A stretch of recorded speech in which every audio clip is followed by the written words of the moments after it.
Running round in circles for a helpless goal. Get away from control, follow my own and join me to cheer from your soul. Farewell, oh yeah, let it go, let it snow. Have you ever dreamed of feeling to the moon? By a rocky, not a rocky chair. Goodbye the monotone. Oh no, don't postpone, hurry up, the saxophone has been blown. Who's still standing alone? Shall we use up echoes and blues, making room for happy news? In hearts, find out treasures and clues, earning chances of a truly new star. Ring, ring, ring, the bells ring, listen, bells are reachers, ring now. Ring and toll and toll.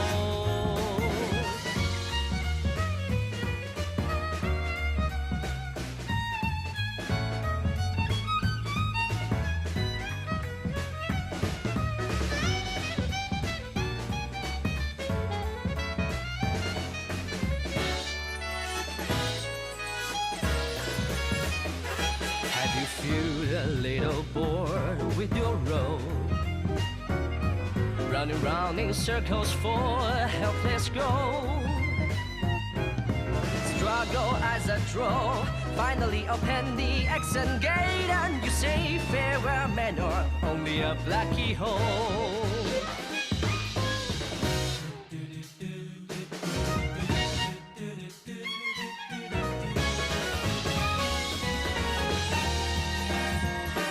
Shall we use up echoes and blues, making room for happy news? In hearts, find out treasures and clues, earning chances of a truly new star.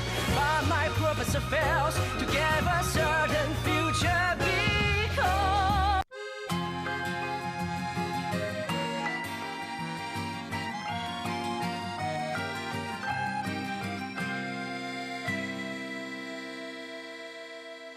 candles are lit, candles are burned, prince and fairy and you, vicious bird. Candles are blue, earth one by another, tell a story and the story shadows are blurred. Oh, happy prince, you got it hard and prince, why are you crying? Who has stolen your land and how them left you lying? Oh, behold, over there, let us beg for rain. But suddenly, the rain has stopped. Dripping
a little bored with your role. Round and round in circles for a helpless goal. Get away from control, follow my own and join me to cheer from your soul. Farewell, oh yeah, let it go, let it snow. Have you ever dreamed of feeling to the moon? By a rocky, not a rocky chair. Goodbye the monotone. Oh no, don't postpone, hurry up, the saxophone has been blown. Who's still standing alone? Shall we use up echoes and blues, making room for happy news? In hearts, find out treasures and clues, earning chances of a truly new star. Ring, ring, ring, the bells ring, listen bells of Richard's ring now. Ring and toll and toll.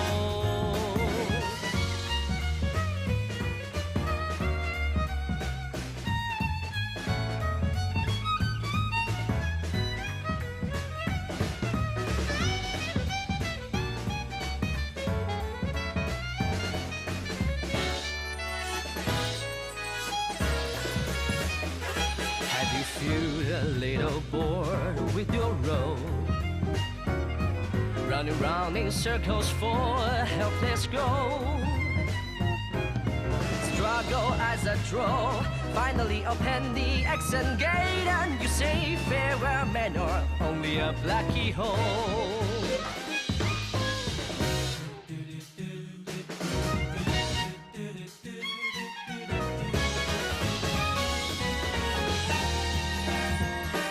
Shall we use up echoes and blues, making room for happy news? In hearts, find out treasures and clues, earning chances of a truly new star. But my professor fails to give a certain future because fear always springs from the unknown.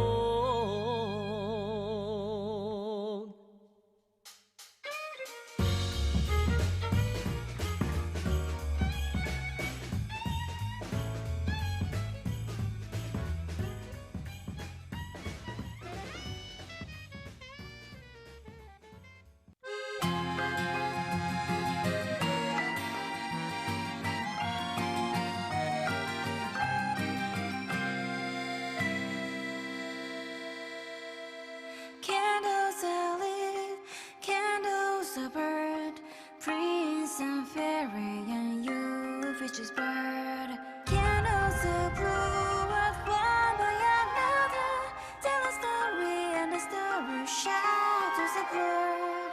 Oh, happy grace, you got it hard and dreams, so are you crying? Who has stolen your light and how them left you lying? Oh, every hole over there, let us bang for rain. But suddenly, the rain has stopped. Dripping and dripping, was it flowing? How come the beauty could never be so good? Finally, princess bird.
little bored with your role. Running round in circles for a helpless goal. Get away from control. Follow my own and join me to cheer from your soul. Farewell, oh yeah, let it go, let it snow. Have you ever dreamed of feeling to the moon? By a rocky, not a rocky chair. Goodbye the monotone. Oh no, don't postpone, hurry up, the saxophone has been blown. Who's still standing alone? Shall we use up echoes and blues, making room for happy news? In hearts, find out treasures and clues, earning chances of a truly new star. Ring, ring, ring, the bells ring, listen, bells of Rachel's ring now. Ring and toll and toll.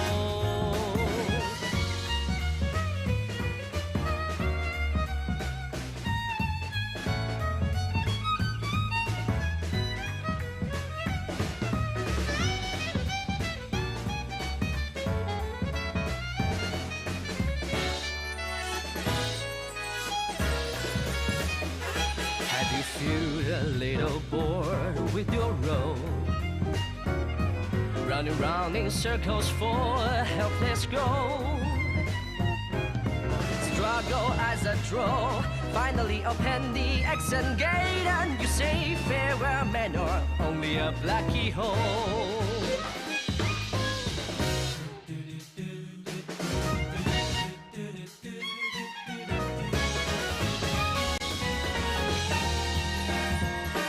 Shall we use up echoes and blues, making room for happy news? In hearts, find out treasures and clues, earning chances of a truly new star. But my professor fails to give a certain future because fear always springs from the unknown.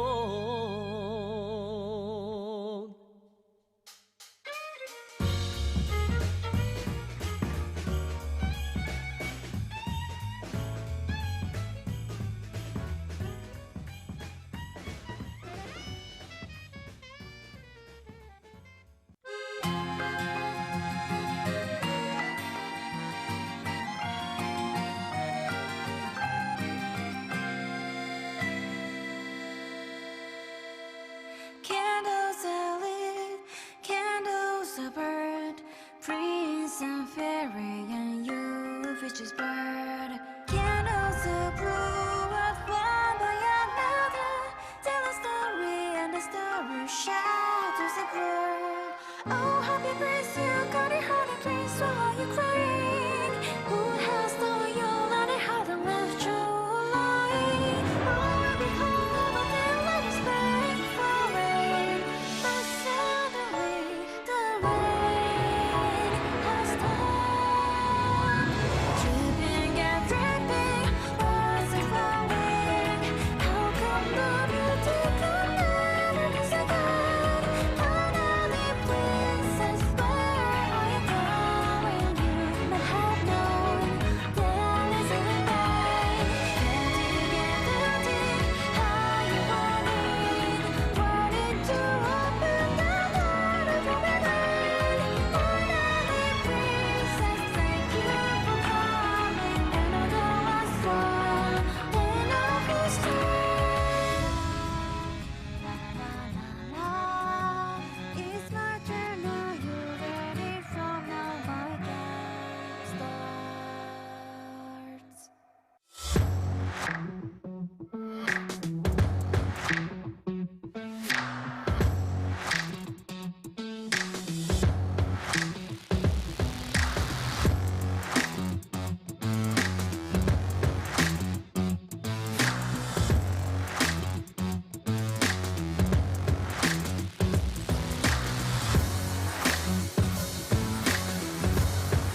little bored with your role.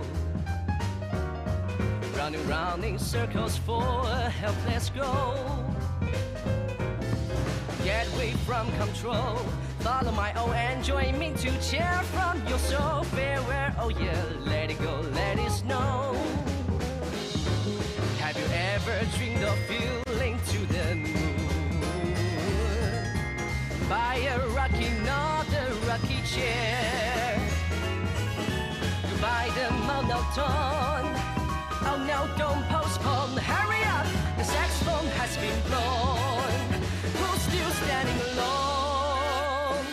Shall we use up echoes and blues, making room for happy news? In hearts, find out treasures and clues, earning chances of a truly new star.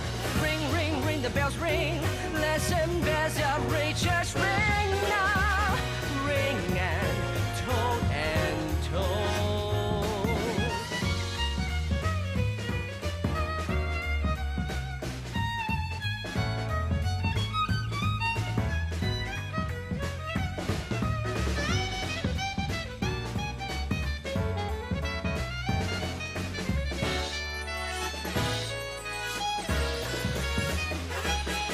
Feel a little bored with your role. Running round in circles for a helpless goal. Struggle as a draw. Finally open the exit gate and you say farewell man or only a black hole.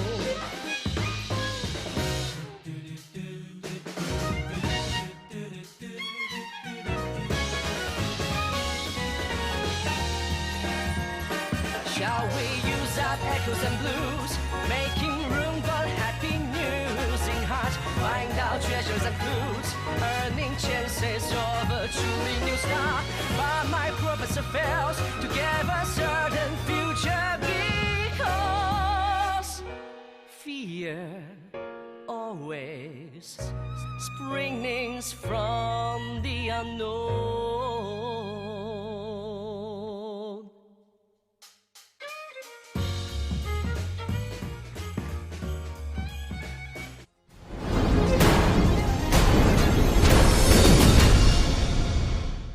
2021 IVS Asia Tournament will begin on September 24.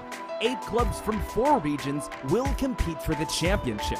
In this report, we'll bring you first-hand information on the clubs representing each competing region and uncover the mystery behind Asia's top players.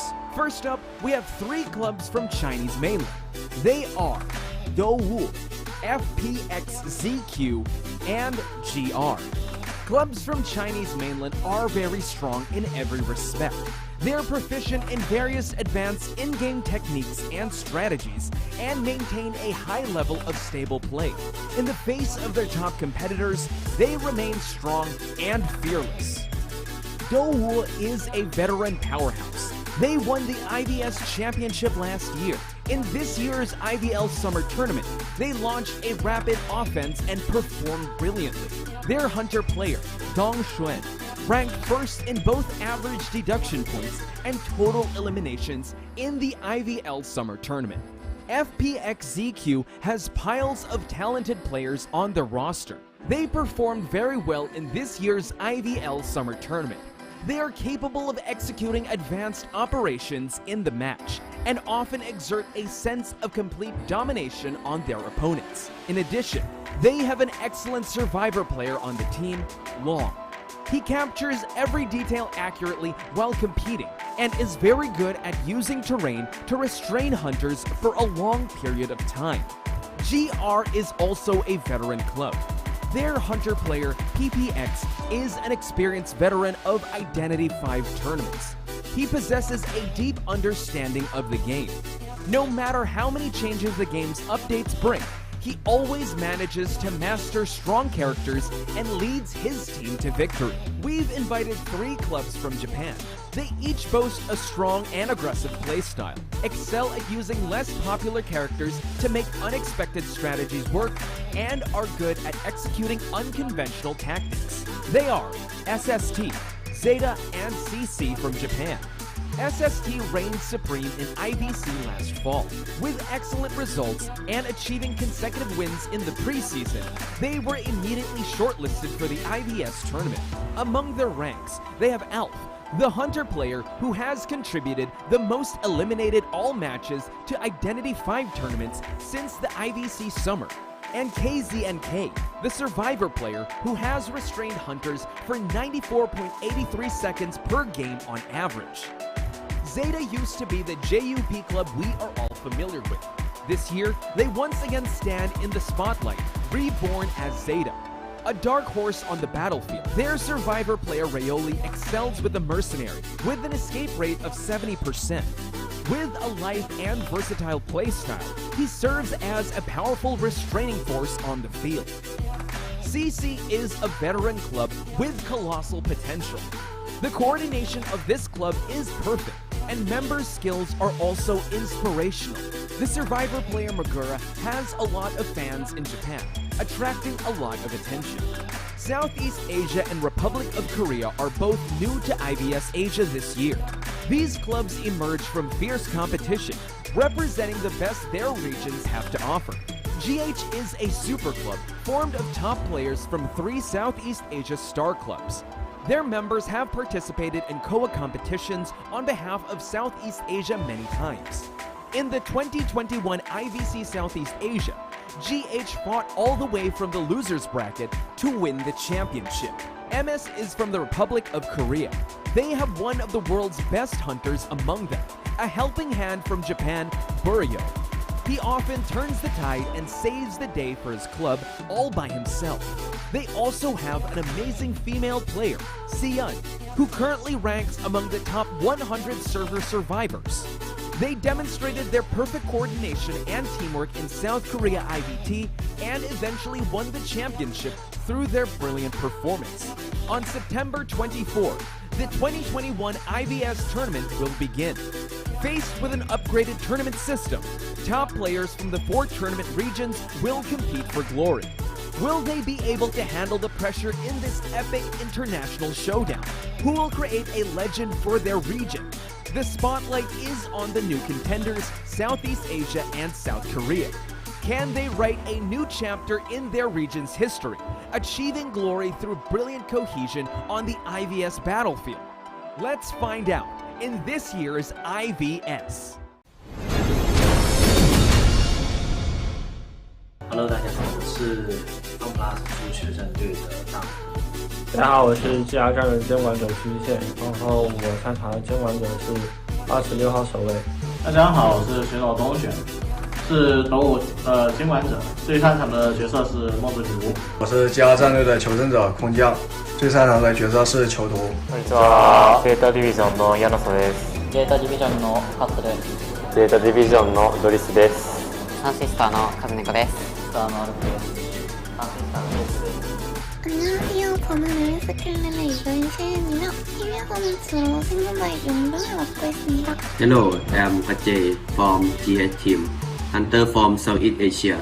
I do my best when I use the capture. I'm Skyfall from GH team, from SEA. I'm a main survivor and I do best with mercenary. 我感觉 FPX 比赛的话是给我们提供了一个与外国选手对战的机会。そうですね。まあ2回連続出場できたんで嬉しいです。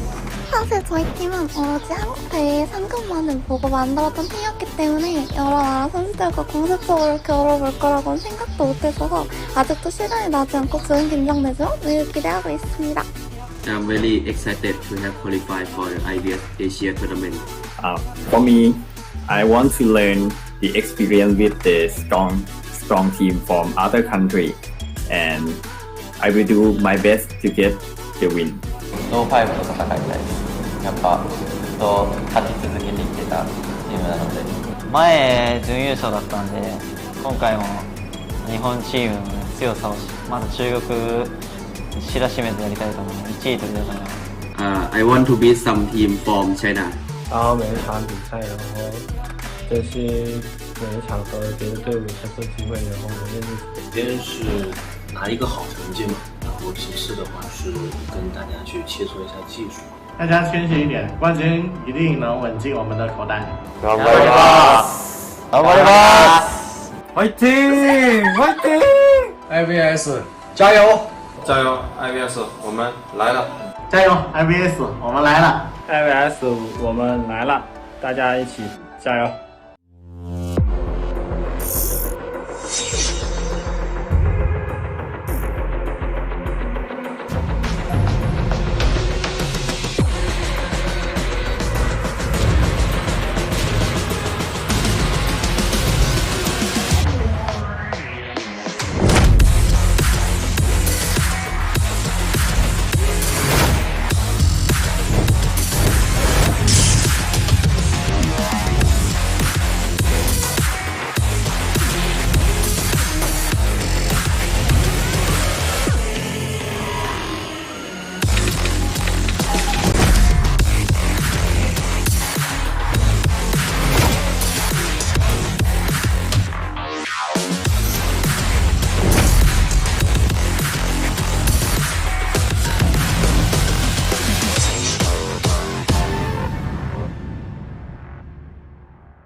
！The Identity 5 IVS Asia is about to begin, and a Southeast Asia team has been invited to participate.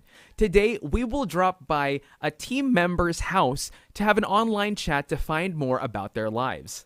Let's go. Skyfall, thank you so much for letting us into your home. Since we're in your house, what do you think you can show us? Hello. Actually, I wish I can get you move around my house, but the thing that I can do right now is, in my working room. So the first thing that I want to show you is like the dog. Yeah, Mr. Whisker. I brought it from COA2. And here is the rare thing that I want to show you is like the backpack of COA2 that I used to join. Wow. At that time I playing as a GUM player, GUM. For as you can see from my bookshelf, they have a lot of manga and novel from Japan and the Chinese novel too. Also Korea, Korea novel too. All okay. Wow. So I feel really good that they invite SEA to join this tour. Be very good. And we've seen some of your skins also. Your favorite skins in tournament as well. What is your favorite skin, by the way, that you like using in competition?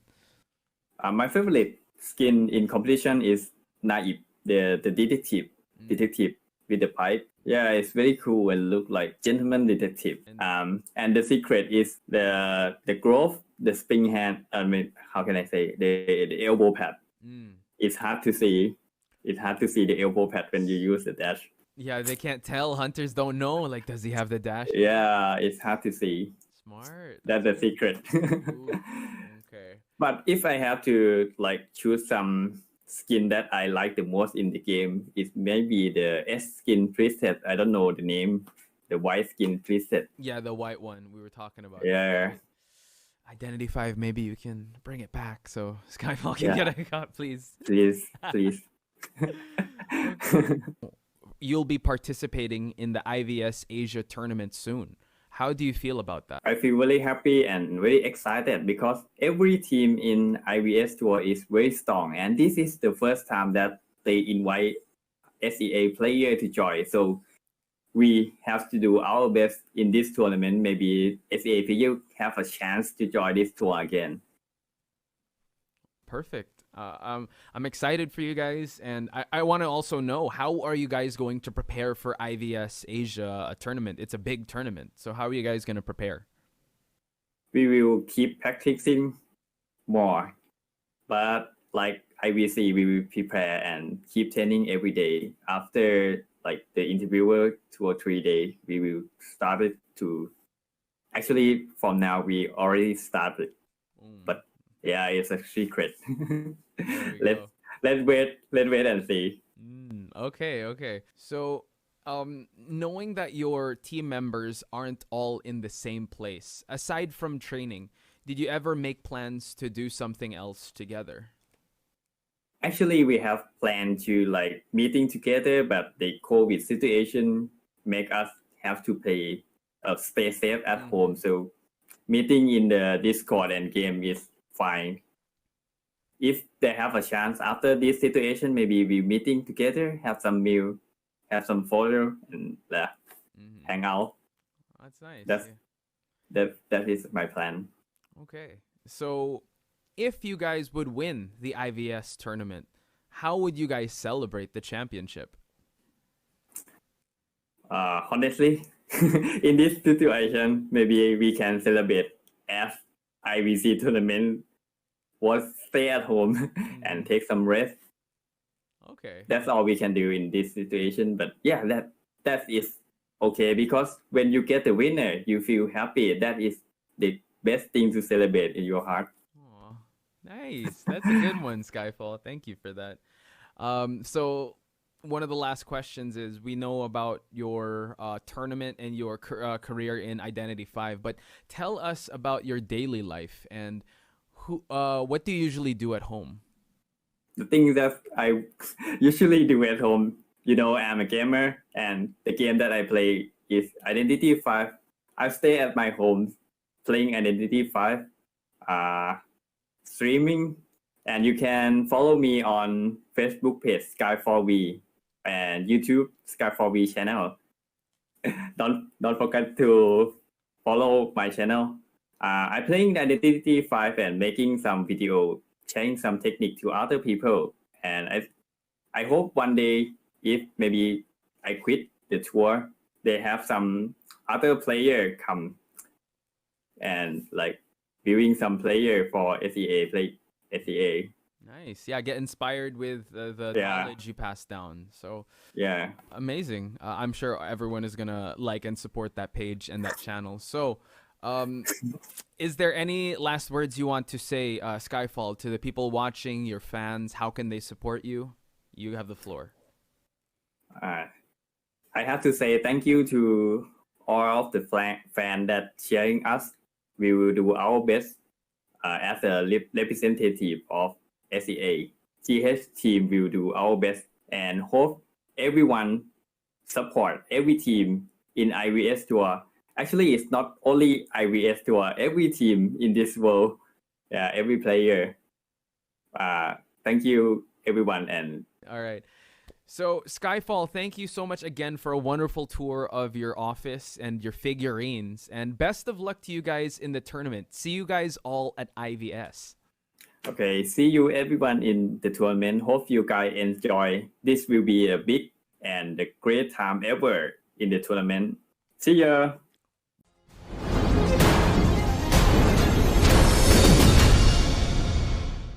2021 IVS Asia Tournament will begin on September 24. 8 clubs from 4 regions will compete for the championship. In this report, we'll bring you first-hand information on the clubs representing each competing region and uncover the mystery behind Asia's top players. First up, we have 3 clubs from Chinese mainland. They are Douwu, FPX.ZQ, and GR. Clubs from Chinese mainland are very strong in every respect. They're proficient in various advanced in-game techniques and strategies, and maintain a high level of stable play. In the face of their top competitors, they remain strong and fearless. Douwu is a veteran powerhouse. They won the IVS Championship last year. In this year's IVL Summer Tournament, they launched a rapid offense and performed brilliantly. Their hunter player, Dong Xuan, ranked first in both average deduction points and total eliminations in the IVL Summer Tournament. FPX.ZQ has piles of talented players on the roster. They performed very well in this year's IVL Summer Tournament. They are capable of executing advanced operations in the match and often exert a sense of complete domination on their opponents. In addition, they have an excellent survivor player on the team, Long. He captures every detail accurately while competing and is very good at using terrain to restrain hunters for a long period of time. GR is also a veteran club. Their hunter player, FPX, is an experienced veteran of Identity V tournaments. He possesses a deep understanding of the game. No matter how many changes the game's updates bring, he always manages to master strong characters and leads his team to victory. We've invited 3 clubs from Japan. They each boast a strong and aggressive playstyle, excel at using less popular characters to make unexpected strategies work, and are good at executing unconventional tactics. They are SST, ZETA, and CC from Japan. SST reigned supreme in IVC last fall. With excellent results and achieving consecutive wins in the preseason, they were immediately shortlisted for the IVS tournament. Among their ranks, they have Alf, the hunter player who has contributed the most eliminated all matches to Identity V tournaments since the IVC summer, and KZNK, the survivor player who has restrained hunters for 94.83 seconds per game on average. ZETA used to be the JUP club we are all familiar with. This year, they once again stand in the spotlight, reborn as ZETA, a dark horse on the battlefield. Their survivor player Rayoli excels with the mercenary, with an escape rate of 70%. With a life and versatile playstyle, he serves as a powerful restraining force on the field. CC is a veteran club with colossal potential. The coordination of this club is perfect, and members' skills are also inspirational. The survivor player Magura has a lot of fans in Japan, attracting a lot of attention. Southeast Asia and Republic of Korea are both new to IVS Asia this year. These clubs emerge from fierce competition, representing the best their regions have to offer. GH is a super club formed of top players from 3 Southeast Asia star clubs. Their members have participated in COA competitions on behalf of Southeast Asia many times. In the 2021 IVC Southeast Asia, GH fought all the way from the losers bracket to win the championship. MS is from the Republic of Korea. They have one of the world's best hunters among them, a helping hand from Japan, Buryo. He often turns the tide and saves the day for his club all by himself. They also have an amazing female player, Siyun, who currently ranks among the top 100 server survivors. They demonstrated their perfect coordination and teamwork in South Korea IVT and eventually won the championship through their brilliant performance. On September 24, the 2021 IVS tournament will begin. Faced with an upgraded tournament system, top players from the 4 tournament regions will compete for glory. Will they be able to handle the pressure in this epic international showdown? Who will create a legend for their region? The spotlight is on the new contenders, Southeast Asia and South Korea. Can they write a new chapter in their region's history, achieving glory through brilliant cohesion on the IVS battlefield? Let's find out in this year's IVS. Hello， 大家好，我是FPX.ZQ学生队的大。大家好，我是GR战人监管者区域线，然后我参场的监管者是26号守卫。大家好，我是选手东选，是斗五的监管者，最擅长的角色是梦之女巫。我是GR战队的求生者空降，最擅长的角色是囚徒。こんにちは、ゼータディビジョンのヤノソです。ゼータディビジョンのカットです。ゼータディビジョンのドリスです。サンシスターのカズネコです。スターのアルプです。サンシスターのレスです。 안녕하세요. 저는 에스킬렐의 이근시은이며 TV에서는 주로 생존자의 용병을 맡고 있습니다. Hello, I'm Kajay from GH team, hunter from Southeast Asia. I do my best when I use the capture. I'm Skyfall from GH team. From SEA, I'm a main survivor and I do best with mercenary. 我感觉 FPX 比赛的话是给我们提供了一个与外国选手对战的机会。そうですね。まあ2回連続出場できたので嬉しいです。 사실 저희 팀은 오로지 한국 대회 상금만을 보고 만들었던 팀이었기 때문에 여러 나라 선수들과 공식적으로 겨뤄볼 거라고는 생각도 못했어서 아직도 시간이 나지 않고 좋은 긴장되죠? 늘 기대하고 있습니다. I'm very excited to have qualified for the IVS Asia tournament. For me, I want to learn the experience with the strong team from other country, and I will do my best to get the win. ノーファイブと戦いたいです。やっぱずっと勝ち続けてきてたチームなので、前準優勝だったんで、今回も日本チームの強さをまず中国知らしめてやりたいと思う。1位取りたいと思います。I want to beat some team from China. 然后每一场比赛，然后就是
ghosts are alive.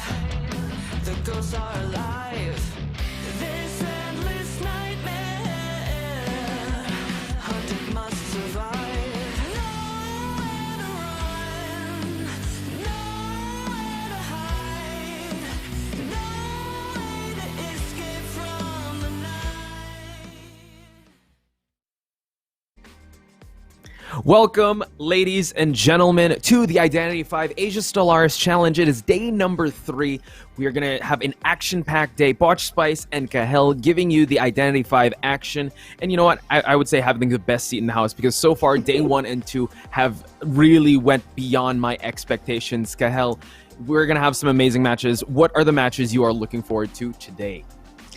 Well, of course, we're looking forward to FPX.ZQ. That's actually the first match we're having between them and GH, especially because I'm sure these are really hot-blooded teams right now. They were sent to the lower brackets, and now they're going to do everything in their power to get back up and advance. So really excited about that. Not to mention also we got the winner side of Group A. We have Dou versus SST, Sun Sisters. And to cap off the day, as you mentioned, it's the rematch of the year. It's going to be GR versus ZETA. If you guys don't know, Koa 4 will take it back a few months ago. It was ZETA that kicked out GR for them to not have a four-peat of their Koa championship. So I'm pretty sure they're back for blood. They want that vindication. They're going to have it. So you guys are going to have to tune in for that. But as Kahel mentioned, our first match for today, it's going to be that which of FPX.ZQ versus GH. You can see that match number 3 at the lower right side. And following that, it's going to be Group A winner side, SST versus Dou. And after that, it's GR versus ZETA. So please, you know what, set reminders. Tell everyone, tell your family, tell your friends, tell your grandma that these matches are going to be happening today. And also take note of the times. We have one that's happening right now. It's coming soon to theaters near you. Next one is at 6 o'clock UTC +8, and finally 8 o'clock UTC +8. But who knows? You know what? There could be some overtime matches. They could go the distance, or it could end up in 2-0s. Like, you really can't predict these things when it comes to how these matches would turn out. But you know what? There has been history. So let's talk about it, because FPX.ZQ versus GR. I would say FPX.ZQ was the favorite going into that match, but GR surprising everyone. Now FPX.ZQ at the lower bracket they have a fire lit under them, and so is GH. You're the one that casted the match of GH versus ZETA yesterday. Anything significant happening? Any refresher from yesterday you want to tell the audience? Well, from what I was able to watch yesterday, I think GH was off to a great start with that amazing kite from Capcoon 5 Cypher kite, actually. But in the later rounds, round 2 specifically, ZETA really did come back with such a strong hunter gameplay. And that was really amazing to watch. And actually, here are the player introductions now. This is FPX.ZQ Afu. We've seen him already. He's such a proficient player when it comes to the sculptor, with average eliminations of 1.93 and a 4 eliminate rate of 7.41. Not to mention, he also granted us, or he actually blessed us with the Soul Weaver in Chinatown. So I'm excited to see if it'll go to the limit. Again, we don't see Soul Weaver that much. Yes, that's true. And he granted us that. So I'm excited to see his hunter pools, because Afu, one of the best to ever do it, and he's also seen the big stage of Koa, and FPX.ZQ, they want to be the ones to represent their respective region, which is Chinese mainland. Now, moving on to the survivors, we have MK up to bat first. Preferred character is that priestess. Containment time as well as decoding progress are very it's very much highlighted here, that it's 55.52, triple digits on the average decoding time. And you got to also admit, he does have rescues up his sleeve. Yeah, from what I know, he also plays Gravekeeper. But now here is Long, the team decoder, with his preferred being the mechanic. But since we have been seeing a lot of mechanic bans, we do know that Long has been choosing Postman. And yes, Postman is becoming a popular pick. Not to mention, Long was also one of the the MVPs with decoding. I think he had the most average decoding in the recent IVL. Now going back to Iron, a very proficient seer. I mean, it's just amazing how he's able to farm these owls, and he's just such a headache to hunt, even though that seer, especially now that seer is always being picked or banned at the start. Leave it to Iron to kite for as long as he can. That's right, and here we have our resident forward, aka Stunner, AK, with a average containment time of 74.50 seconds. 50 seconds, really good number right there. Yeah, not to mention also, before we move on, AK was the forward MVP last year in IVL, but we are shifting gears, going to Southeast Asia. First introducing Godjay, does have that Dream Witch, did bring out the Bloody Queen yesterday, also as a sculptor, was denied the Pollen. All these hunters are very meta hunters, but now he's going to have to turn up the heat because he's going up against one of the best survivor teams in Chinese mainland. So we did interview him, and this team is very excited to test their skills with the best of the best.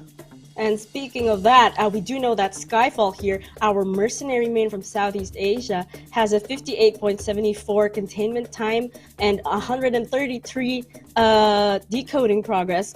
We know that he did say in the interview that he really wants to learn from these strong teams in both Japan and China. It's a really good mindset there. Yeah, as we said with Team Money Sweep, shout outs to them. You know, I think they had that nothing to lose, everything to gain attitude. Now moving on over to Capcun, he was highlighted yesterday with his amazing kite. He was really highlighted in the Arms Factory, gaining his team that 3 points. So really look out for him with his Seer, his Mechanic, his Entomologist. That's the one that was highlighted yesterday. Definitely, that's 5 Cypher Kite from Capcom. He really did most of the work in that specific match. And now here's Little Boy, which me and Nell, we keep saying that his skills are in no way little. This guy can kite. 57.35 average hunter containment time. Really good number right there. But we've seen him pull off a lot of longer kites, longer than the average. So this is amazing.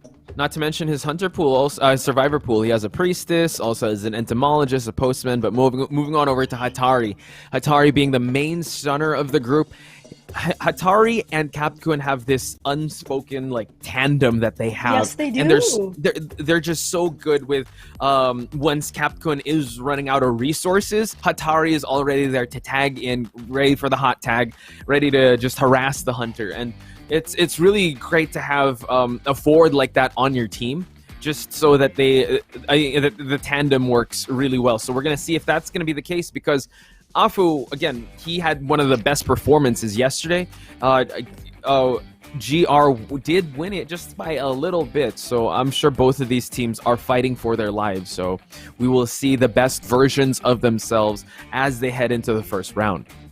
That's right. Are not going to be wasting any time, especially not with these matches, because like you said, this is do or die. Either you win this or you get eliminated. So I'm pretty sure they're really going to bring their A game today just to get back up there and get the game running.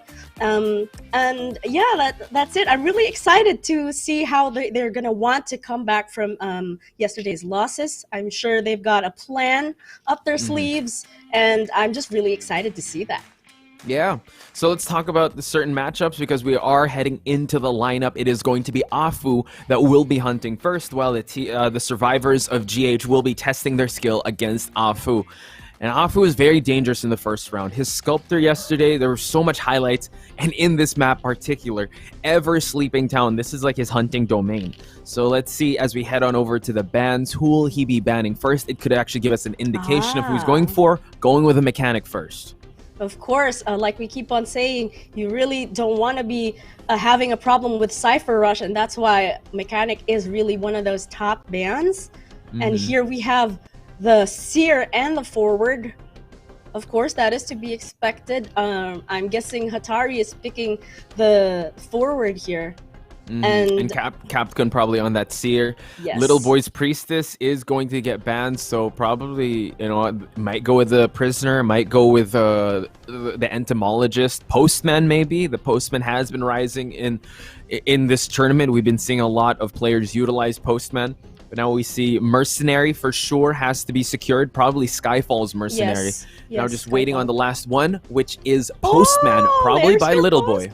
Yeah. I'm actually starting to understand why Postman is becoming a popular pick, because that decoding buff, the Letters of Tranquility really do have their worth when sent to the rescuers, especially because we have 2 rescuers and a stunner on this team. We do know that this is a really, pretty weak in terms of the decoding speed, so they're really gonna have to make up for that. And what better survivor to help them out than the Postman? Yeah, Postman can do that, can also help, and also give himself those buffs, because when someone receives that letter, he himself gets it as well. So it's actually pretty great if you think about it, because you have I would say one harasser / rescuer, one like main rescuer that can't really decode, and for sure Afu won't try to chase one of these, and if he does, at least one of them will get that Letter of Tranquility for them to at least push a cipher to I would say halfway before he sends another letter their way. But speaking of Afu already locked in with that Sculptor. Yeah, no nonsense, he will go with his calling card with his main, with his signature pick of that Sculptor. And GH really have to be able to mitigate, I would say, because Afu has been very consistent with the Sculptor, so they have to try and get as much points as possible. And I would say the keys to victory for GH is to drag on to the rounds, because we've seen how Afu is so good with the Sculptor. Take it away though, and his other hunters, they have more of a shot to try and gain more points, so they need to try and defend as much as possible and not give too much points to Afu, because he's been an ace with this Sculptor. I think the best course of action here is to prioritize containment, and I really do think that this is the objective of this kind of lineup. We do know that Afu may possibly go for the Seer first because of that chip damage not being threatened by the support of the Owl. And then afterwards, we do know that one of the letters of the Postman will be able to reveal the location of the dungeon, and this could be specifically useful in endgame when somebody has to go for the dungeon and possibly secure a 3-man escape, if not a tie. Yeah, that is definitely the scenario they will try to go for. So let's see if they're able to contain this signature sculptor of Afu, bringing a detention trump card build. Okay, so he's accounting for the late game, and we know that he's so sharp when it comes to landing these statue hits. Skyfall in the immediate area here. Will Afu commit? Because this is a mercenary, and it seems like Skyfall already forced to use his elbow pads to get to a better kiting area. That's right. Actually, I was not expecting him to use it that early, but I am kind of understanding why Afu would go for him early game, because we've seen it time and again. Hunters are already going for the mercenary at the start of the game. Oh, and there's that owl. And if you notice, also the Postman did give the letter to that forward, so the forward is focusing on decoding. We do see that he is shifting sights, Little Boy being in that area, dropping the dog already just so that he can go to these pallet areas, but it's going to be quite tough because Afu has been so on point with these statues, and now Little Boy doing a great job still containing. While Mercenary does not have any elbow pads left. Can make a rescue, but it's going to be quite hard to go for a rebound. And he goes for the hit. Postman falling down. Excellent, I would say, interception of that Postman. So now this is the main target that Afu wanted to go for. I think that was really an opportune moment for Afu to find Little Boy, and that allowed him to switch targets from Skyfall to Little Boy. We were expecting such a good kite from Little Boy, but it looks like Afu is not allowing them to waste time. This guy, he just wants to finish this quick. He wants to work fast. He does have objectives, and we can see clearly from this point that he's already gunning for that 14. But if you saw that, forward went for that rescue as you were talking, and as he went for that chisel. Now Hatari in the area. He's going to try to lure Afu away, but will he be going for it? He's trying to pin him down, but I'm not sure if he knows that this is the forward. Also, take note that the Mercenary got Mechanics Dull, so at least they have more bodies on the field, even though it is half. we are seeing that Afu trying to survey the area, and Hatari still has a half a football to utilize just in case he needs to get out of dodge. 3 ciphers remaining. Switched from Blink to Teleport. Now back to Little Boy. So this is a great opportunity for Afu to down Little Boy once again, but he's been so on point with dropping the dog on this Sculptor. Right.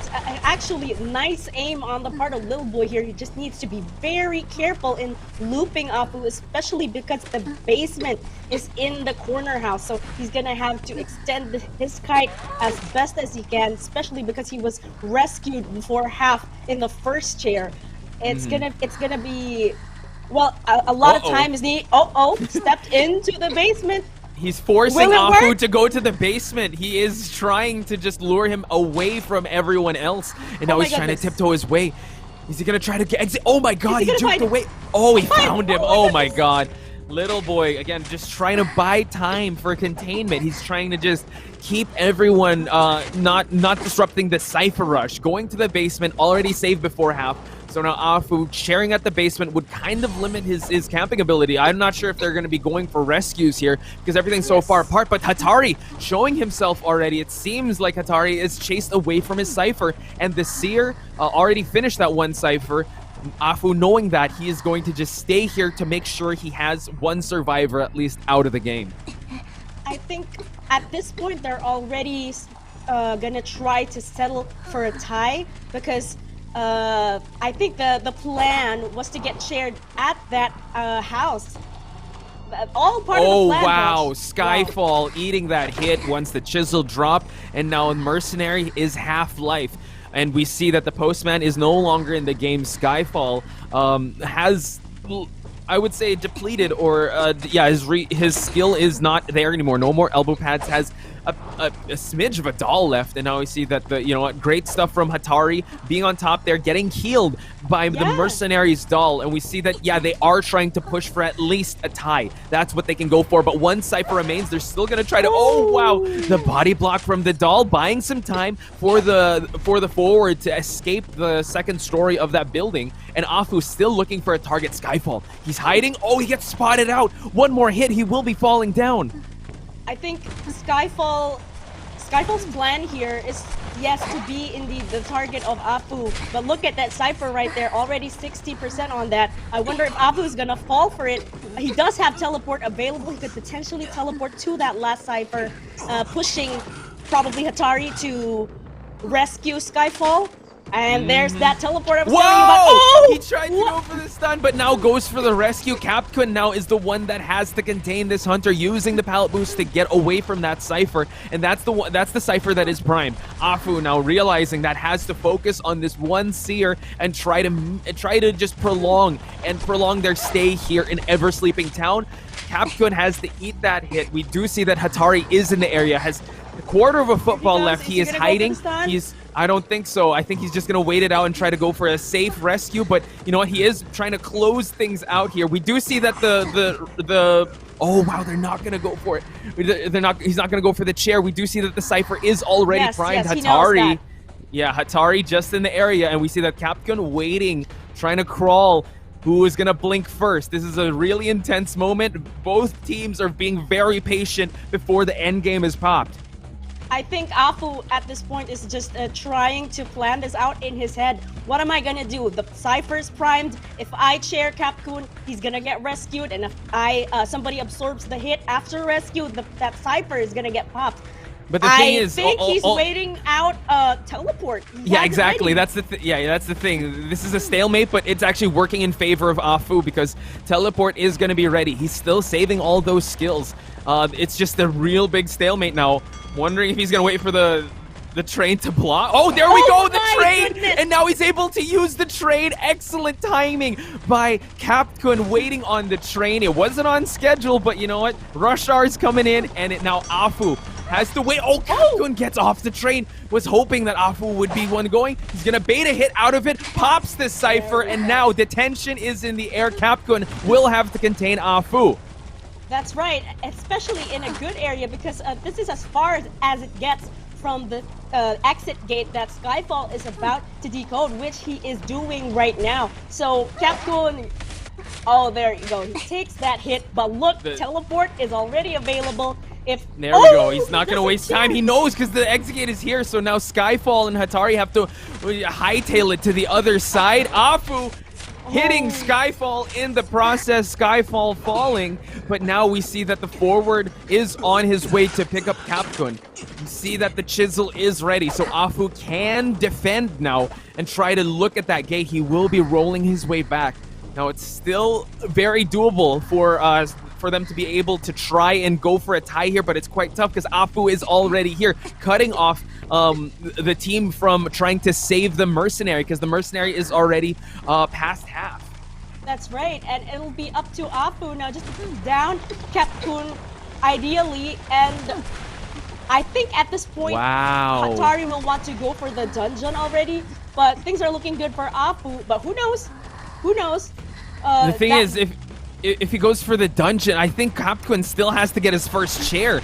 So if he goes down, which he's going to do now, it's going to be quite scary. That's why Hatari has to go for the regular exit. This is going to be quite tough. He's going to have to open it in time. And now we see that there is no teleport. So it looks like it's going to be a 3-1 in favor of FPX.ZQ. Wow, and out goes Hatari. An amazing effort on the part of Afu there. I think what I was saying earlier with Afu just, spinning in that area, planning things in his head, I think he was successfully able to predict that was what was gonna happen.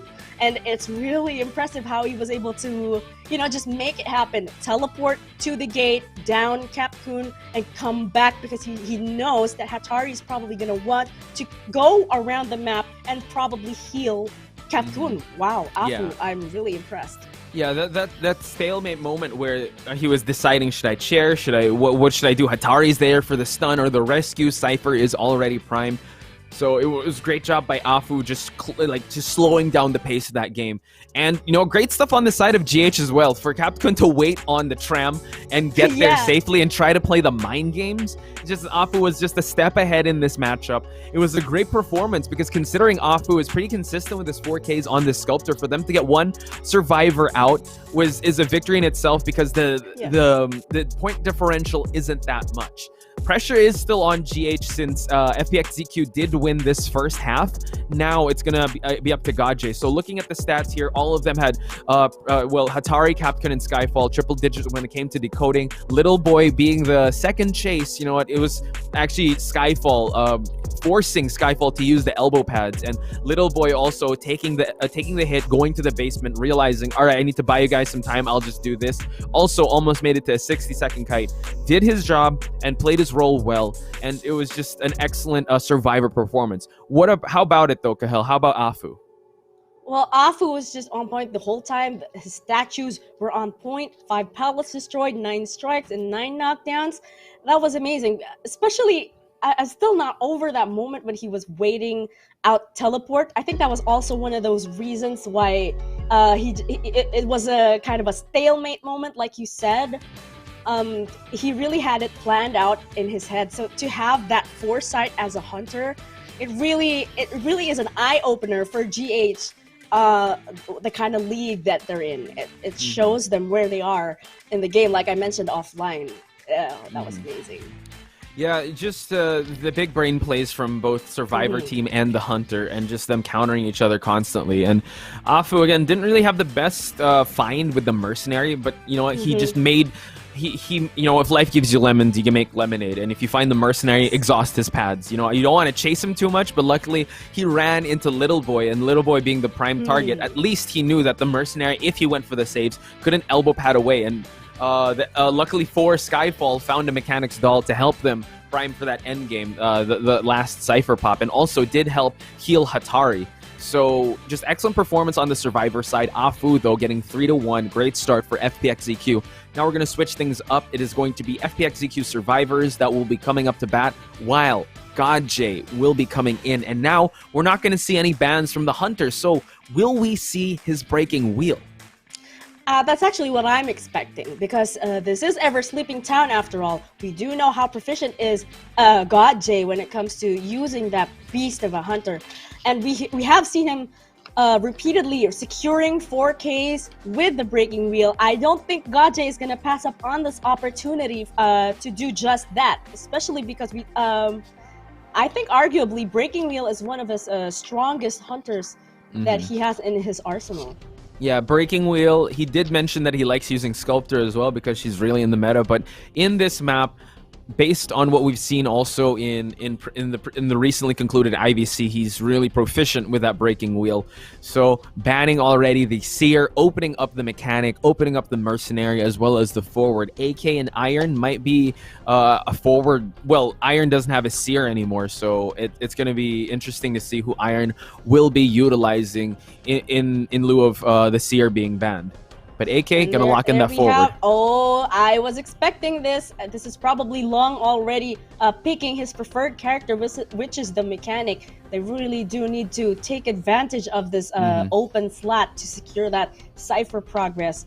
Well, we do trust in the Mechanic of Long. We know that a skilled Mechanic would, of course, hide the doll at first and go as far away as possible, just to, you know, keep the Hunter from locating it. And then we see the Mercenary, of course, the Mercenary Forward duo, always there, a staple pick.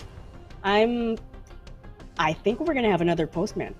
That's what I'm thinking. Or if not, probably a Prisoner? I think Entomologist. Yeah. I think the Postman is not necessarily needed in the Call of Duty now because he's not in the line of duty because we have the Mechanic in the mix. So yeah, Entomologist, if the Priestess is banned, yeah, an Entomologist pick is a good substitute, but you cannot sleep on the tandem of MK as well as AK on that Forward Mercenary. But as well as GodJ on this Breaking Wheel, he can do a lot of damage. But this is FPX.ZQ, one of the best Survivor teams in Chinese mainland.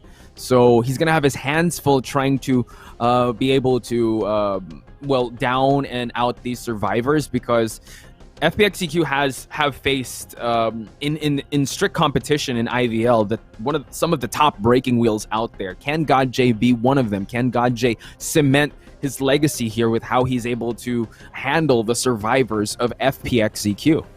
Well, one thing's for sure, if he does pull this off, he really is gonna make a name for himself, especially because, as you said, this is FPX.ZQ he's up against. Again, one of the strongest Survivor teams out there. GodJ really has his work cut out for him. He really has to be very careful and very precise with his movements and decisions. He needs to find the Mechanic first, either that or the Entomologist, but ideally, of course, the Mechanic. I'm sure one of his objectives also is to get rid of that pesky doll. Nobody wants to deal with that doll, especially if left safe roaming the map. That thing is just going to decode and Cypher Rush is going to happen. Yeah, he's going to want to down Iron in an opportune spot. We've seen how well survivors can counter the Breaking Wheel in any window areas, the column areas, as well as the window near the graveyard. So for GodJ, again, mobility will be on his side. So at the start, I think he's going to want to be as unpredictable as possible because once round starts, I'm sure once they hear that he is changing to wheel form, they're going to hide. They're going to hide or they're going to go to a windowed area of this map. So he's going to have to keep constantly adding pressure to the survivors or trying to catch someone. Because if he spends too much time on one area with one of the survivors, that just leaves the Mechanic's doll. Or maybe it's not. Maybe he catches the Mechanic early on. You're still going to give a little bit of time for these non-decoders to decode. We know that Iron is just is on another level when it comes to his kiting. So GodJ cannot sleep on the fact that he wants to catch these survivors in more opportune areas for him instead of those areas being advantageous to the survivors. And that's right.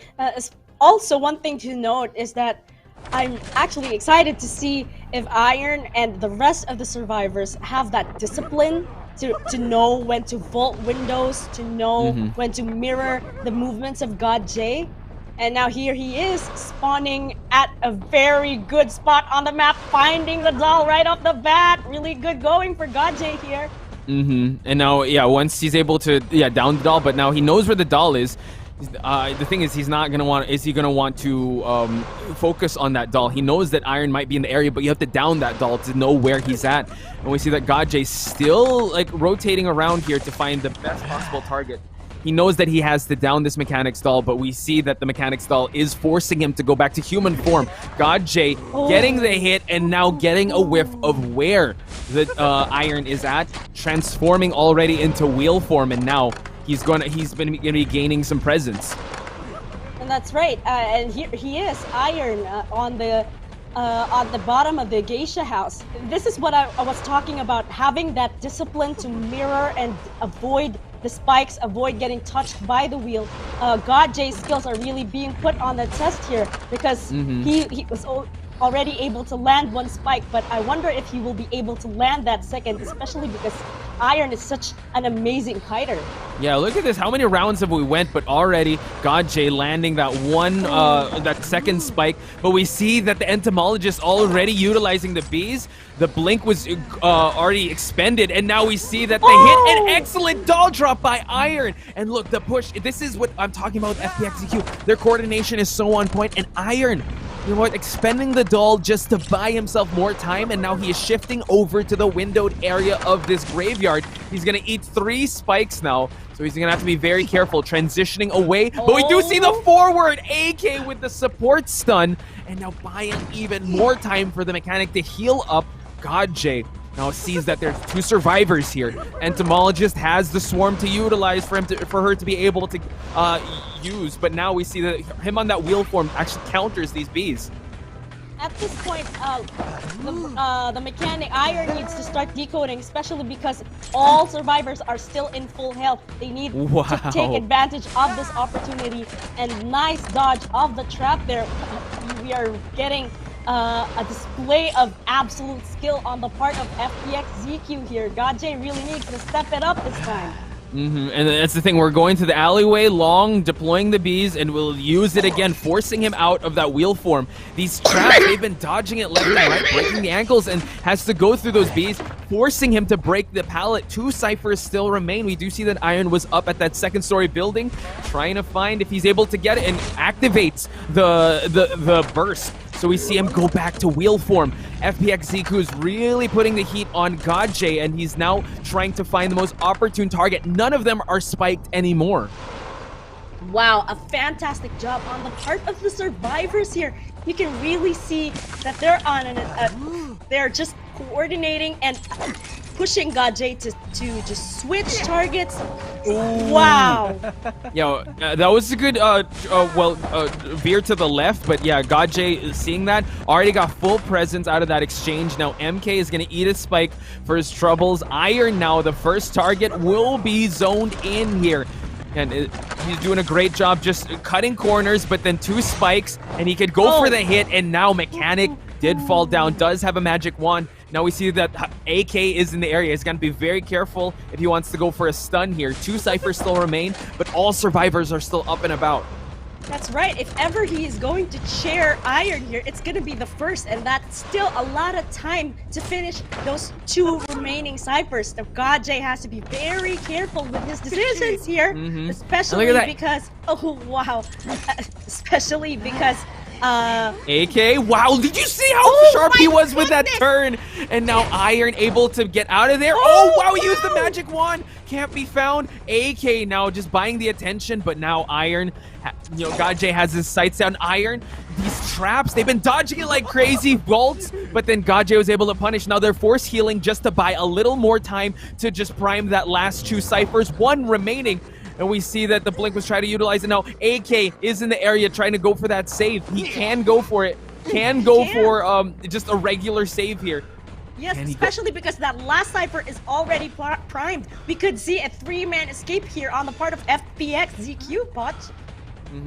AK is just, you know, oh wow, eats the hit, but now excellent rescue. They're still waiting for that last pop, and they go for it. Now they can go for the exit gates, and so far so good on the side of FPX. Dominant performance on their survivor side so far, and now GodJ still struggling to try and down 1 more survivor at least. That's right, and he does decide to invest here. Wow. Wow, a nice use of blink there. on the part of God J, if he does secure this kill, he could be able to down one survivor. I'm just at a loss for words here. The skill level of FPX.ZQ, I'm sure that. Oh my goodness! Wow! Yeah, long. Oh my god! Again, just the support on all these survivors. They want to go for all man out. They want to be able to have a dominant performance. Long able to just create distance, and he did switch to peepers now. So God J just trying to secure at least one. But you know, FPX.ZQ is making it so hard. They're so well coordinated. They're like a hive mind. They just know if someone needs support, they'll go for it. He can activate, and now Entomologist is down again. AK is still in the area. He does have a quarter of a football to utilize, but dropping the trap just to make sure that he'll have safe passage to try and chair this Entomologist. But the thing is, the Entomologist, this is her first chair. That's right, and if I'm calculating this correctly, I think they're gonna want to use the Tide Turner on the mercenary just to be able to get Long out of the dungeon as well. But we'll see. We'll see what they've got planned up. And while you're explaining that, the situation that just happened, he put Entomologist in the corner. He did not want to chair him just yet. We do see that AK utilized the football to get out of dodge, but he's not exiting anytime soon. AK still hanging around this area. He has to be very careful. No detention, so they can play this a little more risky. And we see that Long, he is crawling away. That's right. He wants to be able to get to the gate, but here I think God J is going to. Oh, was able to struggle right there. I wonder what he's gonna do next. Especially because that is some distance Long was able to put between himself and God J. And the dungeon is actually in the area already. Will Long make it? Yeah, God J is trying to defend. He knows the dungeon's open, and now see it's a 4-man escape. FPX.ZQ. Wow, they were so patient with how they played that, and the way they were able to just dictate the pace. Like, all right, God J, this is how we're gonna play. You're gonna have to defend constantly, and that's what he did. They really put God J in the corner there with how they were constantly stunning, constantly rotating around survivors. And you have to admire also the start. The kite of Iron was just so good. And also that body block with the bot. I would imagine that they would have the bot deployed just to be able to use it to decode, but it looks like using the bot to body block is still a viable strategy, because look at the time that they were able to buy for the mechanic's kite, and then paired up with the support of the forward. That was amazing. That actually pushed God J to switch targets, and it was just amazing coordination on the part of FPX.ZQ. And that end game was insane. Yeah, wow. We're gonna have to look back at that and watch that as one of the highlights. But on a survivor side, you love to see it happen, but if you're a hunter man, you hate to see it happen with how dominant the survivors were. And it was honestly domination from the start. You saw that he did snipe out the doll at the start, and he did find where Iron was, but it just seemed like FPX.ZQ was well aware of how to counter a breaking wheel. They knew that they could not afford just one person handling the power of this breaking wheel. They knew they had to remove spikes. They knew they had to distract. They knew they had to be able to take him out of wheel form. And masterful way of how they were commanding the area in Ever Sleeping Town. And looking at all the kiting time, it's insane. MK again just saw him slightly, but all triple digits from Iron, AK, as well as Long. And everyone pushed some ciphers. Iron was the first one and had one of the most second containment time. But looking at God J though, he was trying his best, and he also did land a couple of hits. But this is FPX.ZQ we're talking about. One of the best to ever grace the stage of Identity 5, and they're really showing that they're hungry and they want to be able to move on in this tournament and probably claim victory over everyone. That's right. I was also looking at these stats, the containment of all the survivors. It's like whoever they passed God J to was able to kite and contain for a very respectable amount of time. And in hindsight, the coordination, especially at that time where they were about to pop that last cipher, I'm still at a loss for words with how that happened. and how they pushed for that dungeon escape, that was really amazing. He could have missed that. The entomologist could have missed that by the second, but it happened. Yeah, just when we were seeing it happen, I think also Gaji was realizing what was happening, the dungeon opened already. They were so quick to know that, all right, you know what, the entomologist is about to escape, let's bounce, let's do this. So it's just how, you know what, these are 4 different players, but they're playing in cohesion, and that's what you need to look for in a survivor team. And if you know what, the hunters in other teams are seeing this, they have to be very careful facing FPX.ZQ, because they are so good and so well coordinated. And I think they're firing on all cylinders. So we're going to see how GH will bounce back from this in round number 2, ladies and gentlemen. So we will be taking a very short break, so don't go anywhere. More Identity 5 Asia Stellaris Challenge when we return.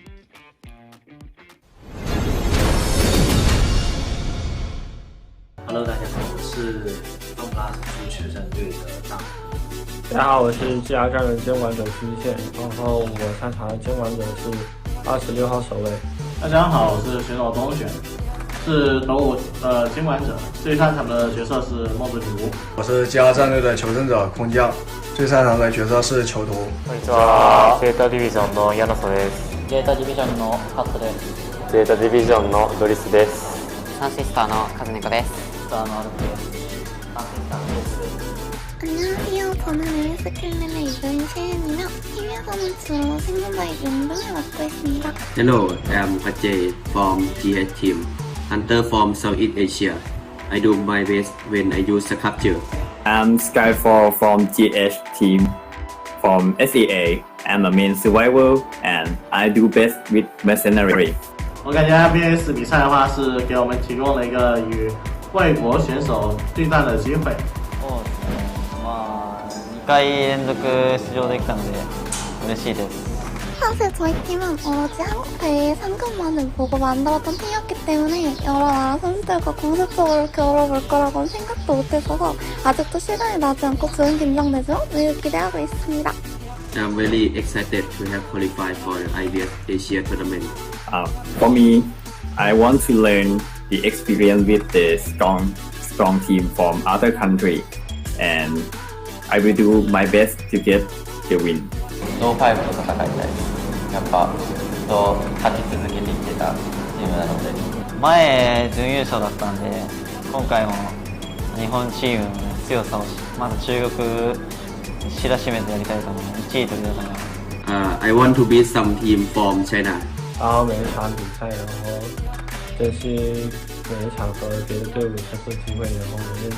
首先是拿一个好成绩嘛，然后其次的话是跟大家去切磋一下技术。大家谦虚一点，冠军一定能稳进我们的口袋。頑張ります。頑張ります。Fighting! IVS 加油！加油 IVS， 我们来了！加油 IVS， 我们来了！ IVS 我们来了，大家一起加油！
The Identity 5 IVS Asia is about to begin, and a Southeast Asia team has been invited to participate. Today, we will drop by a team member's house to have an online chat to find more about their lives. Let's go. Skyfall, thank you so much for letting us into your home. Since we're in your house, what do you think you can show us? Hello. Actually, I wish I can get you move around my house, but the thing that I can do right now is in my working room. So the first thing that I want to show you is like the dog. Mr. Whisker. I brought it from COA2, and here is the rare thing that I want to show you is like the package of COA2 that I used to join. Wow. At that time I playing as a GUM player, GUM. For as you can see from my bookshelf, they have a lot of manga and novel from Japan and the Chinese novel too. Also Korea, Korea novel too. All okay. So, Wow. So I feel really good that they invite SEA to join this tour. Be very good. And I we've seen some of your skins also. We've seen your favorite skins in tournament as well. What is your favorite skin, by the way, that you like using in competition? My favorite skin in competition is Naive, the detective with the pipe. Yeah, it's very cool and look like gentleman detective. And the secret is the glove, the spring hand. I mean, how can I say the elbow pad? It's hard to see. It's hard to see the elbow pad when you use the dash. Yeah, they can't tell. Hunters don't know. Like, does he have the dash? Yeah, it's hard to see. Smart. That's the secret. Okay. But if I have to like choose some skin that I like the most in the game, it maybe the S skin preset. I don't know the name. The white skin preset. Yeah, the white one we were talking about. Yeah. Identity 5, maybe you can bring it back so Skyfall can get a cut, please. Please. You'll be participating in the IVS Asia tournament soon. How do you feel about that? I feel really happy and very excited because every team in IVS tour is very strong, and this is the first time that they invite SEA player to join. So we have to do our best in this tournament. Maybe SEA player have a chance to join this tour again. Perfect. I'm excited for you guys, and I want to also know, how are you guys going to prepare for IVS Asia tournament? It's a big tournament, so how are you guys going to prepare? We will keep practicing more, but like IVC, we will prepare and keep training every day. After like the interviewer 2 or 3 days, we will start it to. Actually, from now we already started, but yeah, it's a secret. Let's wait and see.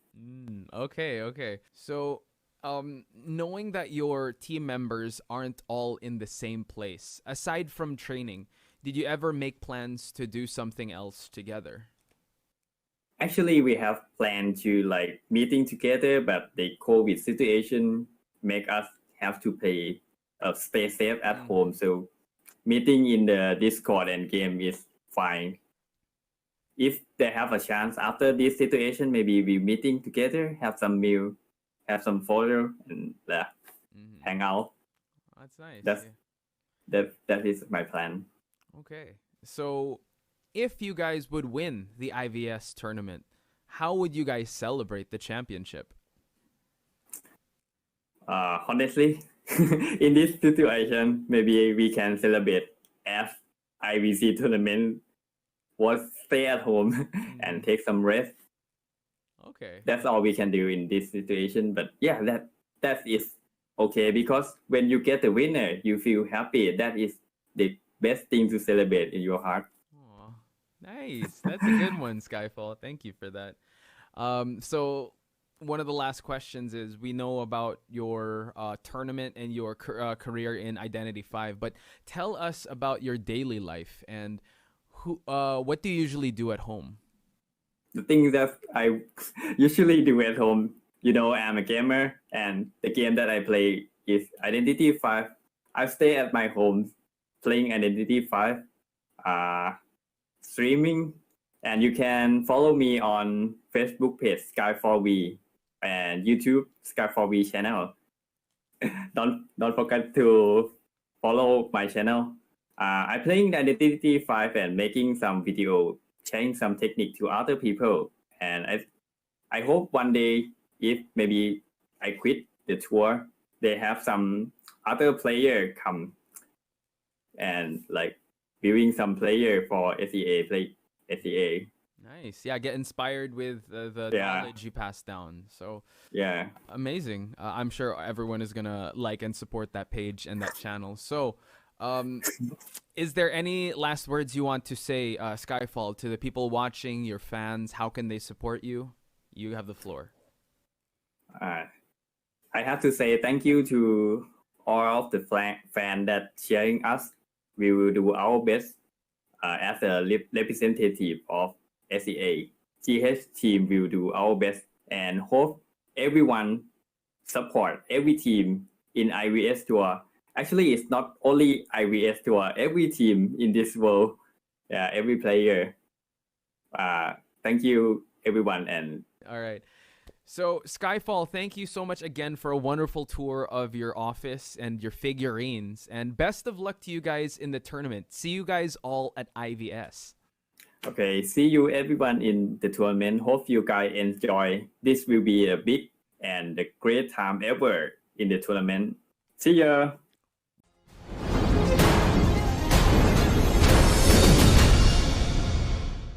2021 IVS Asia Tournament will begin on September 24. 8 clubs from 4 regions will compete for the championship. In this report, we'll bring you first-hand information on the clubs representing each competing region and uncover the mystery behind Asia's top players. First up, we have 3 clubs from Chinese mainland. They are Douwu, FPX.ZQ, and GR. Clubs from Chinese mainland are very strong in every respect. They're proficient in various advanced in-game techniques and strategies, and maintain a high level of stable play. In the face of their top competitors, they remain strong and fearless. Douwu is a veteran powerhouse. They won the IVS Championship last year. In this year's IVL Summer Tournament, they launched a rapid offense and performed brilliantly. Their hunter player, Dong Xuan, ranked first in both average deduction points and total eliminations in the IVL Summer Tournament. FPX.ZQ has piles of talented players on the roster. They performed very well in this year's IVL Summer Tournament. They are capable of executing advanced operations in the match and often exert a sense of complete domination on their opponents. In addition, they have an excellent survivor player on the team, Long. He captures every detail accurately while competing and is very good at using terrain to restrain hunters for a long period of time. GR is also a veteran club. Their hunter player, PPX, is an experienced veteran of Identity V tournaments. He possesses a deep understanding of the game. No matter how many changes the game's updates bring, he always manages to master strong characters and leads his team to victory. We've invited 3 clubs from Japan. They each boast a strong and aggressive playstyle, excel at using less popular characters to make unexpected strategies work, and are good at executing unconventional tactics. They are SST, ZETA, and CC from Japan. SST reigned supreme in IBC last fall. With excellent results and achieving consecutive wins in the preseason, they were immediately shortlisted for the IVS.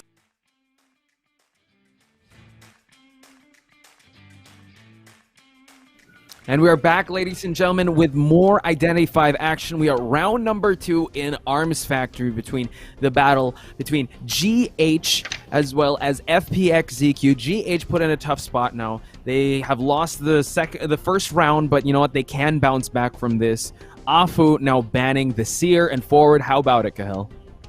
Well, that definitely... oh, it looks like Mamos is being subbed in place of Hatari, so we're seeing him for the first time in the tournament. I'm really excited about that. And just when the forward was banned. And Nine Malmos giving us that blessing. Hashtag Nine Malmos pray.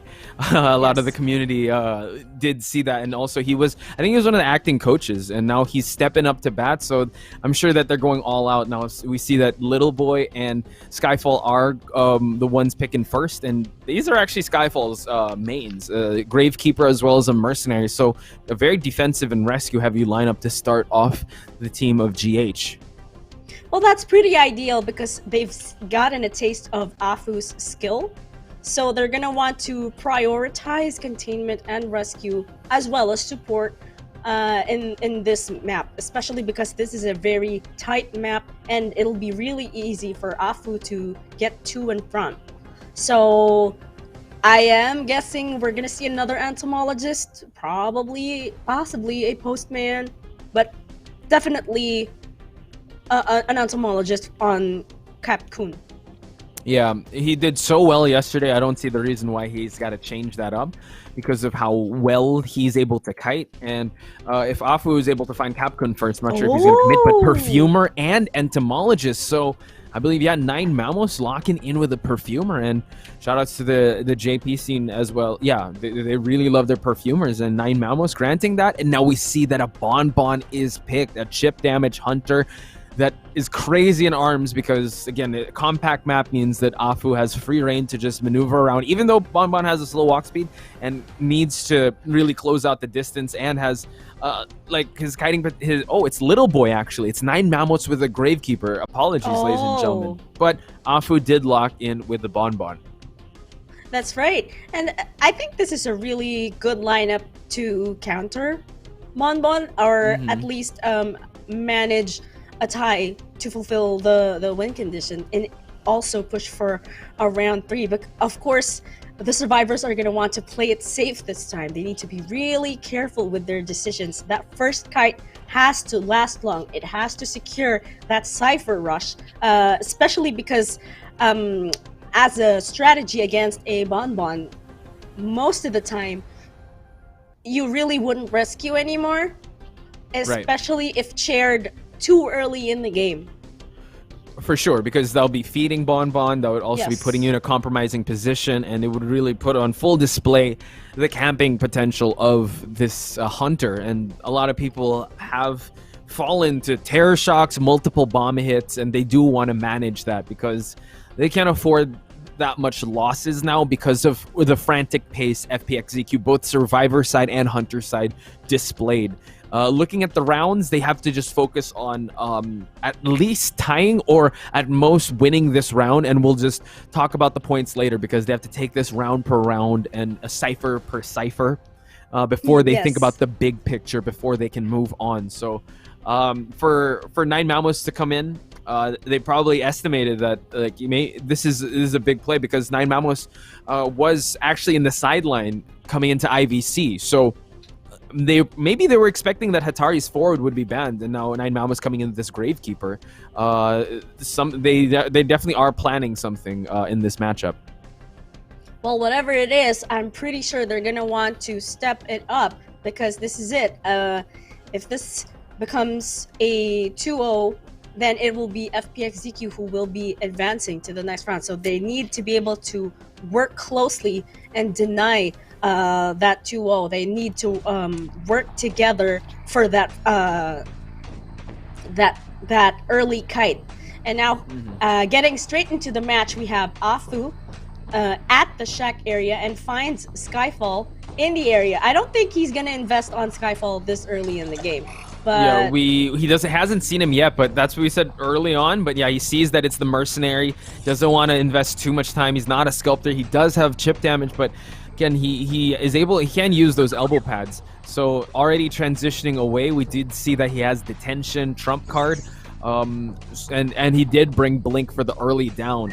Now, Nine Mamos is in the immediate area. We do see that little boy over there at the factory.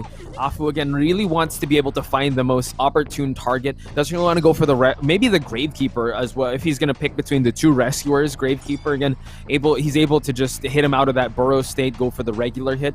But this is actually good rotations on the side of the survivors. And now Capcom being the one to be chased. Again, I think Capcom, this is what Capcom wants. He wants to take the first chase because how well he performed yesterday. That's right. I mean, he could be. It could be ideal for both sides because Afu is gonna want to down Capcom to make a statement here, especially because we've seen Capcom pull off some really good kites, especially in the previous matches, and that's exactly what he's doing right now. The use of bees and transitioning towards the shack is really showing how much Capcom knows this stuff when it comes to kiting a chip damage hunter, a bonbon no less. And yeah, just to make sure he doesn't give him that much presence. Oh, chip damage, able to hit him out of that B state, and now we see that FPX.ZQ, oh my god, Afu closing in, downing the entomologist, knows that Skyfall is in the area, tries to swat him away with those bombs, but now here's the decision. This is the tough decision they have to make. How will they go for the rescue? Skyfall is in the immediate vicinity. He does not have full presence just yet, but wanted order is on this mercenary. It's quite disadvantageous that Skyfall is actually decoding a cipher in this area because at this point, Capcom being shared within barely within 5 ciphers is gonna put a strain on their decoding. So, like what I said earlier, them not having to rescue at the first chair is already the ideal scenario in order to secure a tie. But Skyfall here is being pushed to go for the rescue, if not just try to contain Afu here or give him the earmark, because him doing this is already him not doing the decoding that he needs to achieve as well. Yeah, I think it's a tough rescue because, again, Afu is playing really excellent defense. We do see that the Perfumer is trying to, trying to support, trying to go for something here. But Little Boy realizing, all right, it's too late. I got it. It's too far along, and Capcom will be going back to the manor. So excellent defense on the side of Afu. And mind you, he has not used his blink just yet. And Afu realizing someone is in the area, the tinnitus is kicking in, and Little Boy has to time his perfumes well at the sandbags area. He did transition, and Afu, again, playing it very conservative. He doesn't want to rush anything too much. He wants to find the most opportune targets. Well, we see that the mercenary already pushing for that cipher that he was working on originally. Nine Mamos, though, the Gravekeeper, might be setting his sights. Afu now dropping some bombs here. Oh, hitting Nine Mamos, going to the burrow state. No, he can hit him out of it, but excellent weaving from Nine Mamos. That's right. Now he needs to go into... Oh!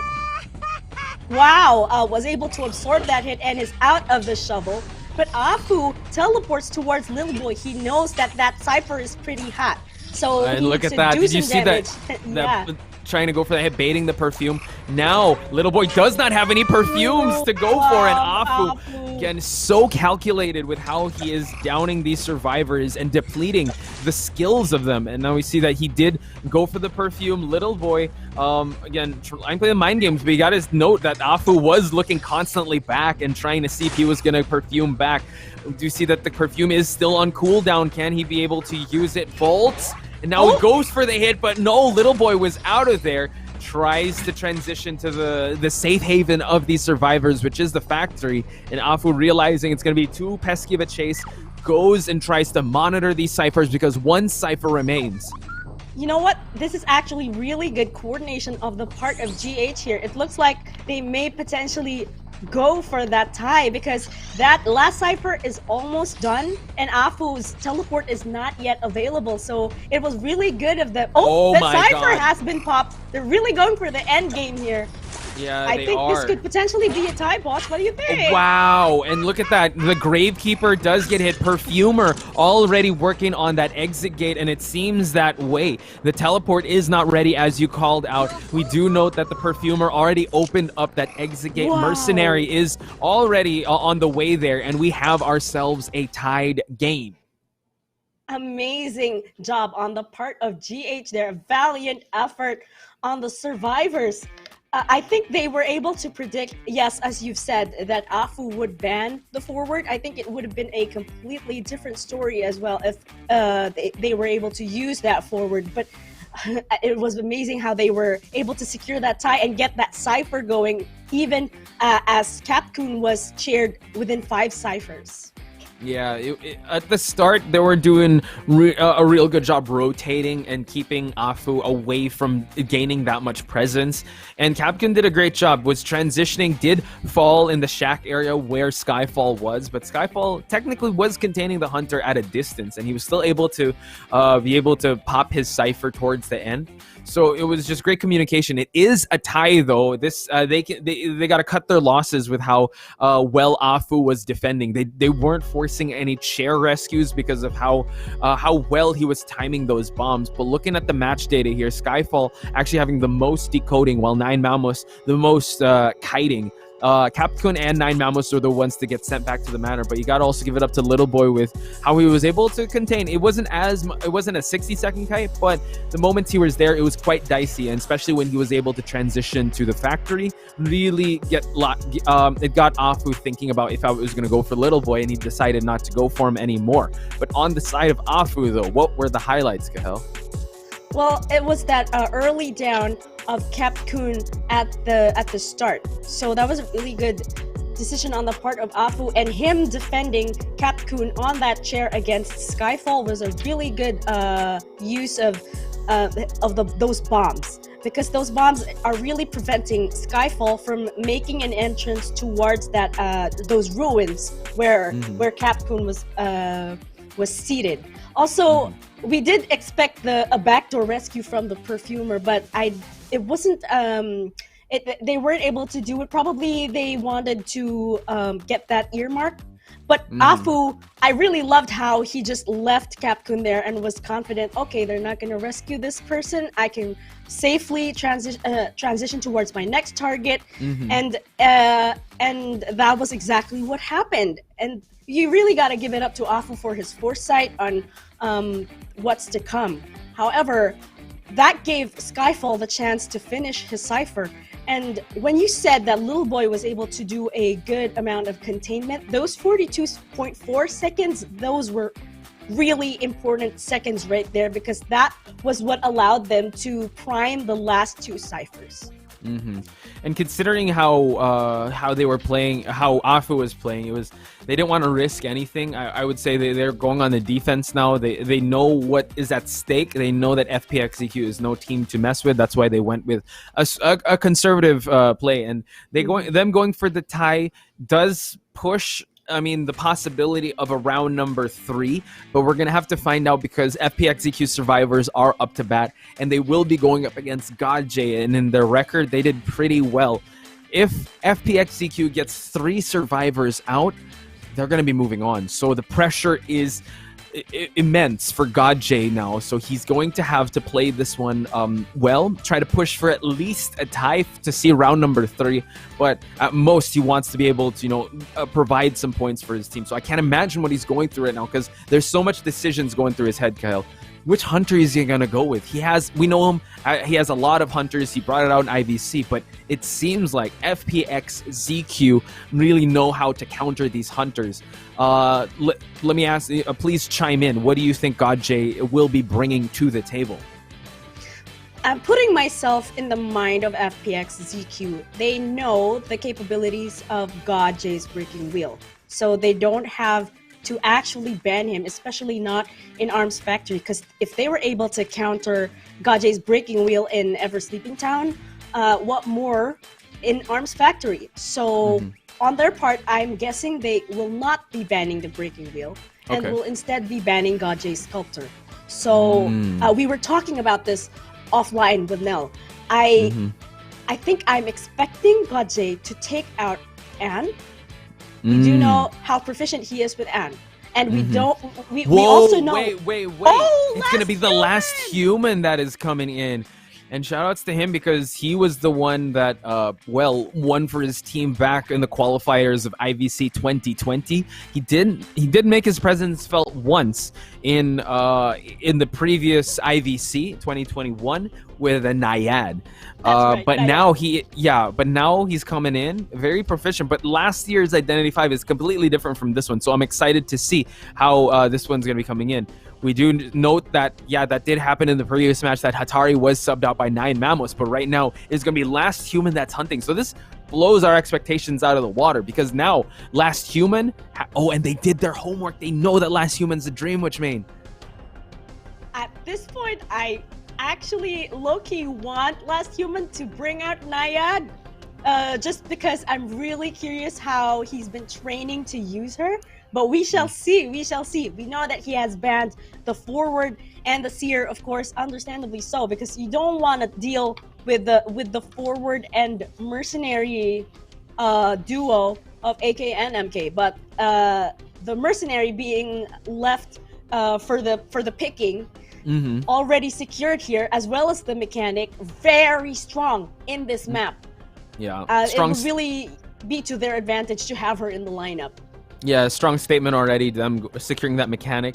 Now it seems like Last Human really dwindling the resource, dwindling the survivor pool, mostly on the rescuer side. But now MK and Long will be the ones choosing Iron, and AK with the Mercenary Mechanic.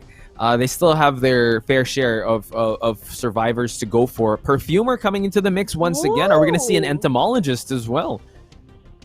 I'm actually expecting the same thing, a Perfumer apart from the Entomologist. I was not expecting the Perfumer, to be quite honest.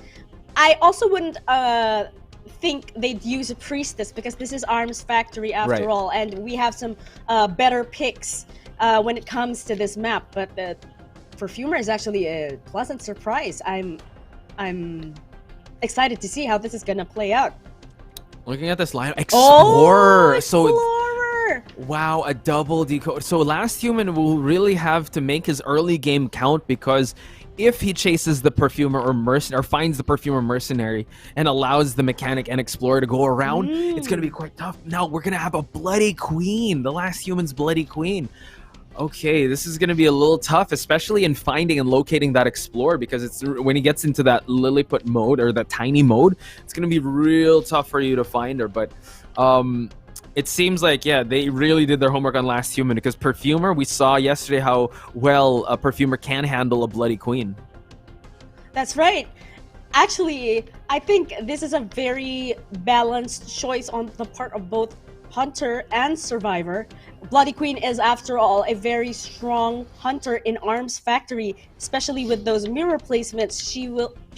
It also gives her the ability to go to and from in the whole map. It is a tight map after all, but this lineup, it's already as if they know that Last Human may potentially pick Blood Queen, the Perfumer. With those perfumes, if she gets spotted first and is able to activate that perfume in time for that first hit, it's already gonna take off seconds on the mirror.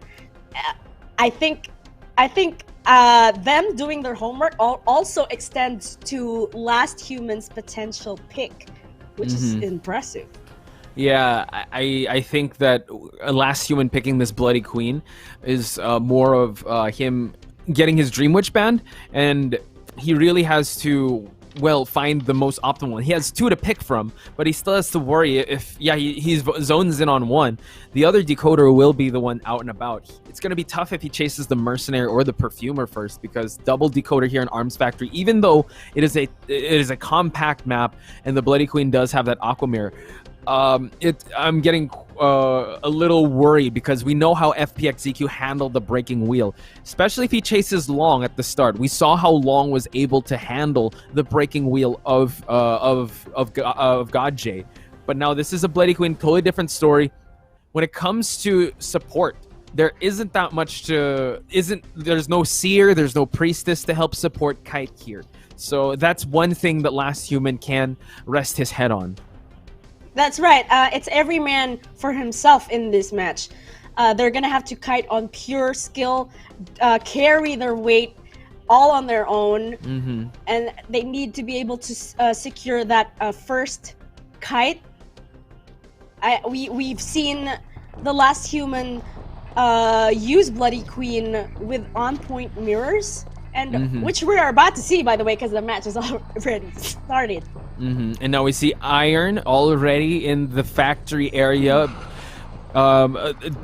Standard build when it comes to detention as well as trump card, but now it doesn't have to worry that much about stuns. Iron is already hiding in tiny mode. He's crouching. Last human did see that earmark, did also bring Hunt. Now it knows that someone is in this area and will spot out the mechanics doll over here at the front exit. Now this is Long's mechanic, so he does know how to kite. The last human already utilized the mirror, so he will have to chase this doll down on foot. That's right, and I think last human. Now we see the last human already propped up the aqua mirror, transferring right away. Needs to down this mechanics doll, but this time is being bought. We know that the Explorer is decoding. Also found 50 pages, and look at that, the jukes, but will knock down the doll. That's right. That was one successful juke right there. Still impressive on the part of the doll. You know, we love it whenever the doll does the kiting. And now, last human has got an idea of where the mechanic may possibly be, but we do know that there is an explorer out there probably doing the digging already at this point, being able to dig up 50%. He's probably gonna want to finish a cipher already. But look at Long here doing the tiptoe technique. I wonder if it'll work. Watch out.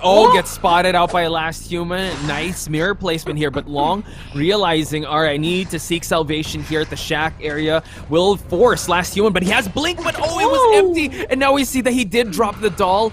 Last human not gonna pay attention to that drop, going back and forth.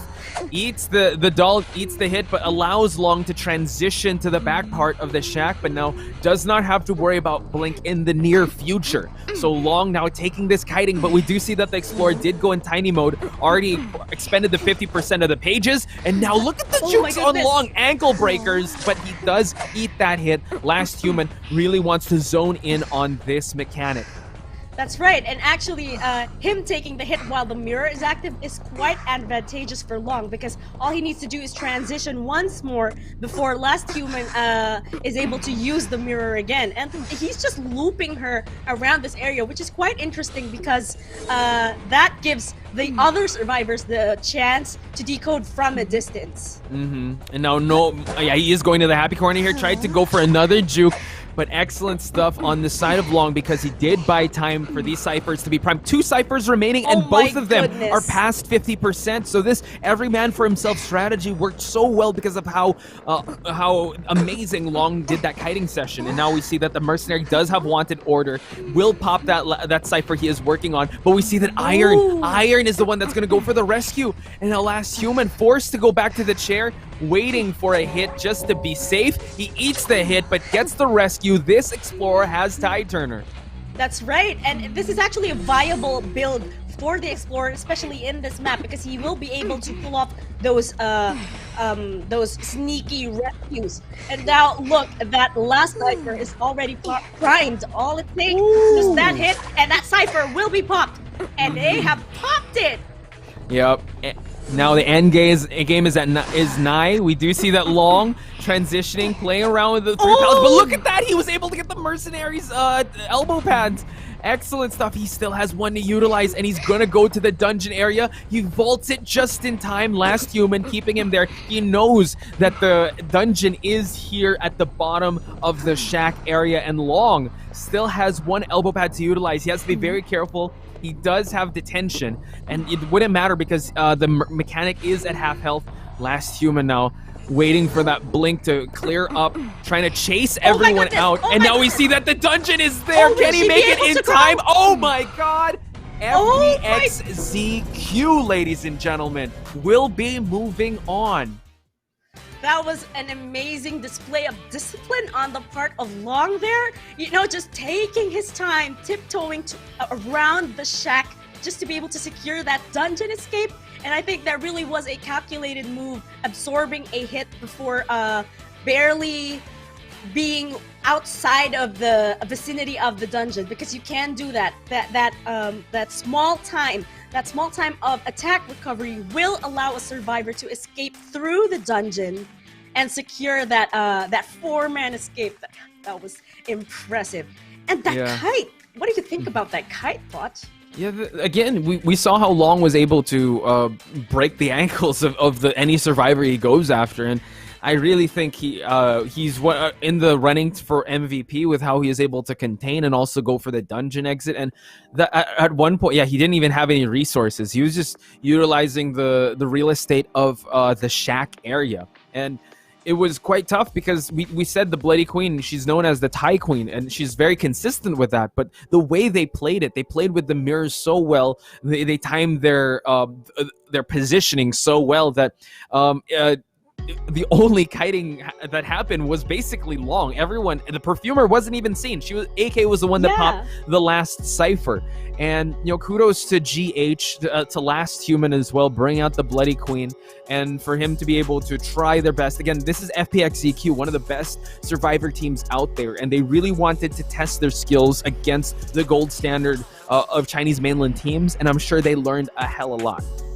That's right, and I think Team GH got exactly what they wanted. After all, they did say that they wanted to join IVS to learn, if not make a name for themselves. But I'm pretty sure those who are rooting for GH are already very proud of how far they've come. But again, this is FPX.ZQ, a lot of things to learn from.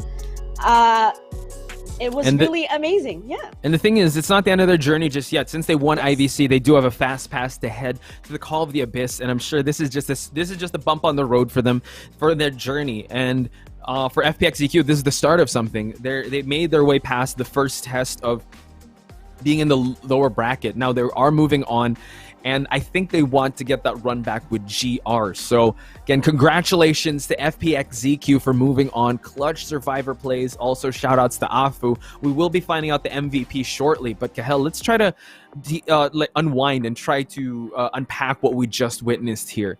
How about it? Any highlights?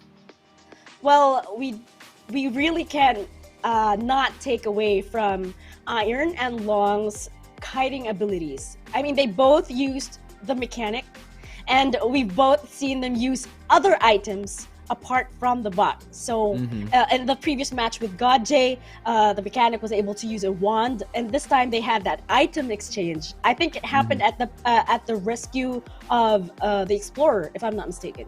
So to be able to I think it was the Explorer. It was a mechanic that was in the area, and then the forward, as Nell mentioned, dropped the magic wand for him to utilize in that area. So yeah, again, just the minute details, they just pay attention to it. Not to mention also the stun support of AK. So on the survivor side, just 5 golden stars for FPX.ZQ.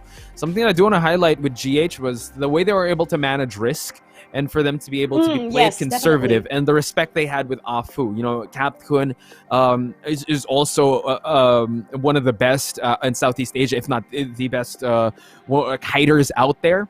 And for their tandem is still being refined, and for them to be able to face Chinese mainland teams is just for them to be able to level up. And here we have it, ladies and gentlemen.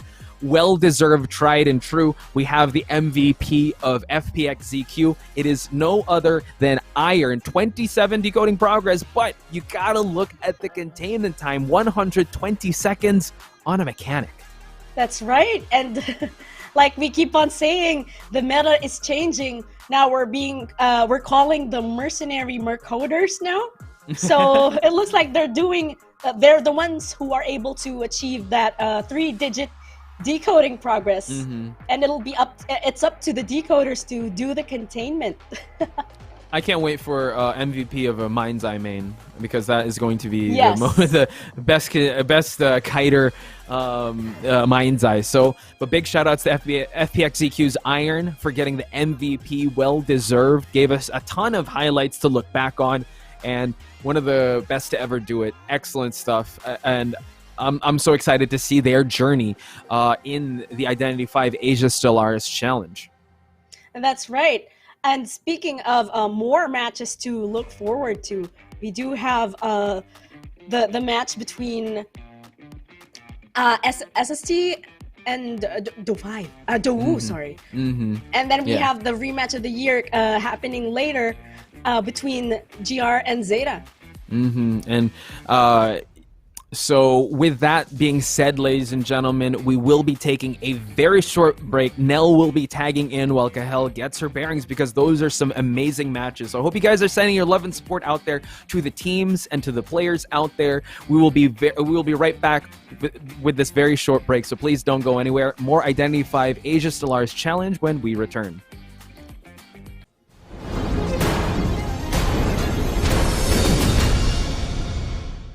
2021 IVS Asia Tournament will begin on September 24. 8 clubs from 4 regions will compete for the championship. In this report, we'll bring you first-hand information on the clubs representing each competing region and uncover the mystery behind Asia's top players. First up, we have 3 clubs from Chinese mainland. They are Dou, FPX.ZQ, and GR. Clubs from Chinese mainland are very strong in every respect. They're proficient in various advanced in-game techniques and strategies, and maintain a high level of stable play. In the face of their top competitors, they remain strong and fearless. Dou is a veteran powerhouse. They won the IVS Championship last year. In this year's IVL Summer Tournament, they launched a rapid offense and performed brilliantly. Their hunter player, Dong Xuan, ranked first in both average deduction points and total eliminations in the IVL Summer Tournament. FPX.ZQ has piles of talented players on the roster. They performed very well in this year's IVL Summer Tournament. They are capable of executing advanced operations in the match and often exert a sense of complete domination on their opponents. In addition, they have an excellent survivor player on the team, Long. He captures every detail accurately while competing and is very good at using terrain to restrain hunters for a long period of time. GR is also a veteran club. Their hunter player, PPX, is an experienced veteran of Identity 5 tournaments. He possesses a deep understanding of the game. No matter how many changes the game's updates bring, he always manages to master strong characters and leads his team to victory. We've invited 3 clubs from Japan. They each boast a strong and aggressive playstyle, excel at using less popular characters to make unexpected strategies work, and are good at executing unconventional tactics. They are SST, ZETA, and CC from Japan. SST reigned supreme in IVC last fall. With excellent results and achieving consecutive wins in the preseason, they were immediately shortlisted for the IVS tournament. Among their ranks, they have Alf, the hunter player who has contributed the most eliminated all matches to Identity 5 tournaments since the IVC summer, and KZNK, the survivor player who has restrained hunters for 94.83 seconds per game on average. ZETA used to be the JUP club we are all familiar with. This year, they once again stand in the spotlight, reborn as ZETA, a dark horse on the battlefield. Their survivor player Rayoli excels with the mercenary, with an escape rate of 70%. With a life and versatile playstyle, he serves as a powerful restraining force on the field. CC is a veteran club with colossal potential. The coordination of this club is perfect, and members' skills are also inspirational. The survivor player Magura has a lot of fans in Japan, attracting a lot of attention. Southeast Asia and Republic of Korea are both new to IVS Asia this year. These clubs emerge from fierce competition, representing the best their regions have to offer. GH is a super club formed of top players from 3 Southeast Asia star clubs.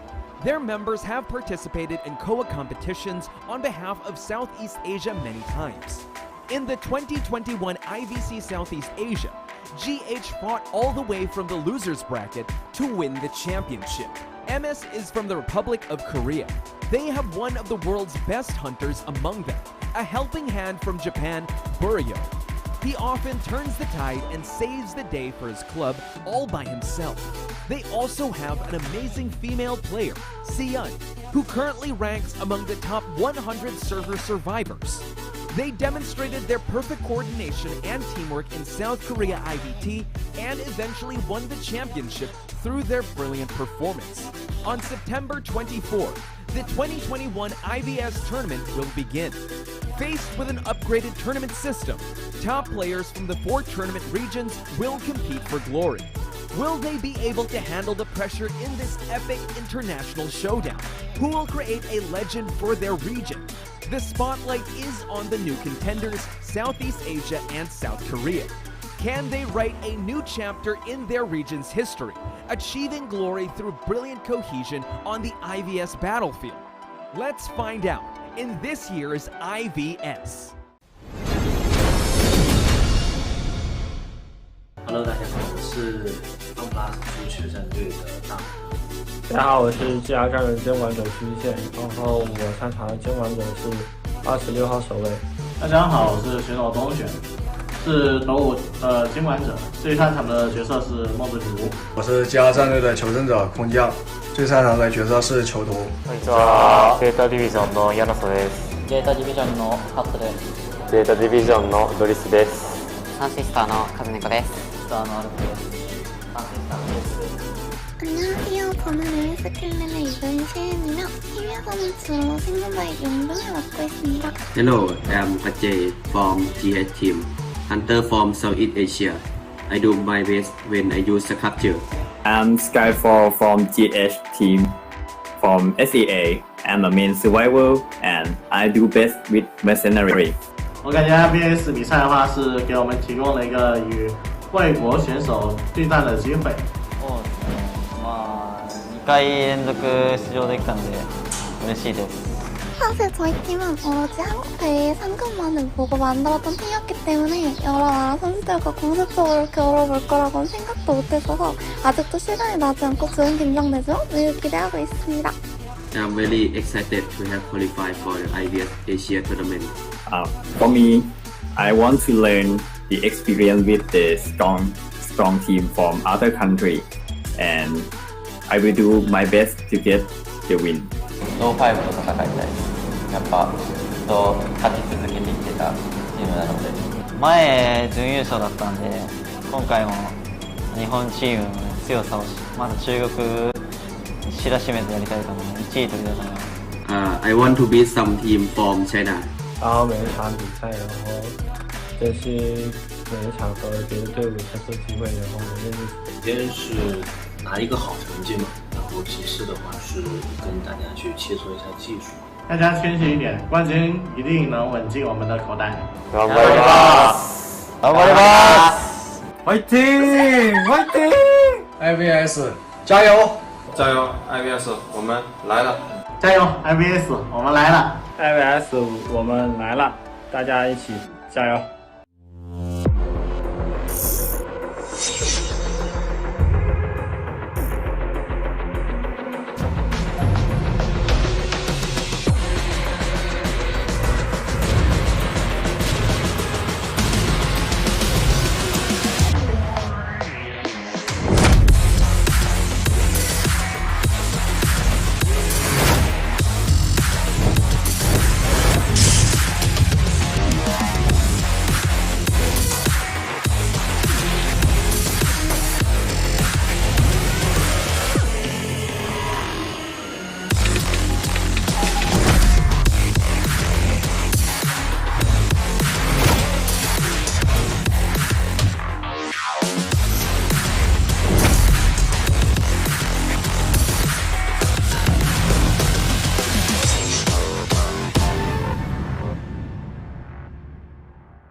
The Identity 5 IVS Asia is about to begin, and a Southeast Asia team has been invited to participate. Today, we will drop by a team member's house to have an online chat to find more about their lives. Let's go. Skyfall, thank you so much for letting us into your home. Since we're in your house, what do you think you can show us? Hello. Actually, I wish I can get you move around my house, but the thing that I can do right now is in my working room. So the first thing that I want to show you is like the dog. Yeah, Mr. Whisker. I brought it from COA2. And here is the rare thing that I want to show you is like the package of COA2 that I used to join. Wow. At that time, I playing as a GUM player, GUM. For as you can see from my bookshelf, they have a lot of manga and novel from Japan and the Chinese novel too. Also Korea, Korean novel too. All okay. So, wow. Yeah. So I feel really good that they invite SEA to join this tour. Be very good. And we've seen some of your skins also. Your favorite skins in tournament as well. What is your favorite skin, by the way, that you like using in competition? My favorite skin in competition is Naive, the detective with the pipe. Yeah, it's very cool and look like gentleman detective. And the secret is the glove, the spring hand. I mean, how can I say the elbow pad? It's hard to see. It's hard to see the elbow pad when you use the dash. Yeah, they can't tell. Hunters don't know. Like, does he have the dash? Yeah, it's hard to see. Smart. That's the secret. Ooh, okay. But if I have to like choose some skin that I like the most in the game, it's maybe the S skin preset. I don't know the name. The white skin preset. Yeah, the white one we were talking about. Yeah. Identity 5, maybe you can bring it back so Skyfall can get a cut, please. Please. You'll be participating in the IVS Asia tournament soon. How do you feel about that? I feel really happy and very excited because every team in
Welcome back, guys.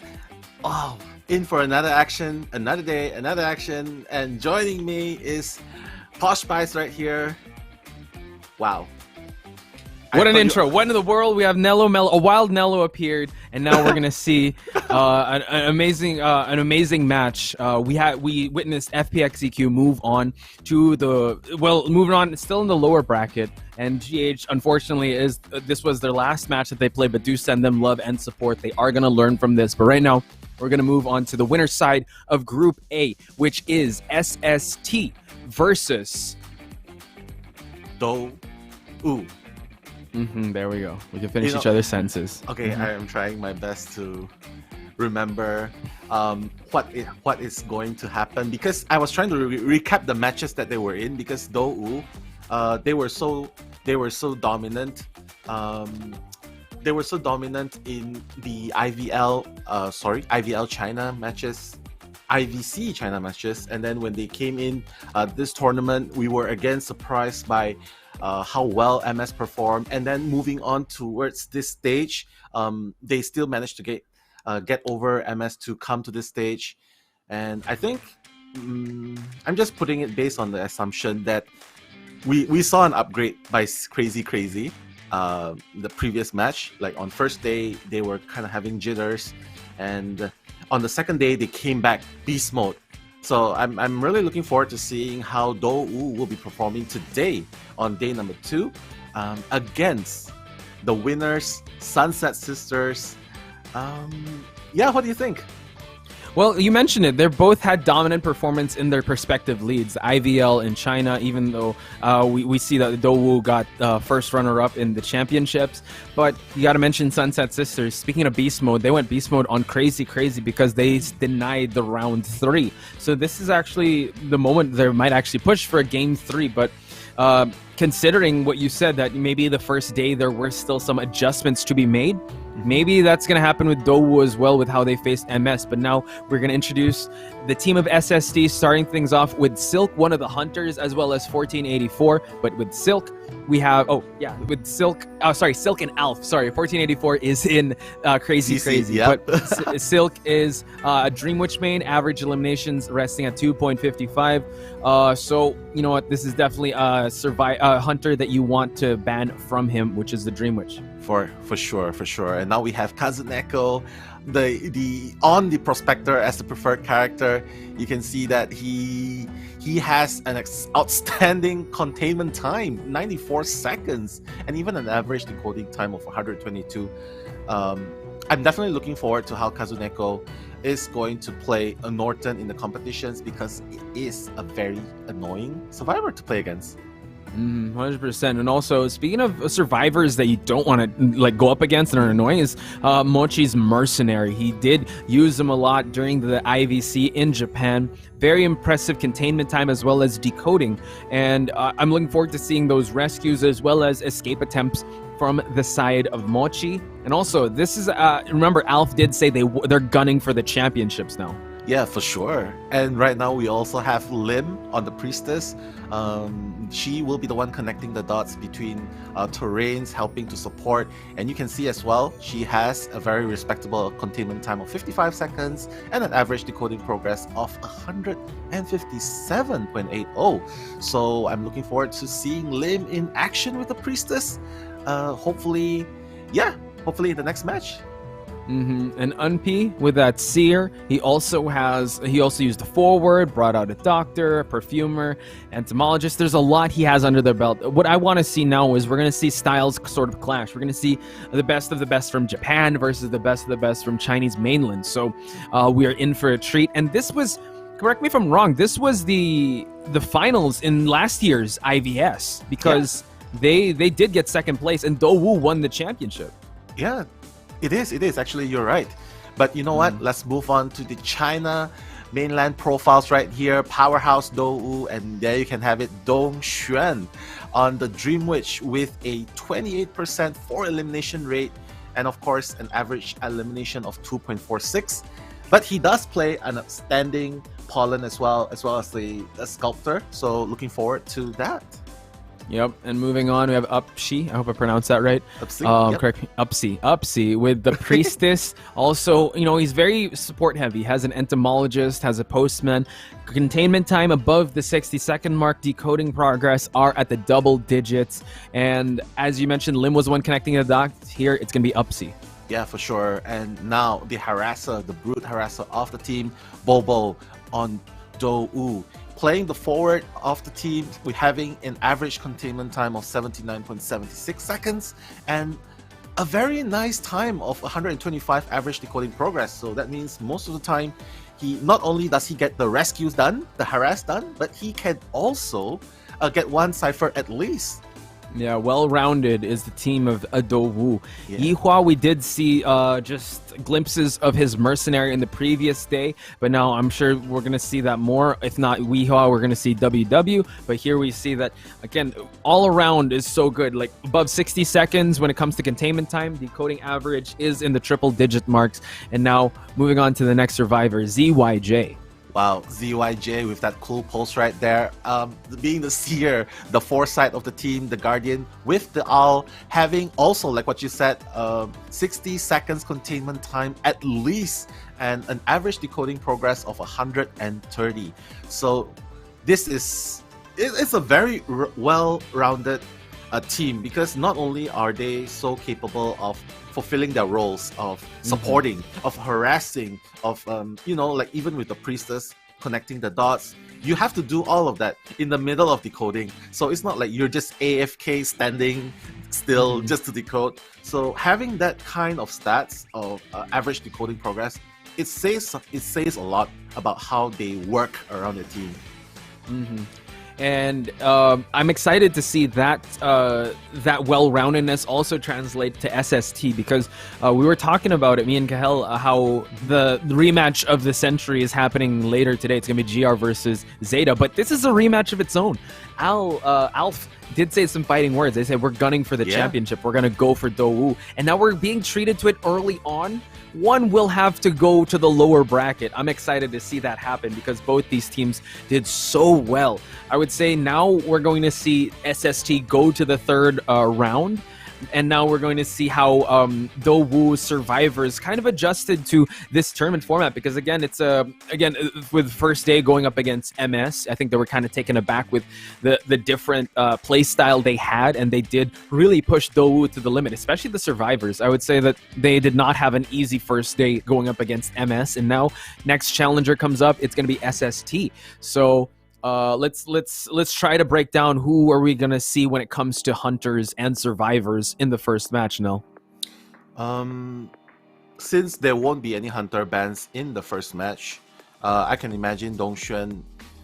It's so hard to pin down what hunter he can play. Exactly, right? So much. he can play so many hunters, like depending on what the survivors after he bans. Let's say, but he'll definitely take out the seer. He'll definitely take out a seer, mechanic slash mercenary. So when he takes out the mechanic or the seer, well, we can see what the survivors will be picking, and as a response, he can just pick any hunter to counter the lineup of SST. It could be Pollen if they go for a heavy rescuer lineup, like you having three rescuers and one decoder in the excuse me, in the side of the survivors. He can easily go for the pressure. He can easily go for a breaking wheel to apply pressure, get one out of the game, apply pressure to the remaining three survivors. He can do anything. And if they get greedy, if the survivors of SST got greedy and decides to go for a more like one rescuer, because we've seen them do that, like just one forward, and then the rest of them are just like decoders and supporters. So if they go for that, he can easily counter it with a sculptor. So yeah, it's just so many strategies involved right there.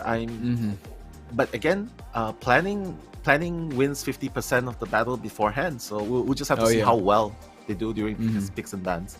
Yeah, it's the mental advantage coming into the round would definitely come into factor. Now let's look at the side of the survivors of Dowu, because we did talk about this offline, meaning that they want to be able to take out that forward from Bobo or the mercenary from I believe it's ZYJ. Is it ZYJ? No, it's Yihua. Yeah, the tandem that they have is so apparent, and their connection is so strong.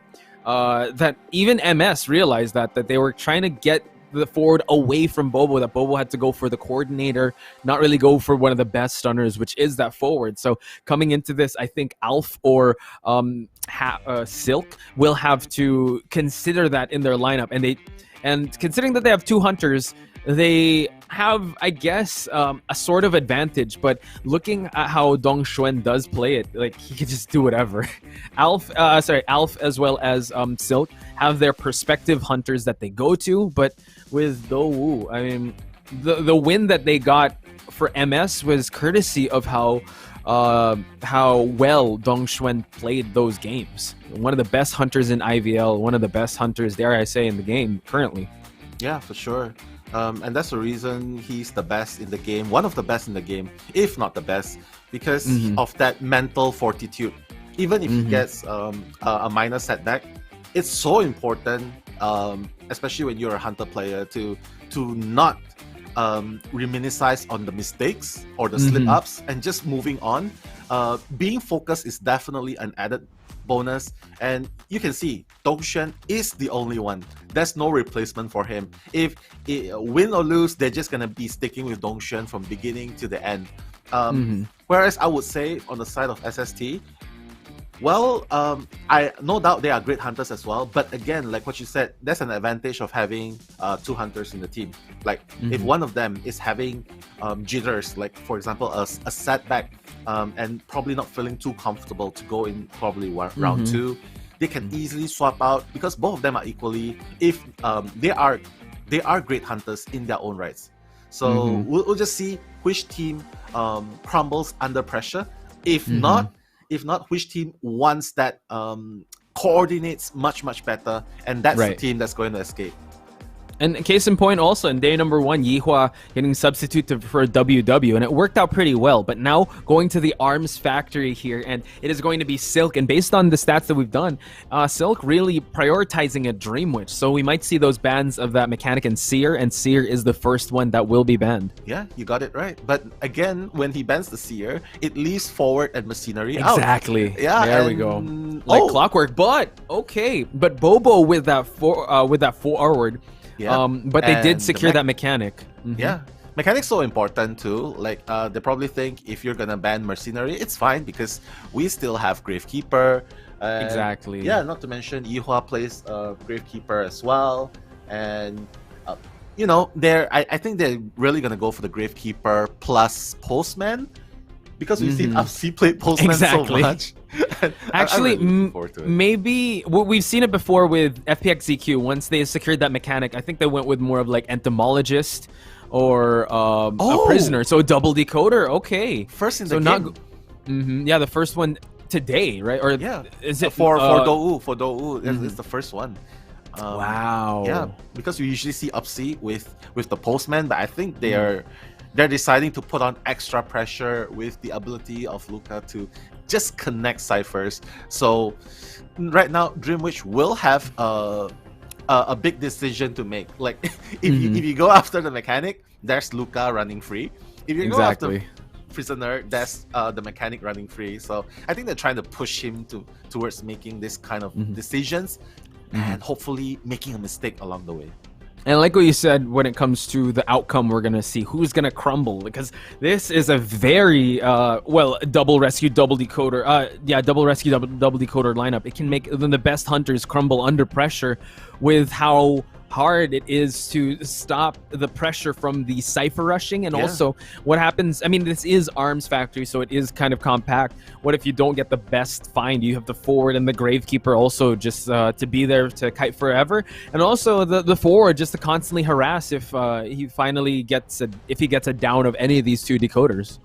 That is for sure. But you know what? We're just gonna have to see what happens. But the best case scenario for Dowu right now, ZYJ, definitely needs to, if I have to choose between chasing the mechanic or chasing the prisoner first, I would say take out the mechanic first, because the mechanic's decoding speed is just crazy, and with this robot out, it's just gonna be 110% decoding speed.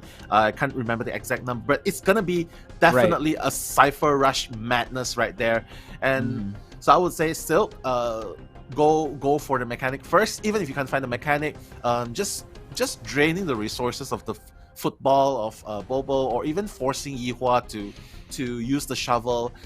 That's going to reduce the resources that they can use to support and rescue in the middle game. Right. And you'll definitely reap the rewards. As you mentioned, it'll be the pressure will be felt, because the rescues aren't going to be that scary on the side of Silk to defend against. And I agree, going for the mechanic first, it's really choosing between the lesser of evils. Right? Do you want to get down Luca, who can connect ciphers but not really have an extra body, or take out the mechanic so you just stop the decoding speed? But the thing is, if you go for Luca, he has that zap. He also can connect before he goes down. But you know what? We're about to find out, ladies and gentlemen. We're going to head to the arms factory. It's going to be Silk's Dream Witch that will be doing the hunting, and now running straight into Bobo and ZYJ. Wow, both of them at the same area. Wow. And you can see Bobo putting down the pallet, exactly. There. But Silk not wasting time, just going to leash ZYJ straight away. He knows he's just going to leave the leash there. Even if he doesn't get ZYJ right here with the leash follower, at least it could be a pressure to stop the decoding in Bobo's side, which Bobo is actually doing right there. No, a sandwich situation. Now chasing away ZYJ from the factory. ZYJ gets the stun on the follower, but luckily he wasn't piloting that one. Again, it's going to be quite interesting to see how he's going to manage with these two followers. He's going to have to keep going back and forth, eats the hit, but is able to transition to the factory. Yeah, that was a really nice sandwich situation there by Silk. He got the he used the main leech to hit. So right now his leech follower is still around, and he instantly got it. Wow. Beautiful sequence there, and did not expend the blink, mind you, Nell. So this is definitely a good start on the side of Silk. This is the most optimum target that he wanted to go for. And now Prisoner does have wanted order. So I know the doll is out and about, so let's see how FPX.ZQ will respond to this. Yes, and one thing to note also is his leech follower is still up, so the new leech is available for you straight away. He's gonna use it to leech Bobo straight right off the bat. But again, the steal happened. The steal happened while we were talking about Bobo. Exactly. Yeah, the Gravekeeper able to get the backdoor rescue, and we got a stun on ZYJ. Exactly. So still remaining in this area, we do know that the forward. Oh my God! Excellent blink hit there. Mechanic will be falling down soon, but his doll is still pretty safe. And we see the lower left side of the screen, the prisoner is working on two ciphers at once. One is about to pop, the other one is at 80%. Yeah, and this is the beauty of using Dream Witch Bling. No hesitation, doesn't matter if you get pallet, doesn't matter if you put down the pallet and vault over. The Bling's just gonna be available to use just like that. So right now, Mechanic's on the chair for the second time and gonna get leeched right again. But again, 3 ciphers have been done. SST Silk is not out of the hot waters just yet, because Bobo, he is going to rescue. Yeah, and he was already working on removing that curse, but we see that, Mechanic, last effort will be popped, but Bobo has the resources to go for that stun. Not liking the life on him, but he's utilizing the football to move away, gets another stun on him. These stuns on both Bobo and ZYJ have been something to highlight, and removing the leech just to make sure it's already primed, so he's gonna make sure to remove it when he is safe and sound. Mechanic is down, but still decoding. That is the pressure that the Mechanic brings, and we see that the Mechanic's doll is helping out the prisoner pop that second to the last cipher. Yeah, but I guess he realizes that he has to stop it straight away. If he does not share Tracy, the bot's just gonna keep going. So yeah, great choice, great timing as well. So he's gonna get the robot out of the way. But again, that cipher is almost primed, and we mentioned it again, having the prisoner up and about, they're just gonna be able to connect the ciphers and be able to push from anywhere around the map, as long as there are 2 ciphers. And AI predictions right there, Posh. 3 escapes imminent, 43%. Do you agree with the numbers, Posh? On Dou's side, I think Silk wants to disagree, but it's looking like it so far. But you cannot sleep on this Dream Witch. Again, a bad kite can turn things around. We know that the Cypher is already primed there, and he still hasn't used his trump card yet. Yeah. So that's something to consider when it comes to Silk's Hunter, because he's still trying to find a blink utilization. Bobo is at half health. We are seeing him break that connection. Oh, wow. The forward trying to remove the leech here, but still has to be very careful. The blink. Oh, no. Okay. Tried to go for trying to bait some activity there, but now Silk going back and forth. We see that the Gravekeeper is at the factory trying to open up that Cypher. Bobo so close to removing that leech. Cypher is at 31% for that Gravekeeper, but Bobo still has a full football to utilize. Yeah, I think Silk was just trying to conserve his blink. But wow! Yeah, he's finally gonna use it. He's finally gonna use it. I think he was trying to conserve his blink, just in case he needs to use trump card and abnormal a Cypher, or even use it as a teleport in the late game. But I guess he has no choice. He has to use that blink right away. And you know what? The last Cypher is prime. He's just waiting. He's just waiting right there. Bobo is going to go to the chair, but Prisoner is already at standby. Upsy is just right there standing by. He's waiting. Yeah. All of them have their resources.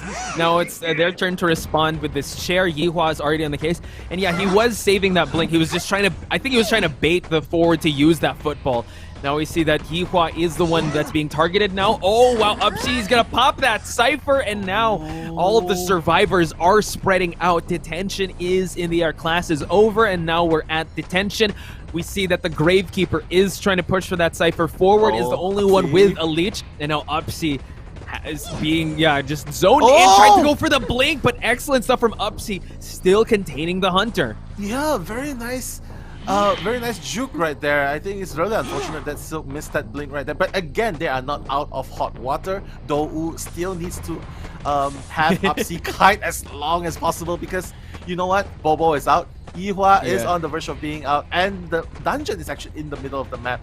So it does not look like a tree escape, but it's so close. Gravekeeper still has the shovel to cover, and that's the big problem that Silk has to face right now. Yihua has the electric shock, and now we see that Upsy is moving away, trying to go towards that dungeon. It's still quite far, so I guess they want to try to push for it, but Upsy being cut off. Now we see that, he's trying to conserve as much as possible, but he's still trying to make his way. He's had to be very conservative. Gravekeeper does have that burrow state, but he is waiting at the exit gate. Now we see that Silk defending properly here.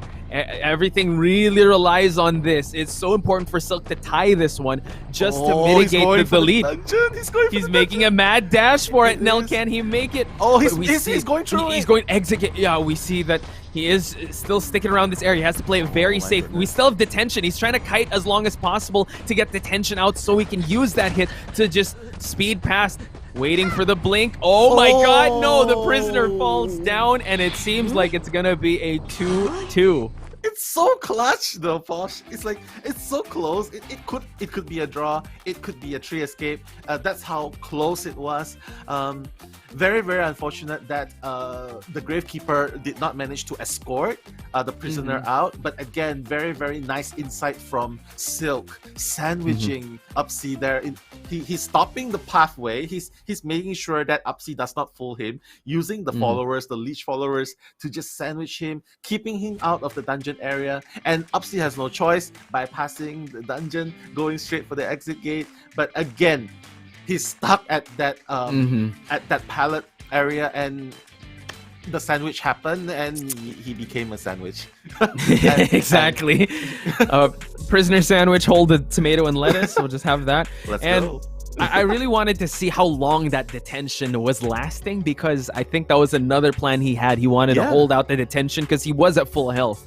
But here we have the results, ladies and gentlemen. On the side of SST, Silk got 3 pallets destroyed, 10 strikes, considering that the Dream Witch is a single-hit hunter. That was a lot of violence. He chose 6 knockdowns for him to go for a tie, and very conservative blinks. I mean, there were some moments, there were some scrambles he couldn't capitalize on, but you know what? When it counted, when he was downing Bobo, when he was just the constant threat of that blink was there.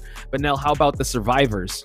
The survivors right there, you can see that Upsy is being the star kiter at the end, trying to pursue that 3-man escape.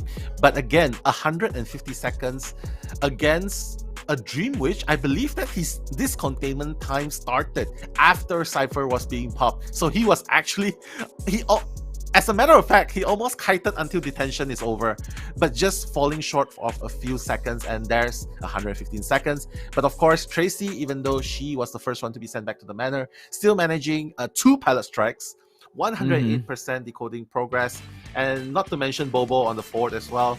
These people love to pallet stun the hunters, huh? Also they do. Yeah. So, hunters beware. Stay away from those pallets. And excellent performance. We're still at a tie though, but now we're shifting in gears. We're gonna see Dong Xuan do the hunting, and if I recall correctly, I think the lowest he's got was 3-1. So he's been so dominant so far in the IVS. So the survivors of SST are going to want to break that streak and try to go past the tie and try to be able to secure themselves a victory here. This is honestly SST versus Dowoo's grand finals potential, and we're being treated that early. Christmas is early for us now with this matchup. Let's so go. I'm excited to see. Okay, now we know it's Arms Factory. What do we think? Can we try to predict who Dong Xuan's going to be using? He just has so much hunters. And there's a lot of hunters he could utilize here. He could, but I say, since the result is 2-2 in the first half, and Silk was using his Dream Witch, I say Dong Xuan, just go for your Dream Witch. Just go and show, with that pride of a hunter, just go and show them your Dream Witch. If that's what he's thinking, he'll go for it. Otherwise, he can easily assess Sculptor, even Breaking Wheel, because like what you said, his worst performance was 3-1. So when that's your worst performance, that's really little to lose on the side of Hunter. True. Yeah. And considering that if he goes for the Dream Witch first, getting the respect ban, I think Sculptor excels more in more maps than the Dream Witch does, especially Dong Xuan. And remember, he used the Breaking Wheel against MS, and MS did not respect ban that Breaking Wheel. They were scared of his Dream Witch. So while it's still on the table, utilize it. So just to add more pressure to Team SST. So we're going to head right into it. Here is the lineup, ladies and gentlemen. SST will be on the survivor side, while Dowoo's Dong Xuan will be doing the hunting. Wow, Dong Xuan, look at the look on his face. He is not playing around, especially when it comes to hunting. Same map right here, Arms Factory, first game, still second half. We got a 2-2 in the first half, so basically it is still a reset at this point. So it's really up to Dong Xuan to break that balance, or even SST survivors to break the balance. But right now, we're seeing Seer first ban. Yeah, honestly, it's kind of shaping up to be a mirror match in a sense, where Dong Xuan might, tap into that hunter pride and just show that, all right, you brought out your Dream Witch, let me do the same. Let me oblige and also show you what my Dream Witch can do. We are seeing that they're going to lock in with a mercenary and forward right away. So strong start for the side of SST.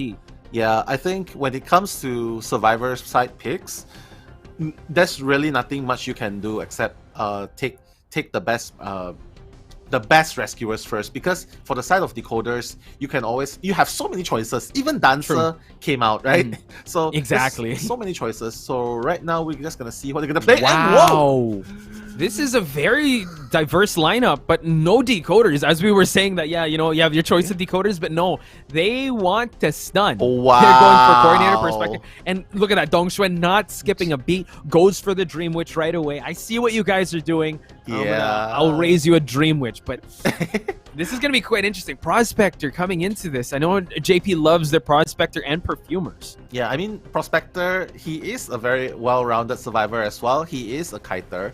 He is a decoder. His decoding is actually really fast. And not to mention, each time he passes the Cypher machine, he gets a slight speed boost. And that really matters a lot. Not to mention his potential at late game alongside forward. He can easily stun towards the wall, or even push away. It's so many possibilities with Kazuneko's Prospector, and it's especially good. One thing to point out, it's especially good against Dream Witch as well, because the followers can be attracted, can be repulsed. Dong Xuan really needs to pick his targets well, and I would say it doesn't matter actually who he goes for first, because as long as he stops the rescue from happening, that's where Dowoo is gonna take. For SST, they have to prolong the kite. They cannot fail rescue. That is their winning condition. They need to get the worst they can do. They need to get a draw at least. But best case scenario, 3% out, or even 4 survivors escape. Yeah. Just shoot for the stars. Go for 4 as much as possible. But looking at this lineup, Dongxuan won't have to worry too much about Cypher rushing. But he, again, when it comes to kiting, yeah, these can definitely this lineup can definitely support each other. They can also kite for a long time, especially with the Prospector, Forward, and Coordinator. Actually, all of them, yeah, they can support each other. Mercenary would be the most passive one, but we say that it's really hard to chase a Mercenary first. You exhaust his pads for sure, but he has that delayed hit. He also has the longer chair time. So win conditions are clear for SST. For Dongxuan, though, it doesn't matter. It needs to stuff the rescues, stuff that attempts to try to kite for a long time and catch these survivors off guard for him to chair in a position where he's also kind of disrupting the Cypher rush. Yeah, for sure. Like, we've seen Silk going for the Blink build, but at the end of the game, he didn't really have the chance to use it. He didn't really have the chance to use the trump card. So right now, I'm really wondering what Dongxuan will be doing. But knowing his style, he's probably going to stick with Patroller. Yeah, he's really good with Patroller. I would say, like, he's so good at stuffing rescues and also capitalizing once the Patroller gets a bite on the ankles. And we are seeing it right now, ladies and gentlemen. A mirror match. We have Dongxuan's Dream Witch to face the survivors of SST. And it's Patroller. Yeah, he's gonna find Kazuneko first. That's the best. No. That's the best survivor he can hope for to find. And instantly not wasting time, just gonna leech it right over here, and then he's gonna bring his follower to the other side, just breaking off the pallets, making sure that he does not get blocked. The Kazuneko, and this is the Soul Catcher, and you can see right here. Oh my god! Yeah, I went for the once he knew that the stun was gonna happen, he already dropped the Patroller in the main body, and he's gonna get an easy hit here. And that was the main follower. He still has his leech follower, so a sandwich possibility can happen. So Dongxuan starting off with another Patroller. Kazuneko, is he close to a window? There's a pallet drop. Oh my god! How is Dongxuan doing this? He's anticipating it before it happens and instant down. Oh, that was quick. That was quick. And now we see just a slight pause in the action, but a furious start to Dongxuan's Dream Witch. Did you see how he was anticipating? He knew that there was going to be a pallet there. I don't know if he has a sixth sense for these things, but yeah, he go left or right, and he chose well because he knew he was going to drop the pallet on that side and reap the rewards there. A downed Prospector. Yeah, it's like he's playing basketball, just fading to the left and then going for the right straight away. I believe that he was baiting for Kazuneko to put down the pallets because, again, under pressure, he is one hit away from being down. So just fading to the left and instantly going for the right. He knows that Kazuneko has already placed down the pallets. So it's just a matter of time before he catches it, catches him on the Patroller and getting that down onto him. But right now, what really matters? Yep, go ahead. I was going to note that Dongxuan, all his hits, all his swipes have been counted. Like, they did not miss. Yeah. Hit or miss. I guess he never misses because it's like he's just so good with timing those and also Patrollers. Like, none of it was wasted. None of the actions of Dongxuan, his positioning, his skill, his hits, they've all counted for him to... I don't even know if that was 30 seconds.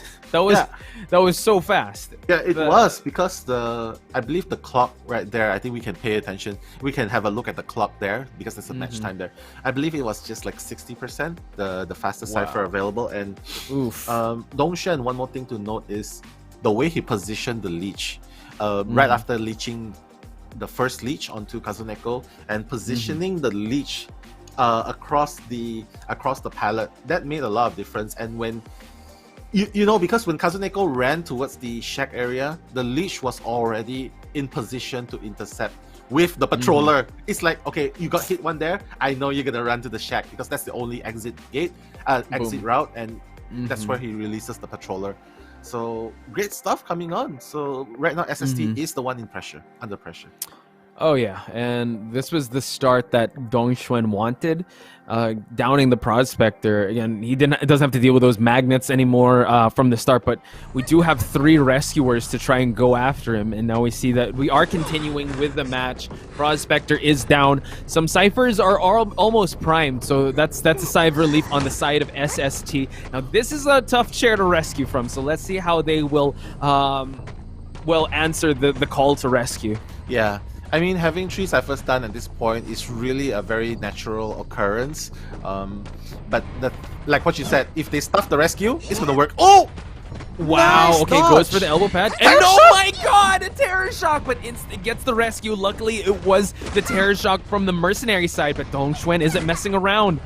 You see that he is pinning down. This is gonna be a double down. A sandwich situation again. What is Dongxuan?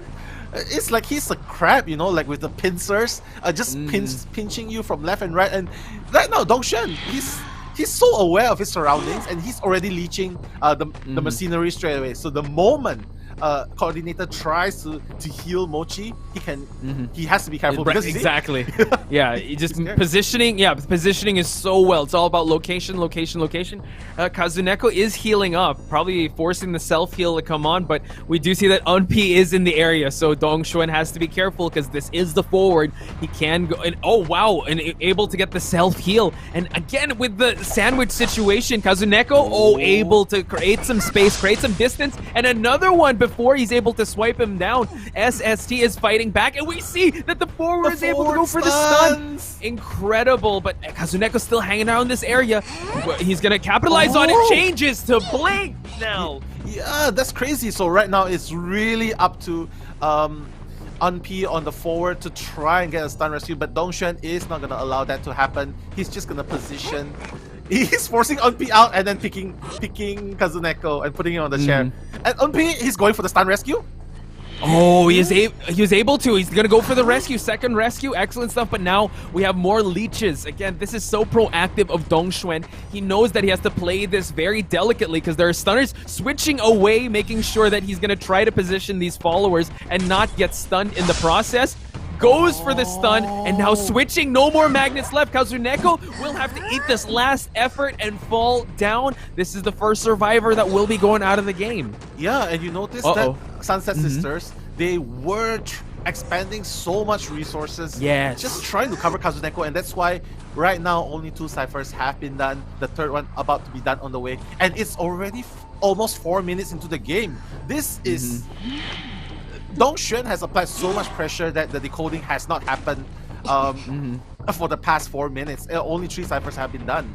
Yeah, only at the start, right, where the Prospector was kiting, but now we see that he has his sight sets on Lim. Lim with the pallet stun of her own. Great stuff, but no, tried to go for a hit. Lim, just juking and jiving away from it.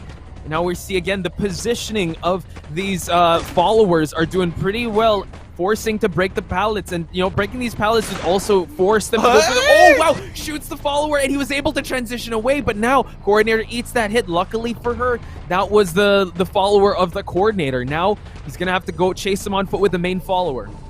He knows, he just knows, like he's just looking, he's just looking at the... he transitioned even without looking. He knows that Lim is going to shoot. And that's where the crazy reflexes of Dongxuan is coming into play. Right now, Dongxuan shifting his sights to Mochi again, bringing his spawn followers. He's gonna go through the window. Window block! Oh my god! Now Mochi forced to use the elbow pads.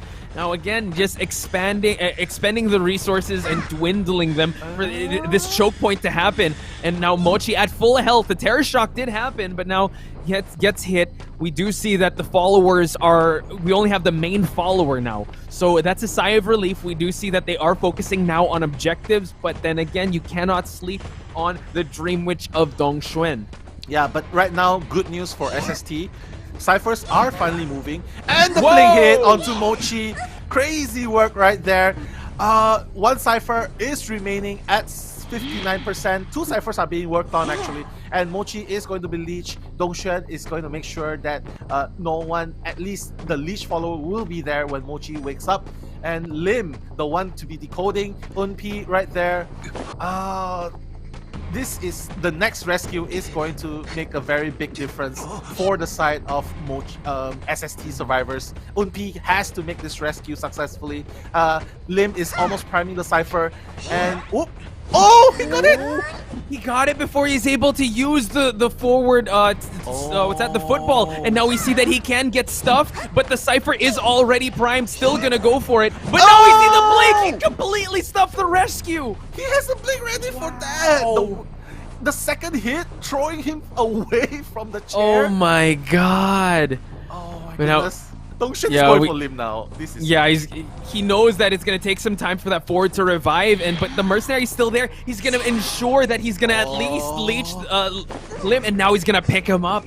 But wow, 3 survivors. Oh my god. Now we see that Lim is being guarded. Unpi trying to struggle free. Lim about to open the exit, but now we see him trying to go for it. He gets the hit. Oh my goodness. Oh, he was buying time for the spawn follower to come. Can he pick him up? Oh, that was close. The forward was able to struggle free. Can he go for the dungeon? He's still got some resources of that football. Dongxuan has to be very careful with this one swipe. He wants to get that 3-man down, but then again, they can push for this tie. Can that happen? Does Dongxuan know though? Unpi has to rescue there. Yeah. He has to go to the dungeon. Yeah, exactly. He's gonna go for it. It's gonna be a 2-man escape. Oh my god, Dongxuan going on foot, and now we get Unpi. It is a 2-2 game. This is a victory for SST, even though it's a draw, but because Dongxuan was supposed to get that 3 kill at least. But crazy stuff right there. I cannot imagine what Dongxuan's reaction would be, because he obviously did not know where the dungeon was. I think he had an idea where it is, but he never seen the dungeon yet. But Unpi knows where it is. And the moment he struggled free, the moment Lim actually got out of the gate, Unpi was making a mad dash towards the dungeon. Dongxuan his main body wasn't even close, because his main body was stationed next to Lim before she escaped. And that's how SST, the clutch plays, getting that draw. We're definitely seeing a game 3 in this game. Yeah, I would say it's a tale of 2 halves. The tale of how the Hunter was so dominant at the start, but towards the end, how they were able to adapt and really adjust to the situation. Great performance on the survivor side for them to mitigate that, and I think they really capitalized on Dongxuan really focusing on Lim and wanting to get 4K, but in that process they turned a 3K or a potential 4K into a tie, which, as you said, is a victory on its own. Let's check out the stats here. We have 5 pallets destroyed, 13 strikes, 1 terror shock, and 9 knockdowns. Not a bad start for Dongxuan, but the survivors, I would say, that was definitely a clutch tie that they needed to have, because Dongxuan is so good with that Dream Witch. So let's talk about the survivors. The survivors for sure. Kazuneko is the first one to kite, kiting for 75 seconds, expending a lot of resources, but you know what? He did his job. And even towards the end, Unpi with that clutch play, and I have to say, Lim actually did a really good job containing in the middle game, and even managing to prime the last Cypher. I would say, just going back to the match for a little bit, it's supposed to be a very clear victory for Dongxuan. I think the confidence there actually became created some issues for Dongxuan, because if he did not insisted on ballooning forward, and just decided to commit towards a Lim when she was opening the gate, I think he shouldn't have let Lim open the gate at all. I know his idea was to let the spawn followers go, but the moment Lim escapes, that backfires. And Unpi struggled free, that backfires again. So instead of going for 4K, you're down with zilch. You're going back to a draw. And I really think that could be a wake-up call for Dongxuan. Maybe he needs a little bit of break to recuperate, and I feel like everyone at home needs that break as well, because we will be taking a very short one, ladies and gentlemen. So we will return with round number 2 of Do Wu versus SST. So don't go anywhere. More Identity 5 when we return.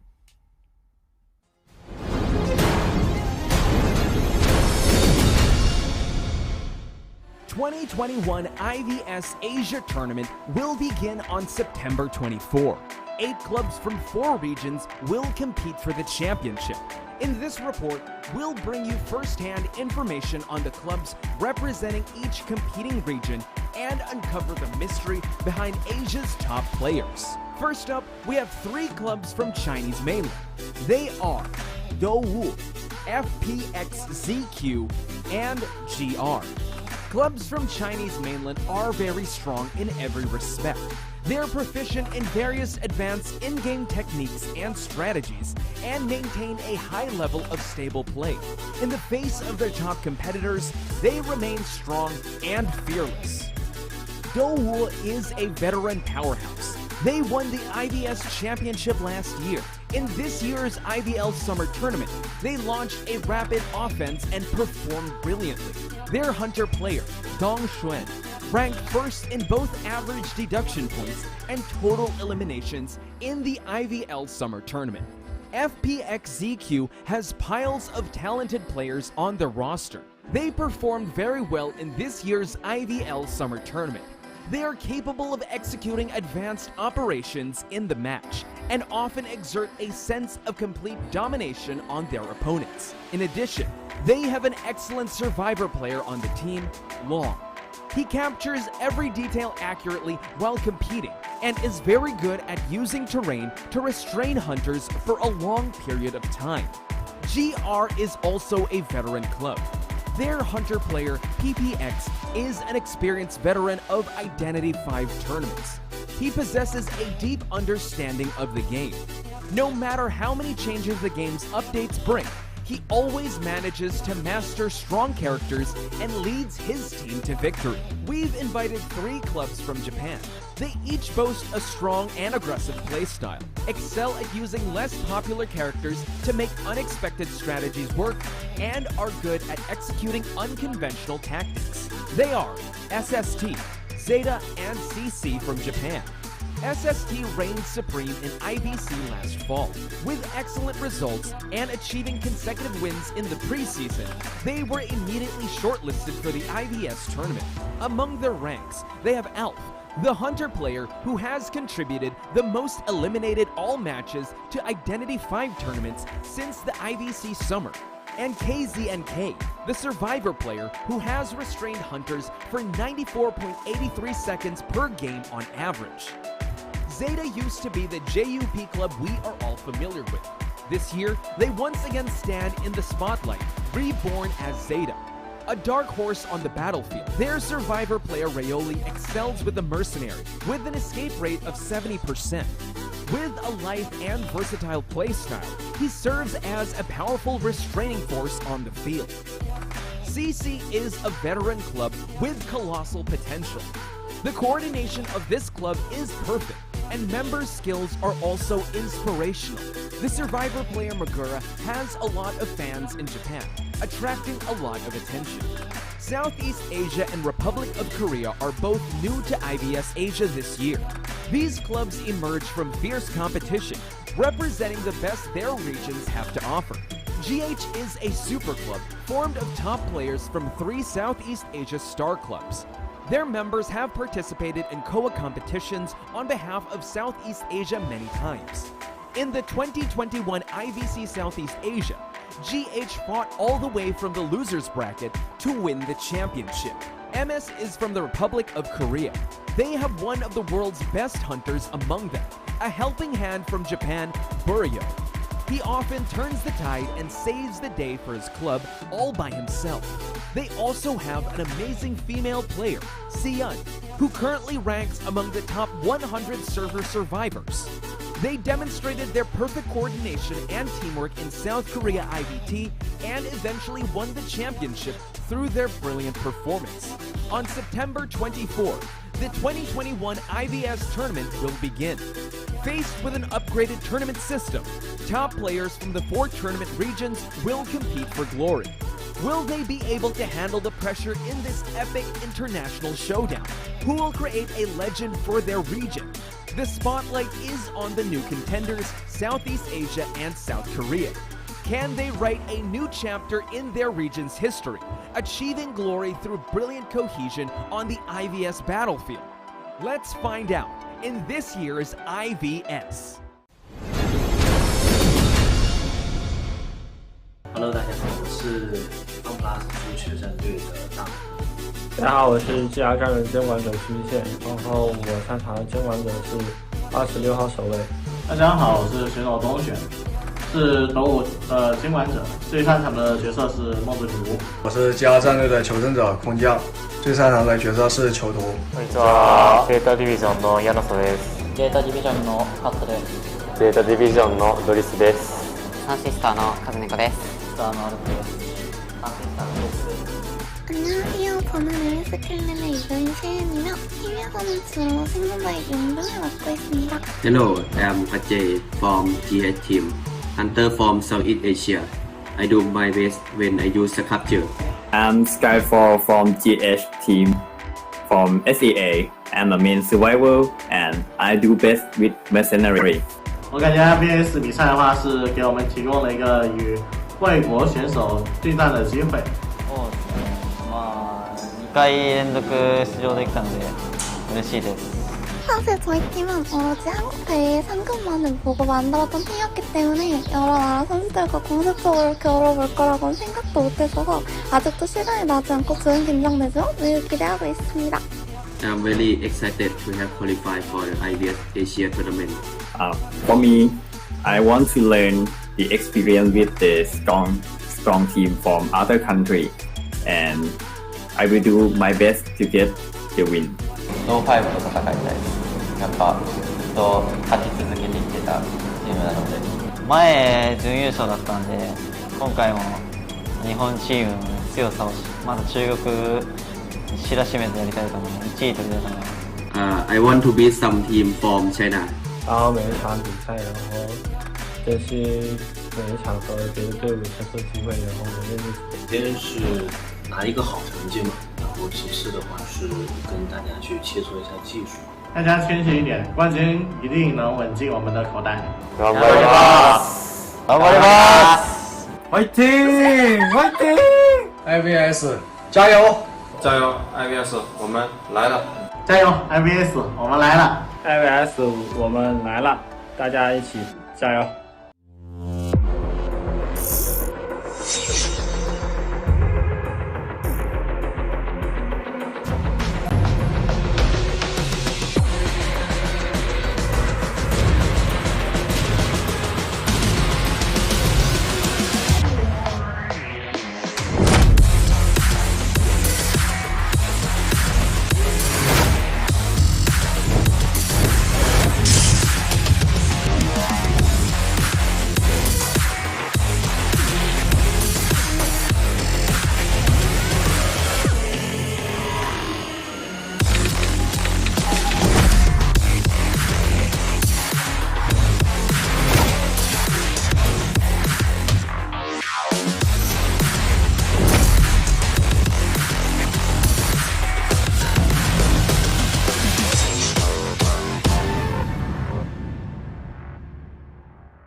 The Identity 5 IVS Asia is about to begin, and a Southeast Asia team has been invited to participate. Today, we will drop by a team member's house to have an online chat to find more about their lives. Let's go. Skyfall, thank you so much for letting us into your home. Since we're in your house, what do you think you can show us? Hello. Actually, I wish I can get you move around my house, but the thing that I can do right now is in my working room. So the first thing that I want to show you is like the dog. Yeah, Mr. Whisker. I brought it from COA2. And here is the rare thing that I want to show you is like the package of COA2 that I used to join. Wow. At that time I playing as a GUM player, GUM. For as you can see from my bookshelf, they have a lot of manga and novel from Japan and the Chinese novel too. Also Korea novel too. All okay, so, wow. Yeah, so I feel really good that they invite SEA to join this tour. Feel very good. And yeah, we've seen some of your skins also. We've seen your favorite skins in tournament as well. What is your favorite skin, by the way, that you like using in competition? My favorite skin in competition is Naive, the detective with the pipe. Yeah, it's very cool and look like gentleman detective. And the secret is the glove, the spring hand. I mean, how can I say the elbow pad? It's hard to see. It's hard to see the elbow pad when you use the dash. Yeah, they can't tell. Hunters don't know. Like, does he have the dash? Yeah, it's hard to see.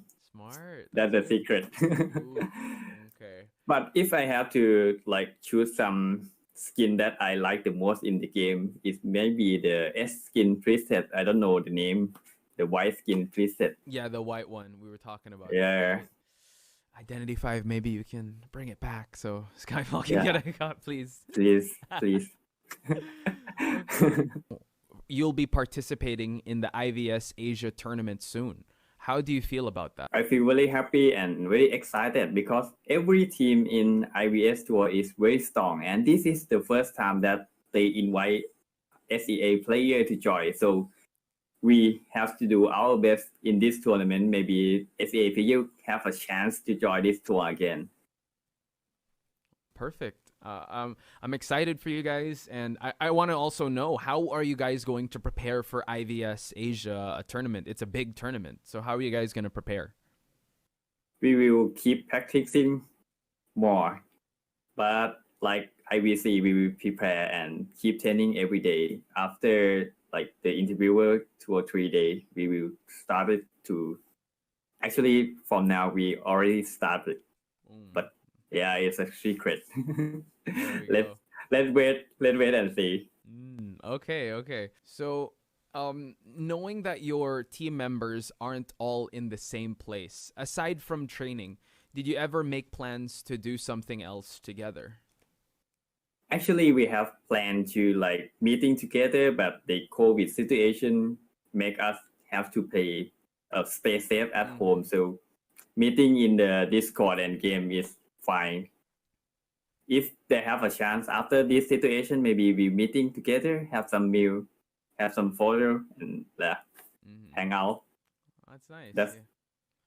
That is my plan. Okay. So, if you guys would win the IVS tournament, how would you guys celebrate the championship? Honestly, in this situation, maybe we can celebrate as IVC tournament was stay at home and take some rest. Okay. That's all we can do in this situation. But yeah, that is okay, because when you get the winner, you feel happy. That is the best thing to celebrate in your heart. Aw, nice. That's a good one, Skyfall. Thank you for that. So one of the last questions is, we know about your tournament and your career in Identity 5, but tell us about your daily life and what do you usually do at home? The thing that I usually do at home, I'm a gamer, and the game that I play is Identity 5. I stay at my home playing Identity 5, streaming, and you can follow me on Facebook page Sky4V and YouTube Sky4V channel. Don't forget to follow my channel. I playing Identity 5 and making some video, sharing some technique to other people. And I hope one day, if maybe I quit the tour, they have some other player come and like viewing some player for SEA, play SEA. Nice. Yeah, get inspired with the knowledge you pass down. So yeah, amazing. I'm sure everyone is going to like and support that page and that channel. So is there any last words you want to say, Skyfall, to the people watching, your fans? How can they support you? You have the floor. I have to say thank you to all of the fans that cheering us. We will do our best as a representative of SEA. GH team will do our best and hope everyone support every team in IVS Tour. Actually, it's not only IVS Tour, every team in this world, every player. Thank you, everyone. And all right. So, Skyfall, thank you so much again for a wonderful tour of your office and your figurines. And best of luck to you guys in the tournament. See you guys all at IVS. Okay, see you everyone in the tournament. Hope you guys enjoy. This will be a big and the great time ever in the tournament. See ya!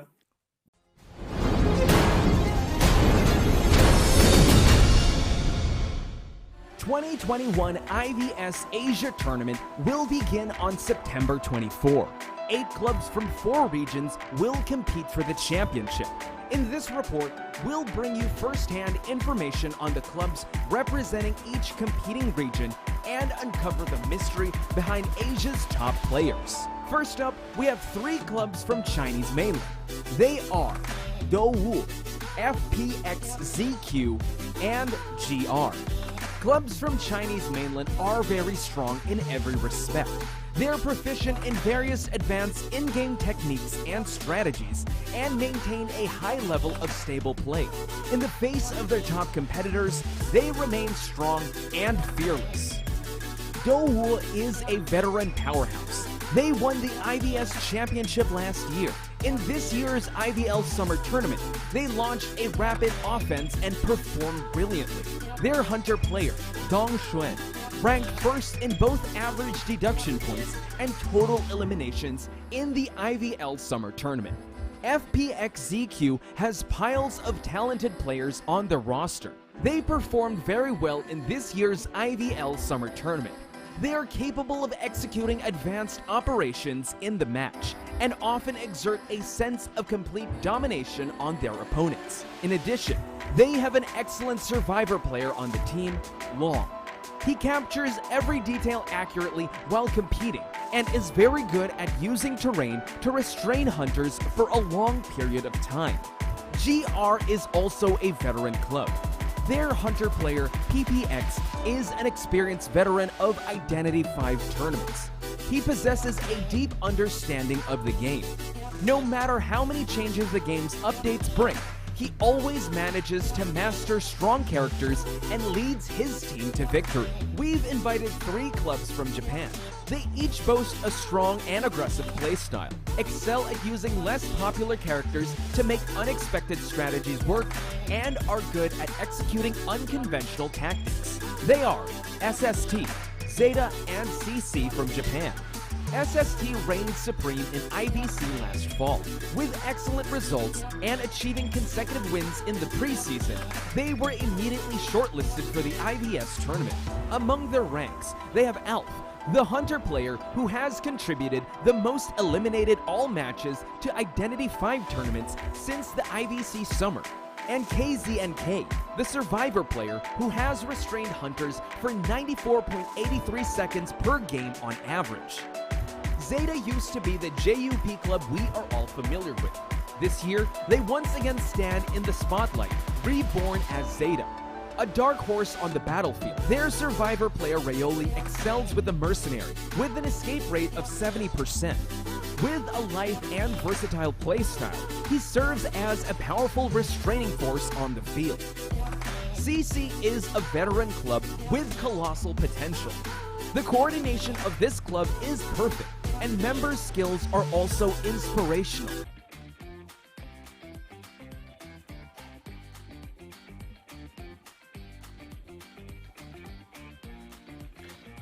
And welcome back, ladies and gentlemen, to the Identity V Asia Stellaris Challenge. We are at round number 2 between Douwu and SST. Here we have it now, the picks and bans at Hospital. Wow, Hospital favoring the survivors right here. And you can already see Alf is standing in, and Silk is going to be sitting out in round number 2. I'm dying to see what Alf will be picking in this, but right now we're seeing that he is going to remove the pesky forward from Bobo's hands and also the mechanic, because they just do so much. One decode so much, the other just provides so much harassment. But Douwu is going to respond by banning Bonbon. So yeah, interesting ban right here. Yeah, and that's one of the go-tos for Alf, that and the Sculptor, but they have to kind of recuperate some of the survivors that are still viable, so going for the Priestess and Seer is a good option. And now Alf can ban the Mercenary, but no bans the Coordinator. So leaving the team of Dou-Wu with Mercenary to come in and still having the option to go for a Decoder or probably another maybe Harasser or Kiter. Yeah, I mean, they are definitely... I think Alf is just trying to remove as much harassers as possible. Forward and Coordinator definitely going to buy a lot of time. So they're just going to say, like, you know what, Bobo, I'm not going to give you Forward. I'm not going to give you Coordinator as well.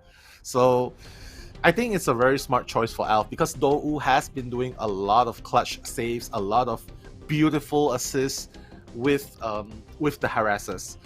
But again, right now, Dou-Wu, like what you said, they are open to the Priestess. They have already picked up Priestess. They've already picked up Seer. They're going to depend on Mercenary as their main rescuer. And Oopsie is going to see Postman. It's going to be using Postman right here. Wow. Okay, so... yeah, Alf got what he wanted. The only harassment that can happen is that dog bite. So it's not even gonna. It's just gonna slow down the walk speed, but it doesn't really matter because Alf is really on point with those statue hits. So I would say a very spread out lineup for the survivors. There is support in terms of the three. Well, I would say kiters, the Priestess, the Seer, and Postman, and. Thinking about this now, it's just like Alf needs to find one of these survivors before they're able to gain that support from that Priestess going to the hospital. So he's gonna have his hands full trying to find these survivors here at hospital. Since you did say it is very it is survivor sided. It is survivor sided because again, we see how the survivors just play around the 2 floors in the hospital. There's so many pilots surrounding the hospital. There's the rooms area to kite. There's the shack. There's the statue, the fountain area to kite. So it's just opening up a lot of possibilities. And with the Priestess, it's going to give even more headache to Alf. Because again, like even though you say that the dog will be the only harassing factor in this element, but I would also add on to that Oopsie with the Priestess is also going to be giving a lot of that portal stuns. So when he connects, and especially when you're at that hospital, losing the line of vision on the person you're chasing, that's going to be devastating. So Alf has to be careful not to fall into the traps of committing to the hospital right there. And yeah, it's gonna be tough because honestly, the hospital for hunters, it's like a moth to a flame. The survivors want you to get lost inside hospital, and you get frustrated to really play at their pace and really feel their cipher rushing. So he's gonna have to play it very patient and really pick his shots, and also try to gain presence as fast as possible coming into this match. So, ladies and gentlemen, without any further ado, we are going to be heading to the Sacred Heart Hospital, and the survivors of Dou-Wu will try to break the ties here, or will it be Alf's Sculptor to gain the lead? We're gonna find out in just a bit, ladies and gentlemen. Let's do this. Yes, awesome artwork. Definitely, and I kind of hope that the victor will be in this as well. But you know what? Let's move on to the match. Alf, he is going to bump into Yihua, but Yihua is already transitioning away. But Alf trying to cut off the path, not letting Yihua go into the hospital. That's very smart on the part of Alf. So right now Yihua is going to release Doggu attack, and he's going to get that chip damage, but you know what? It's slowing him down a lot. Yeah, it's a good trade-off because now opens up the ability to go inside hospital while the Mercenary did get that speed boost in terms of decoding. And we see Yihua trying to utilize it, has to time it very well. He will have to eat the hit, but the owl wasn't there to save it, and it was a yellow owl. Oh, wow. Great start for Alf then. Oh my goodness, and Alf is just waiting there! Did you see that, Posh? Yeah. He was hiding his red light, and then he's just waiting for it.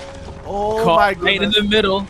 But now we see that, Yihua in the area here. Oh, he double backs, but oh my god, Alf was able to swing a 180 swing. So excellent stuff. Yeah, the way he was able to hide that red light, baiting Yihua to run his routes, go back to the hospital. I was saying like a moth to a flame, but that is what Alf is doing exactly. He made the hospital work in his advantage. Yeah, and he's actually very near to ZYJ and even the machinery in the shack. So he's stopping the Cypher progress by ZYJ right there. Just buying time, just prolonging the time as much as possible. One Cypher is going to be popped by Bobo. And of course, ZYJ right there, just moving away from the Cyphers. He does not want to get that chip damage by Alf. But right now, 4 Cyphers remaining, 3 Cyphers are being worked on. And I believe they're going to go for a full blood rescue by Bobo. But Bobo is being highlighted by the Wanted Order though.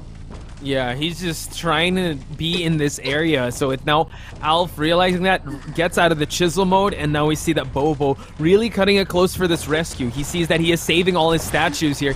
Bobo has to time this one well. We do see that he switched to, he does still have his blink. Gets the, not quite. He's gonna go for a full 99% rescue, but no, he's gonna go for it. Oh my god, now we see that the sights are being set on ZYJ. And they're trying to mitigate the losses here. 4 Cyphers still remain. The Priestess is pushing the Cypher over there at the 2nd story of Hospital. ZYJ no longer has it. Oh, the blink will get that hit. And now ZYJ transitioning away from the shack area. Yeah, and he got 2 things done from there. Because the mercenary was taking a lot of time right there, he wanted to go for the rescue, full blood rescue. He has that full sculpture available, stopping him straight away. But now, yeah, and he got full presence by just blinking into the shack. And right now, the situation is definitely in favor of Alf. One whole new Cypher has not been done. Bobo is just hiding out of plain sight, and I believe Alf is just going to put him here and destroy the global portal. Yeah, just adding more pressure, more insult to injury with how he was able to down the Seer right away, right after the Postman did expire. Bobo in the area, just like you mentioned, hiding from plain sight, giving that tinnitus to Alf, while we see that the Priestess did transition, probably to pop that Cypher that was remaining. We see that Alf again just making it rain statues while Bobo playing very conservatively. We've seen a lot of hunters do this. It's the chair hit, and Bobo conserving his tide turner for ZYJ. Now ZYJ, this rebound kite has to matter. Yeah, I know, but right now though, they're getting so much done right here. Like 3 Cyphers are being decoded at this point. Everything is past 60-70%. Alf basically just needs to get ZYJ down, and ZYJ needs to prolong the kite as much as possible, possibly sucking out another owl. Wow. But now ZYJ is just gonna drop in front of Upsi. Yeah, but luckily Upsi was able to pop that Cypher, so now it seems like they're gonna have to decide who is gonna go for the rescue. 1 Cypher remaining, so they best scenario here is for them to go for a tie, but it seems like Upsi is being chased into the bird cage here. So Alf just knows that Upsi has to go for the rescue. It's going to be so hard for this Priestess to not get hit. The distance that this Priestess has to cover, Alf waiting for the right moment to go for the hit and trying to block. Is he going to go for the rescue? He has to time it very well. Upsi. Oh, he goes for the rescue, but no! The terror shock! Alf able to stuff the rescue of that Priestess, and now applying a lot more pressure by concentrating on sharing this Priestess or bring him closer to the Mercenary, because that Mercenary is about to pop that Cypher. Crazy stuff going on right there. You can see that Alf has used up all of his statues, but the timing! Being able to get a terror shock with 0 statues remaining. Oh, Bobo needs to kite for the whole duration. He knows that he does not have detention, but he's gonna get that first hit up. Bobo is just gonna try and rescue straight away, but oh my god! Oh, another terror. Better not get terror shock here. There's so much potential for a terror shock here. There is. Okay, eats the other hit and now goes for the rescue. Has to be very careful. Upsi. Oh, eats that hit, and now we see that Bobo is transitioning away. We still have to see Upsi use the self-heal. Going up to the 2nd floor is the best bet now, just for him to buy enough time for that Priestess to self-heal. He knows where the dungeon is at. It's still... Dowu is trying to not make this a 4K for Alf. Yeah, like Alf needs to be really careful because Priestess has already stood up. But they have to learn. They have to learn from Dongshuan's incident just now, because when you try to go for 4K and it can be a tie, because right now Bobo is kiting for a long time and Priestess is already opening the gate as we're speaking, and Alf has no teleport. Yeah, it's already been utilized, right? And now we see that Bobo going to the basement just to make sure, but Upsi has to be very careful. The gate isn't even open yet. Now we see him dodging and weaving. It's going to be so dangerous. Okay, now we see that Alf is closing out that distance. The Priestess is already past 50%. Can't she get it open in time? We see that Alf is closing out that distance. Oh my god! Chased away Upsi from the gate. Mercenary at the basement healing up. Upsi cannot afford to eat a hit here. Now we see Alf just zoning in. Oh wow, gets the hit. No more self-heal. And we see Alf realizing, all right, I could leave this Priestess. She cannot get up. Oh, you see Bobo at least having Sanctuary there, but he is exiting. This is dangerous. This is so dangerous for Dowu. My goodness, Alf is being so calm and decisive about the decisions he has to make, but he's gonna get that hit onto. I'm seeing what Alf is trying to do, trying to get one statue hit before hitting, and yeah, that's what he's gonna do. Yeah, he's got all the resources. He's blocking the hospital for Bobo to just seek out. Look, he's just blocking now. He doesn't want to risk it because he will try and create that distance. But you know what? It's all in favor of Alf. The momentum that he's been playing with, and now we were saying that it was such a delicate situation. They could have gone for a one-person escape, but the way Alf was so calm in that situation was something to highlight now. So now we see that SST is up by 5 points. Yeah, I think putting Alf in this second round is definitely the best decision SST had done. Getting that 4K, it's not easy because Dowu has not been making it easy for Alf at all. Priestess, especially when the Priestess was healing up so fast and Bobo was buying so much time right there. To be honest, I was really fearful that if they decided to, if Bobo kited just a little bit longer, or even if the Priestess managed to run away and she decided to hide out in the hospital itself, I think it would have created a lot of confusion or maybe even pressure onto Alf to quickly find one before opening the gates, because again, two survivors, he has to choose one. But you know what? Alf was calm, was focused, and he got that 4K. Very well deserved. Yeah, looking at the stats here, 4 pounds destroyed, 10 strikes, 1 terror shock on Alf is just tip of the iceberg of how he performed. And there were a lot of hard reads he made. He really knew where everyone was, especially at the end game. And the cool, calm, and collectedness really did shine. So looking at the survivor side, ZYJ, Yihua, Upshi, Bobo. Upshi having the most decoding progress, but Bobo with triple digits and one of the most with the most containment time, because again, if that was just 168 seconds, that could have been a different story before he could have used that chisel. And something to highlight also was Alf's message before the tournament. He says they're gunning after the championship, they're gonna go after the king, and they're not making their shot miss. And this is an excellent performance so far, but they are not out of it just yet, because Dongxuan, looking at this, knows that he's got to be able to get more points for his team, because it is a 5-point differential.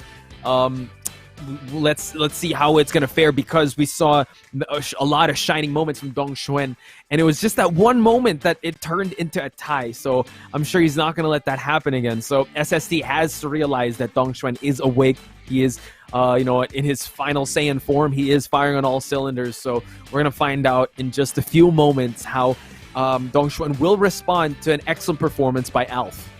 Yeah, I mean, I like your statement where it is an opening statement right now. 4K against Dowu. That's an open challenge right now, and they're doing it. Alf is issuing that challenge, and you know what?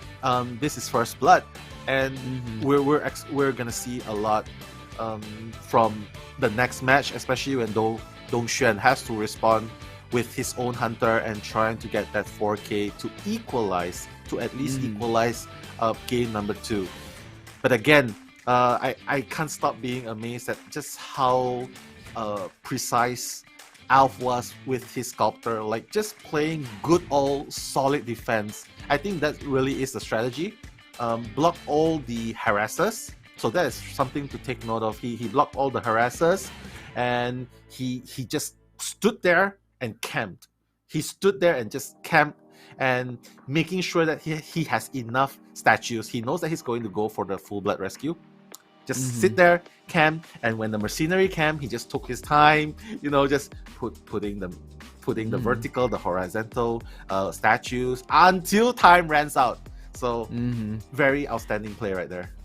And also what you highlighted, he was able, the first kite of the postman, hiding the red light for him to get baited to knowing that, all right, I guess he's not going to be inside the hospital, but surprise, surprise, he was there. For him, I was going to make another JoJo reference. It is I, the sculptor, back in the hospital. And he just surprised him then and there, downing the postman early on for him to just use I believe he just sent one letter out. And it's quite tough, especially going after a sculptor if you just have one rescuer. And he already knew where ZYJ was, and it was highlighted with a wanted order. So that was the match that just happened. That was the first half.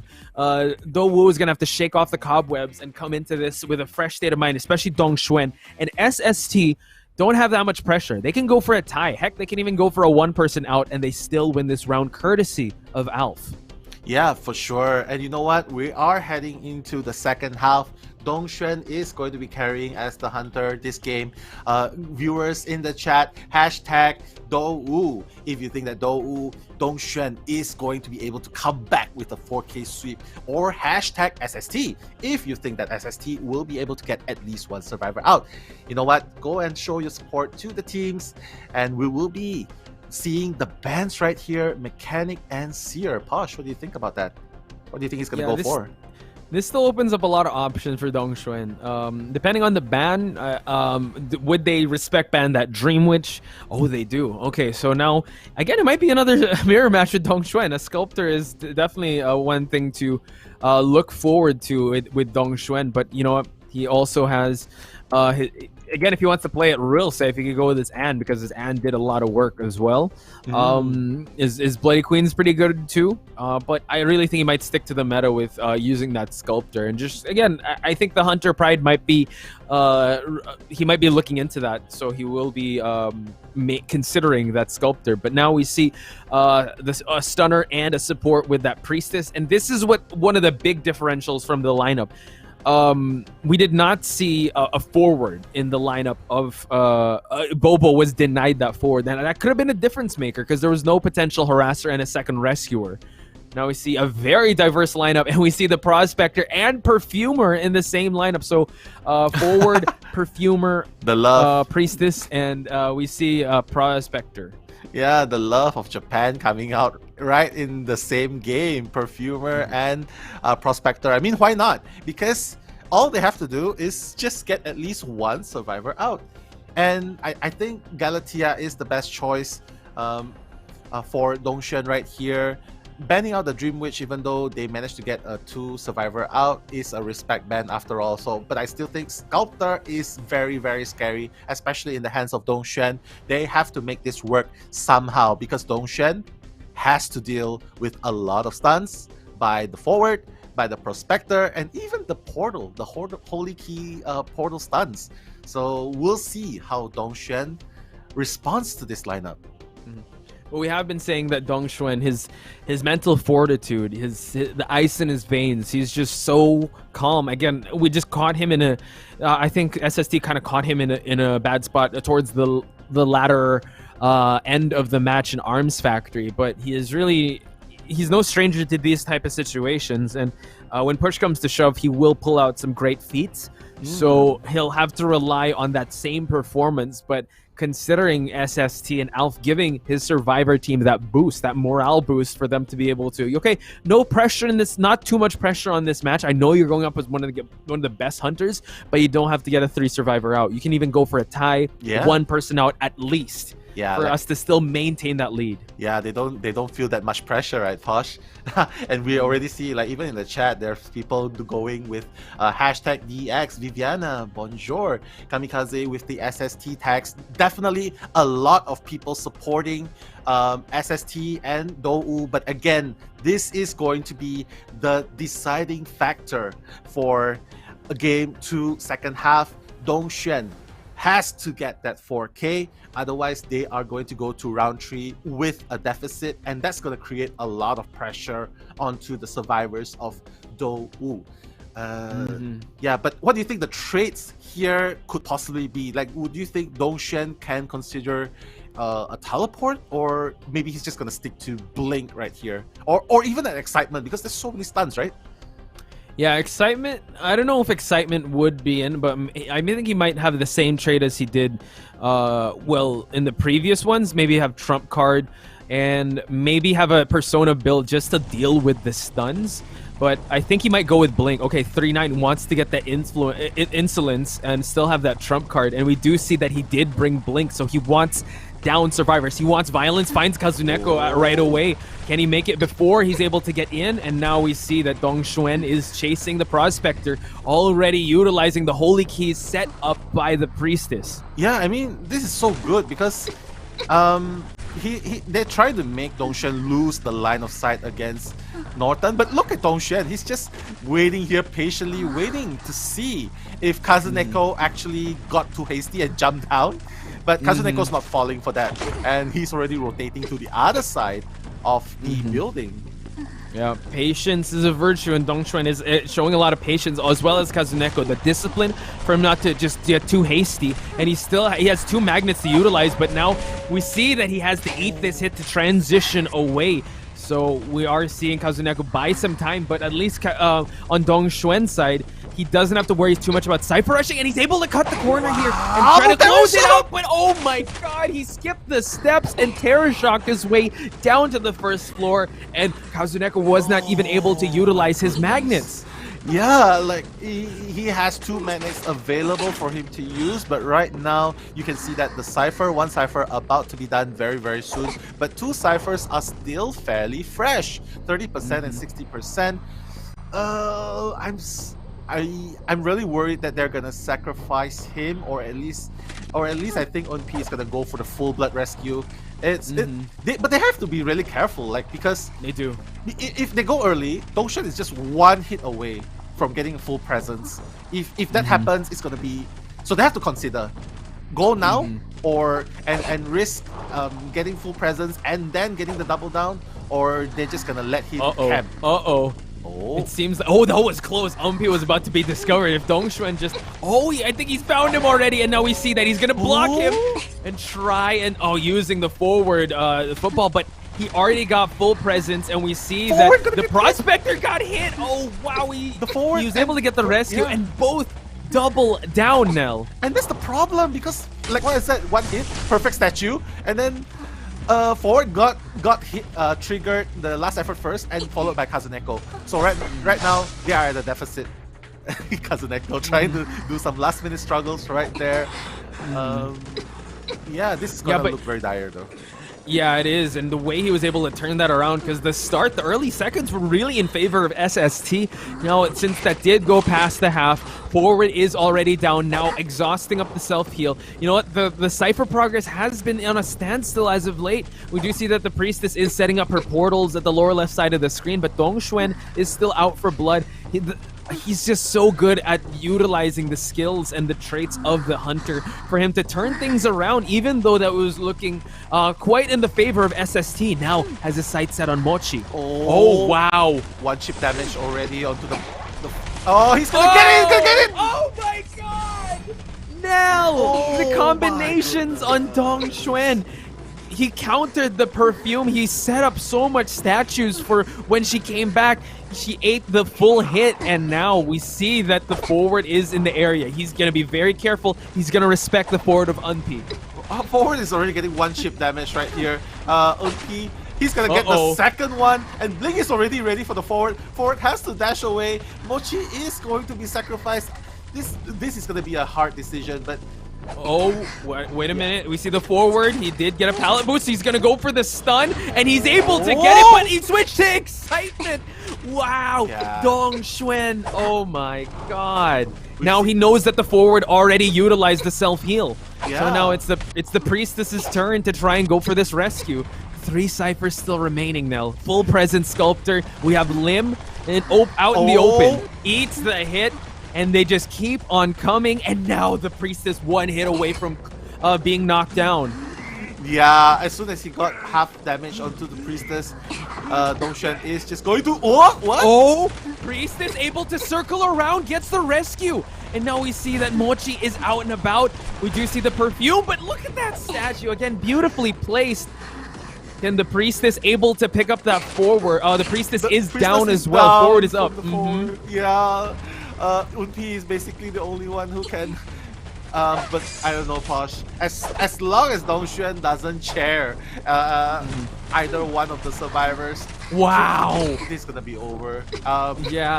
One more hit on the forward, and he's fallen down right when he was putting that pallet. And now we see that if the Priestess falls down now, she already exhausted herself heal. Dong Xuan is just with this debilitating pace, just siphoning the survivors of all their heals and all of their skills. This is crazy, Posh. Like, you've seen Alf doing the 4K on Dou survivors with the Cypher Prime, but this is a whole new level. 3 ciphers remaining, and Lim cannot stand up anymore. But the Cypher, the pallet drops. Pallet drop. Excitement is ready now, but we see that Lim is buying some time for that forward to go for the objectives at Birdcage. But now, the Priestess can't get up anymore, so he doesn't have to worry. He just has to worry about defending if the forward will try to go heal up the Priestess. But still, Dong Xuan at a steady pace. He doesn't want to repeat the same outcome of the previous match, so he will take this one super seriously. And Unpi caught out in the hospital and now gets down. Incredible stuff. And that's a 5-point game from Dong Xuan. He rose to the occasion, Nell. We're all tied up still. Imagine that. With Alf, it was quite competitive, but this one, Dong Xuan's mad. He really went for it. He's mad. He's mad. Like, you're gonna do that to my team, and then he's able to go like in the next level. Let's talk about the incredible performance of Dong Xuan. Yeah, Dong Xuan, like in the saying of Chinese, "Newbie." You know, like really good. Poggers, let's go. Poggers, yeah, like Dong Xuan right there, just controlling so well, and getting that hit onto the Terror Shock, especially onto Kazuneko. That was a game changer because he got 4 presents out of that instantly. And the moment forward came for the full blood rescue, the ciphers were still at 4 remaining, and when the forward rescued in the end, managing to rescue, but taking 1 hit, the full presence, allowing Dong Xuan to turn back and just get that double down. So that's the scariest part about Dong Xuan.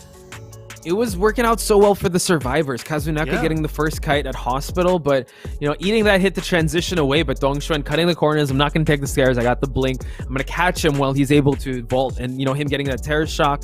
And at that point, it was slowly starting to ramp up till there were only 2 ciphers that popped. That's how crazy Dong Xuan's pace was, even though at the start it wasn't paying off at first. But his camping, his knowledge to where the survivors were spreading out was put on full display here, and we're still in a tie. Something is going to have to give. One of these teams is going to have to break to the lead, and right now it seems like, well, the first round it was all tied up. Now it's the Battle of the Hunters. I wonder what round 3 is going to bring us now. Nothing short of spectacular performances. I really think so, because you know what, SST has been doing so well, 4 kills with Alf, so I have a very strong feeling they're just gonna bring Alf again for the deciding round number 3. Though nothing much really to say about Dong Xuan, because he's just being Dong Xuan. He's just being a monster on the battlefield. Okay, you got a tie against my Dream Witch, but right now, I responded with 4K. So opening statement denied. The vendetta continues, Posh. But you know what? We are going to go into Yeah, a quick break, ladies and gentlemen, so don't go anywhere. More of this fast-paced Identity 5 action when we return, so stick around.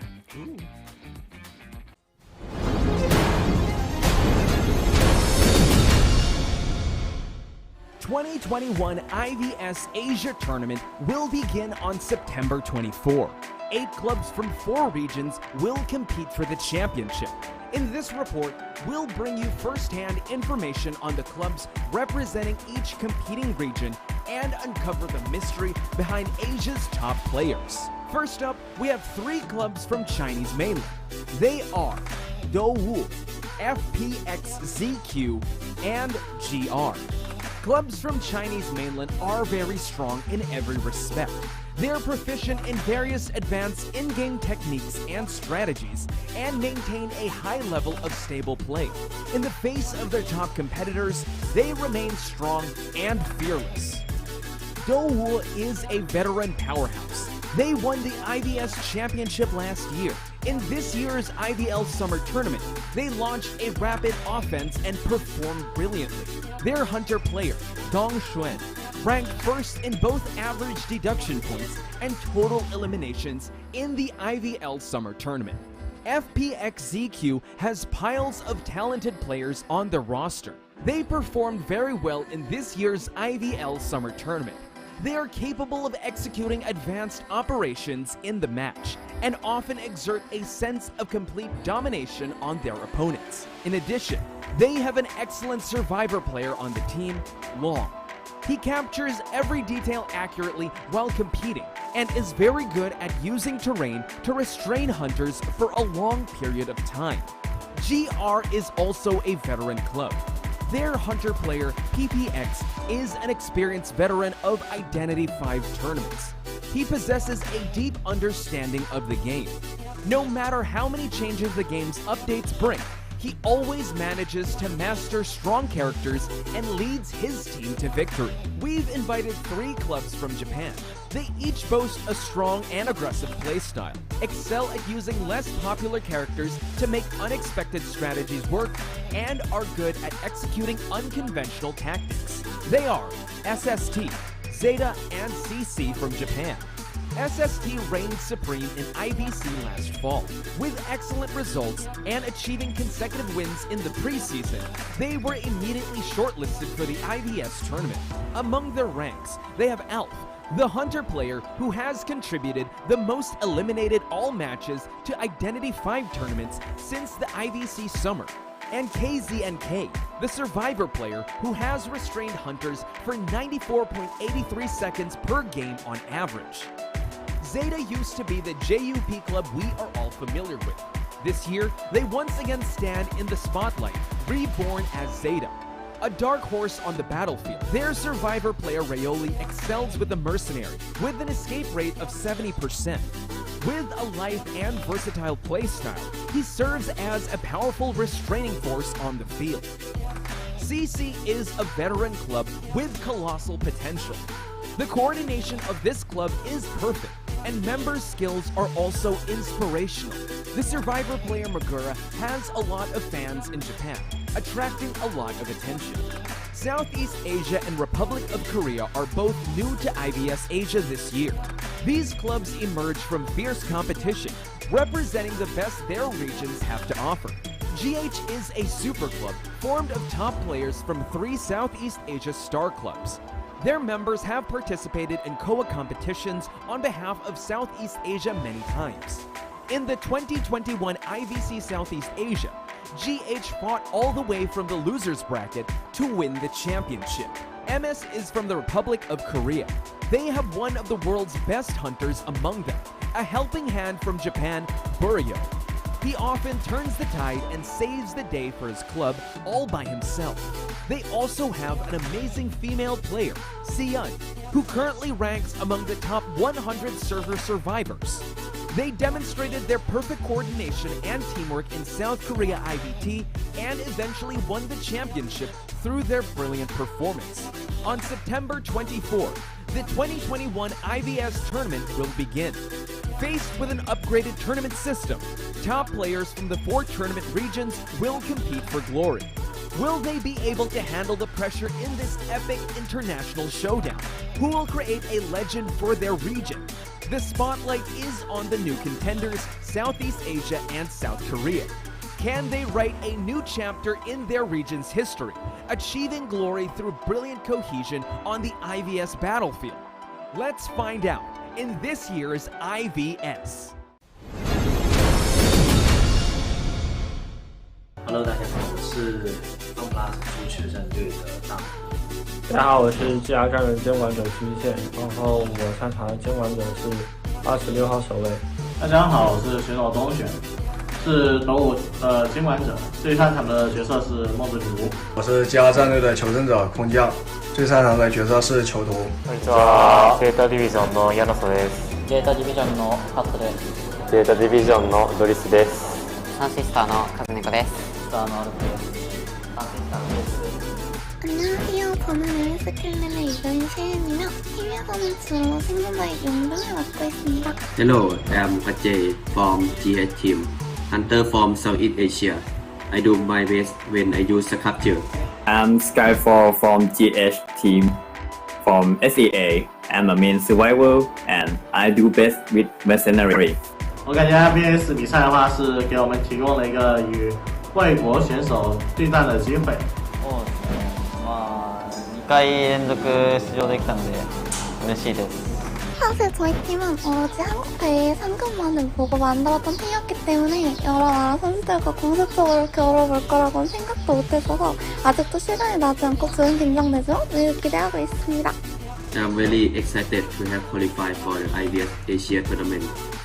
For me, I want to learn the experience with the strong team from other country, and I will do my best to get the win.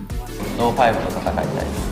やっぱずっと勝ち続けてきてたチームなので、前準優勝だったんで、今回も日本チームの強さをまず中国知らしめてやりたいと思う。1位取りたいと思います。I want to beat some team from China. 然后每一场比赛，然后就是每一场和别的队伍切磋机会，然后我认识。别人是拿一个好成绩嘛，然后其次的话是跟大家去切磋一下技术。大家谦虚一点，冠军一定能稳进我们的口袋。頑張ります。頑張ります。Fighting! Fighting! IVS 加油！加油 IVS，我们来了！加油 IVS，我们来了！ IVS 我们来了，大家一起加油！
The Identity 5 IVS Asia is about to begin, and a Southeast Asia team has been invited to participate.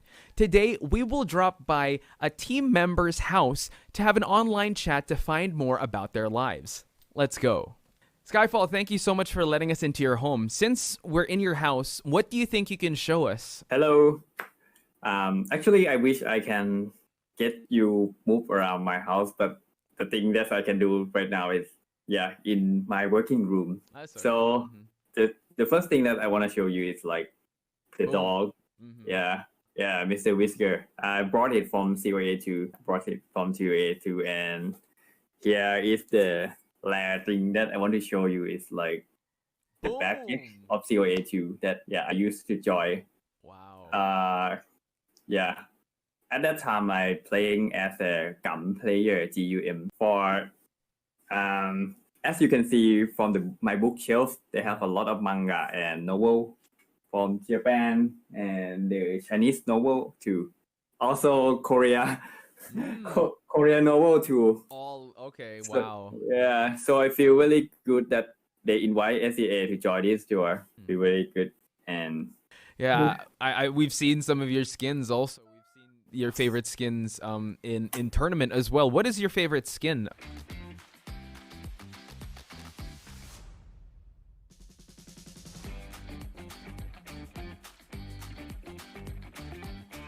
Woo! Welcome back, guys! We are back for more Identity 5 Stellaris challenge. Right here, we've already witnessed an amazing game between SST and Dou, and right now, we are head-and-head going into round 3. And by the way, Nutella, thanks for saying my hair is cool. And Dongshen, being the first, is going to ban the mechanic, the seer, and the forward. So he's trying to get rid of the supporter, he's trying to get rid of the decoder, and he's trying to get rid of the harasser right in this map.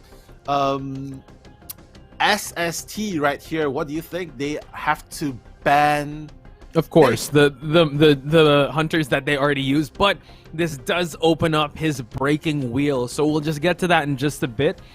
And also note that I think WW is going to come into the survivor side of Dou, but international ban list on Dongshuan side, they will have to capitalize on having the mercenary and Unp considering, or the survivors of SST probably considering, yes, bringing in that priestess just for support before it gets banned by Dongshuan.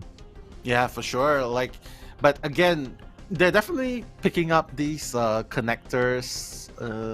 How would you put this? Because Ever Sleeping Town Priestess again with the connecting sides, because it does a lot of things.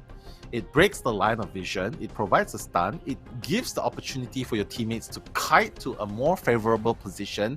And right now Dongshen is going to do this strategy where he takes out not only the forward, but he's going to take out the coordinator too. So it's the same strategy as Alf, taking out the two harassers.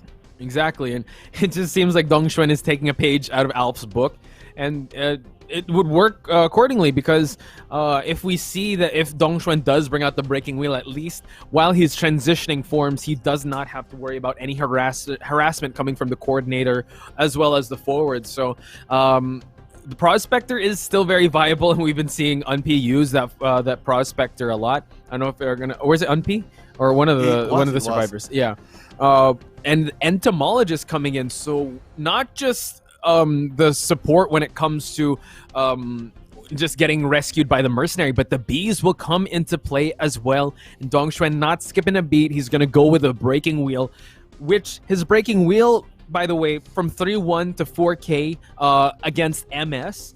That's a pretty good track record, but SST was the one to break that trend with a tie in arms factor against his Dream Witch. So let's see, because we know that Dongshuan, he's hot off the heels of his great performance in Hospital. Yeah, I mean, I have absolute faith that Dongshuan is not going to let what happened in round number 1 to happen again. Whatever we may call it, a slip up, or probably just a little mistake here and there. But you know what? He's not going to let that happen. And we saw him getting the 4K. And that's crazy coming from Dongshuan. And right now, banning the Sculptor, banning the Dream Witch, again, I already mentioned, taking this out is not enough, because Dongshuan can still play Breaking Wheel. And dare I say, even if he does not have Breaking Wheel, he can also play Naiad, he can play Ad, he can play so many. His pool is so deep, Posh. Exactly. And you know what? Breaking Wheel in this map, SST has to play against the odds. I mean, Kazuneko, you've seen Kazuneko on Norton 2 times. Once getting a tie in round number 1, but getting 4K so early, getting the first one out in round number 2. But he is so confident still. He's still going with Prospector in round number 3. What do you think of that? Yeah, I honestly think, going back to the original thing that happened in Arms Factor, I think it was an overextension, and SST was there to really capitalize on that for them to get the tie. So now we know that Dongshuan is at this, he's firing all cylinders, he's reached that level 4 super, but on SST side, the previous round has to be a wake-up call, an alarm, a warning sign for them to be able to, because this is make or break for them, because Dowu just has to tie all the games if they have to, just for them to claim victory and to move on into the finals of this group stage. So we are not going to wait any longer, ladies and gentlemen. We're about to head into this match, and let's see. I want to see the Unpe's prospector shine a little brighter, because the previous round it was all Dongchuan, Kazuneko. Yeah, Kazuneko.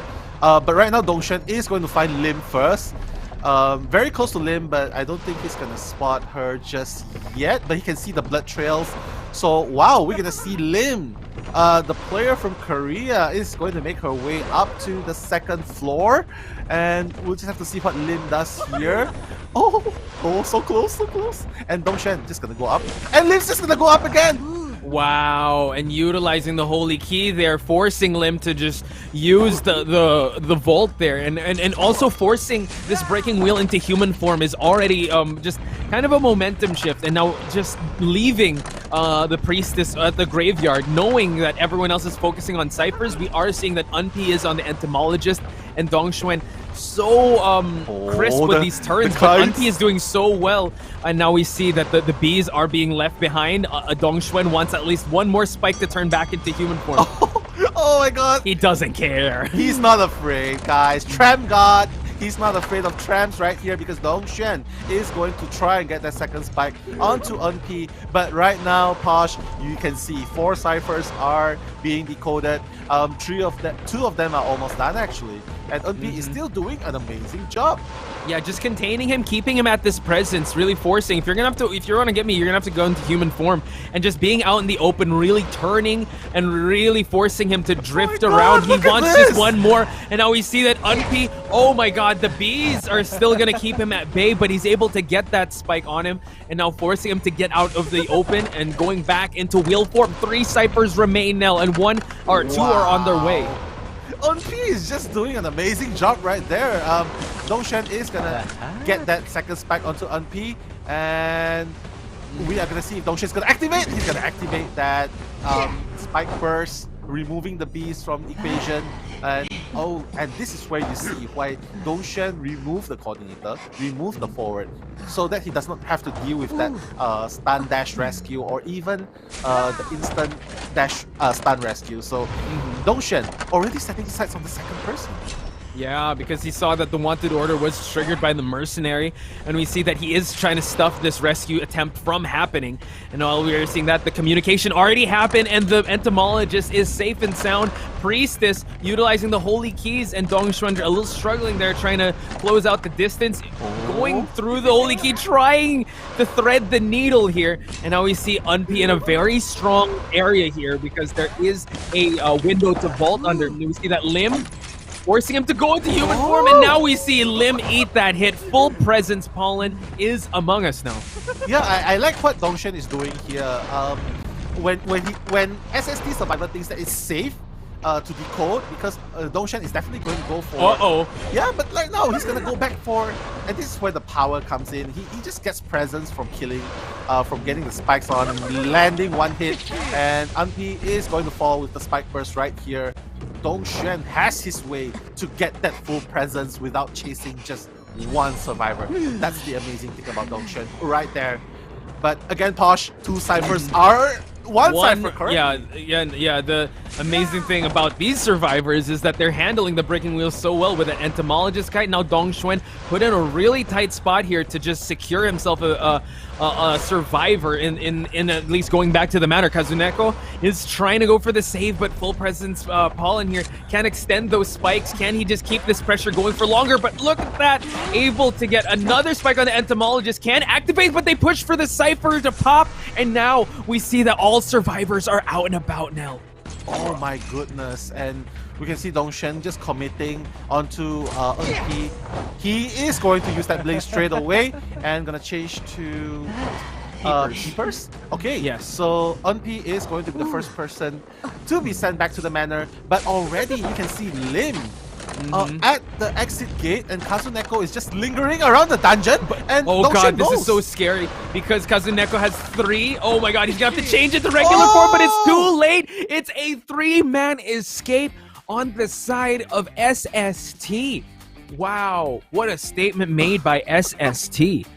SST, Sunset Sisters, getting that 3 escape on Dongshan's breaking wheel in Ever Sleeping Town.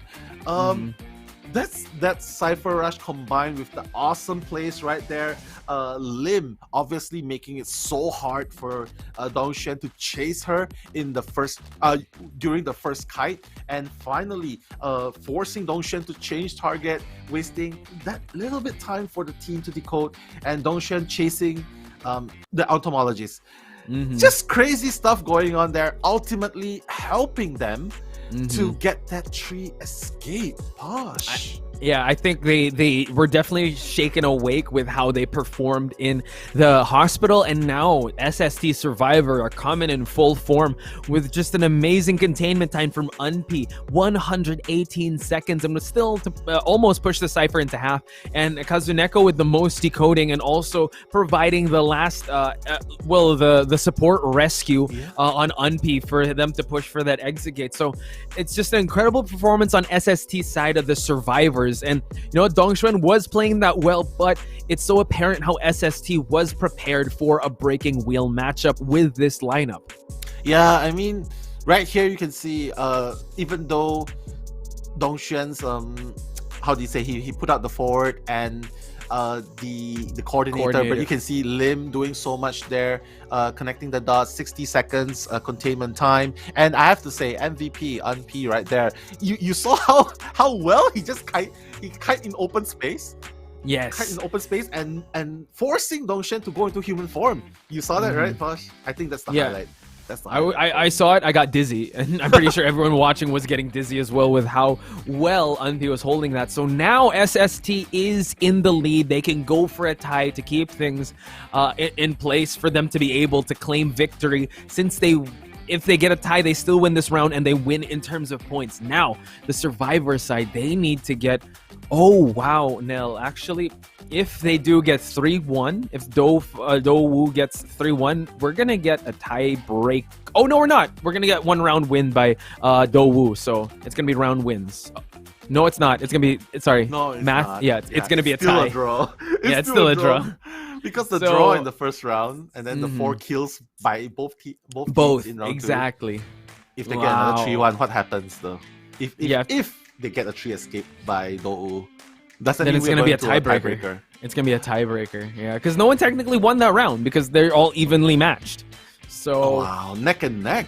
Yeah, it's going to be the first. Again, we did say that this was grand finals potential between these two teams. This was last year's matchup as well. And Alf was not lying. He will take it to the champs. We are seeing a little bit of a switch up here. WW will be coming in.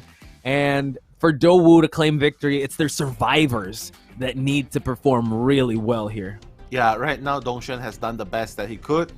It's entirely up to Do-Woo if they want to proceed right here. And Alf already taking out the forward. And the mechanic, I believe, very, very crucial bans right there. And I believe Do-Woo is probably going to ban Dream Witch and... Oh, okay. The Bon. Okay, Dream Witch. And not the Sculptor. Oh. Yeah, so wow, leaving Alf open to the Sculptor, and we know how well he can utilize that Sculptor. Yeah. 4K. So maybe they learned something from the previous matchup, but we'll just have to find out. Bobo does not have access to his forward anymore, but at least Yihua is not here. The Mercenary is up for grabs for anyone to use. WW still also has her Priestess.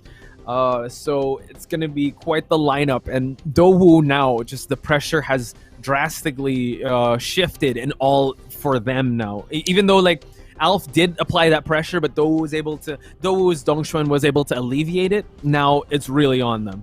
Yeah, for sure. And correct me if I'm wrong, but Alf, of all the encounters between Alf and Do-Woo, Alf has yet to win against Do-Woo. Am I correct?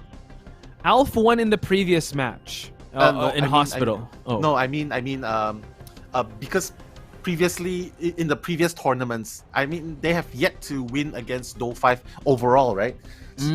Yeah. Overall, I know that they were. I don't know if they were in the same bracket in KOA 4, but I know SST was there. Alf was also on that stage. But based on the last year's match of IVS, yes, they do still have to win against Do. Wow, nice. So right now, history could be in the making, though, because Alf just needs to get a tie, 2 survivor kills, and Do will be sent to the losers bracket. That's history in the making, guys. So this is so intense. I am having goosebumps. Hashtag Alf, if you think Alf will be able to get that win over Do, or you know what, will Do's WW addition into the lineup makes a big difference right now. Hashtag Do, guys. Whoa. So, yep. Whoa, Bloody Queen coming into this again. It's she's known to get those ties, right? So again, I think Alf wants to secure that. Either Bloody Queen, maybe an Anne as well. But looking at this lineup, it was pretty much the same, except instead of Prospector, you have the Painter coming into the mix on the survivors of Do. Yeah. So looking at the previous matches of Do with MS, this is really Dong Xuan that was highlighted. So this is the time for them to really put it together and for them to gain all the points they can for them to get victory. But again, it's really more pressure is on Do because Alf just needs to get that tie, and they're going to be moving on in the group stage. And how crazy is it if we say Do will be going to the lower bracket? How crazy is that? Yeah, it's not everything. It's definitely going to be history for this Japanese team, Sunset Sisters, because right now, Alf, the probability of them getting a win over Do is so high because all Alf needs is just to get 2 survivors down. And that's basically going to let them win this upper brackets right here. But again, we cannot discount Do because even without the prospector or even the forward or the coordinator, they still have WW on the priestess to do the exact same thing as what SST survivors did, and even Upsi on the entomologist. He's basically going up against Unpi's entomologist.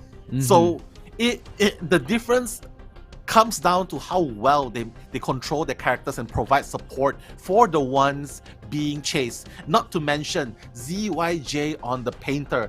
ZYJ's Painter can definitely create a diversion or even a stun delay by placing down the paintings during rescue.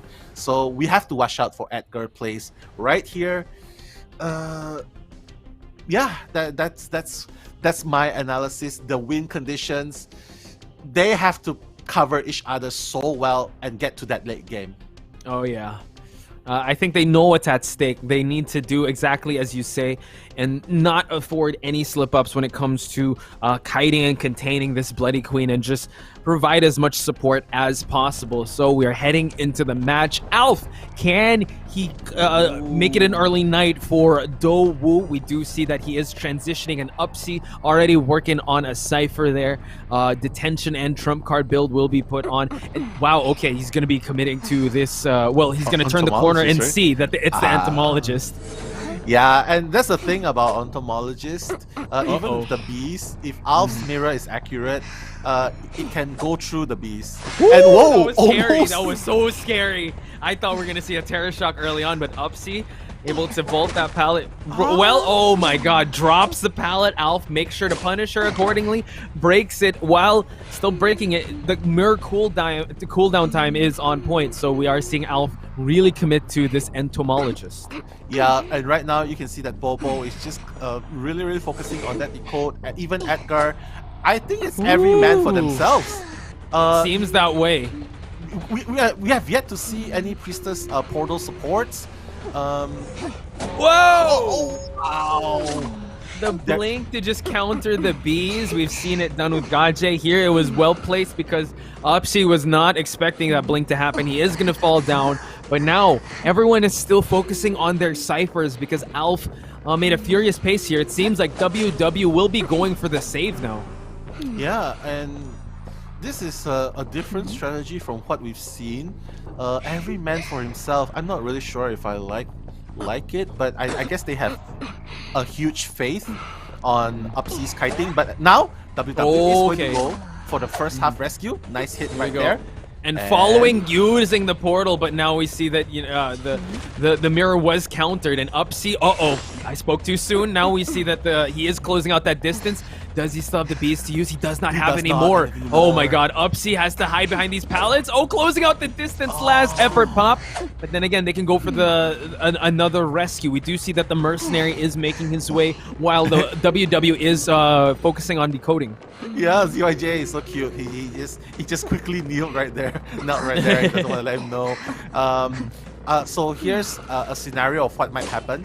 ZYJ probably gonna go and steal after finishing these ciphers. Probably gonna go and steal a glance onto Alf, and Bobo is going to come for that rescue because mercenary with the elbow pads can definitely close the gap instantly. Oh, look at him just guarding has to be the so dash. Careful. Yeah, look at that. It's he needs to make this clutch. Okay, able to get it. Wow, look at that double rescue when we see a ZYJ is already starting the painting from happening and now trying to body block. He's doing the best he can, but no, the entomologist will be falling down, but the painting is almost ready. He can use it to help struggle free this entomologist. UpC now just making sure she'll have the leeway.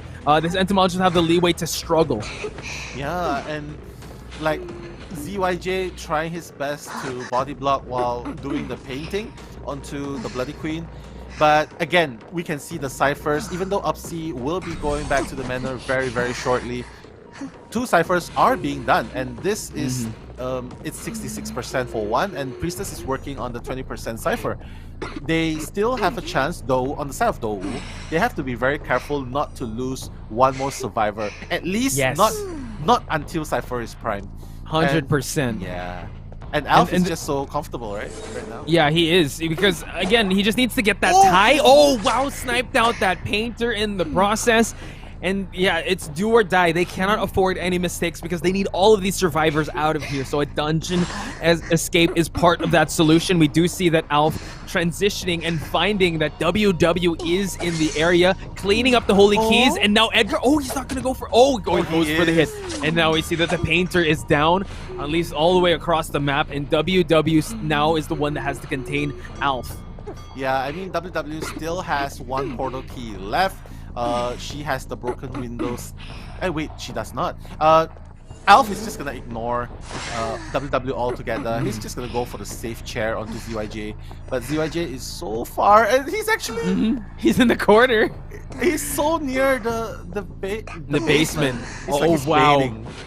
Yeah, this is Alf is not gonna put in, right? Yeah, he needs to defend. Yeah, he needs to defend.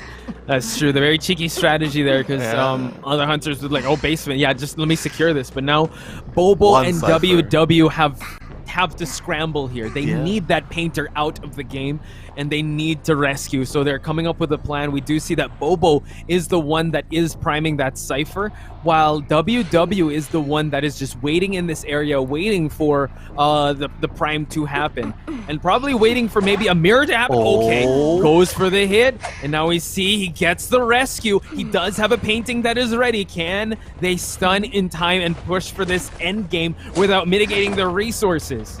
Yeah, right now Alf, he's trying his best not to use the mirror, and even trying not to use the bling because he wants to save it for teleport. I think, but I think it's almost impossible not to use skill and get that hit. He has to commit with one skill or the other, a mirror or a bling. So I think the smart choice here would be using the mirror because cooldowns much, the cool, and at least it just breaks the pallet, waiting for it, and we do see that WW is already waiting at the exit. ZYJ trying to transition away, baiting a hit to happen just so that he'll be able to go through the holy key, and now we see that the stun is gonna happen. They pop it, and ZYJ making it to the 2nd floor here is gonna puts the painting down. Oh my god, now can they go for the 3-man escape? Gonna use the holy key, the long portal, to help out with the kite here, and now we see ZYJ. Oh my god, the mirror. Can he land this hit? It's so important for Dou to get all of them out, but the painter falls down. They have to come back for the rescue for sure. They still have one more chair on ZYJ, and ZYJ's painting is almost done. But Alf, knowing this, he's not gonna let Dou. Yeah, look how far he's going. Yeah, he's just going all the way at the corner house. He knows he wants to make it hard for everyone, and luckily the painter has that skill where you could, if you save him early, he still has the chair. And we see that WW already opening up the exit gate this way.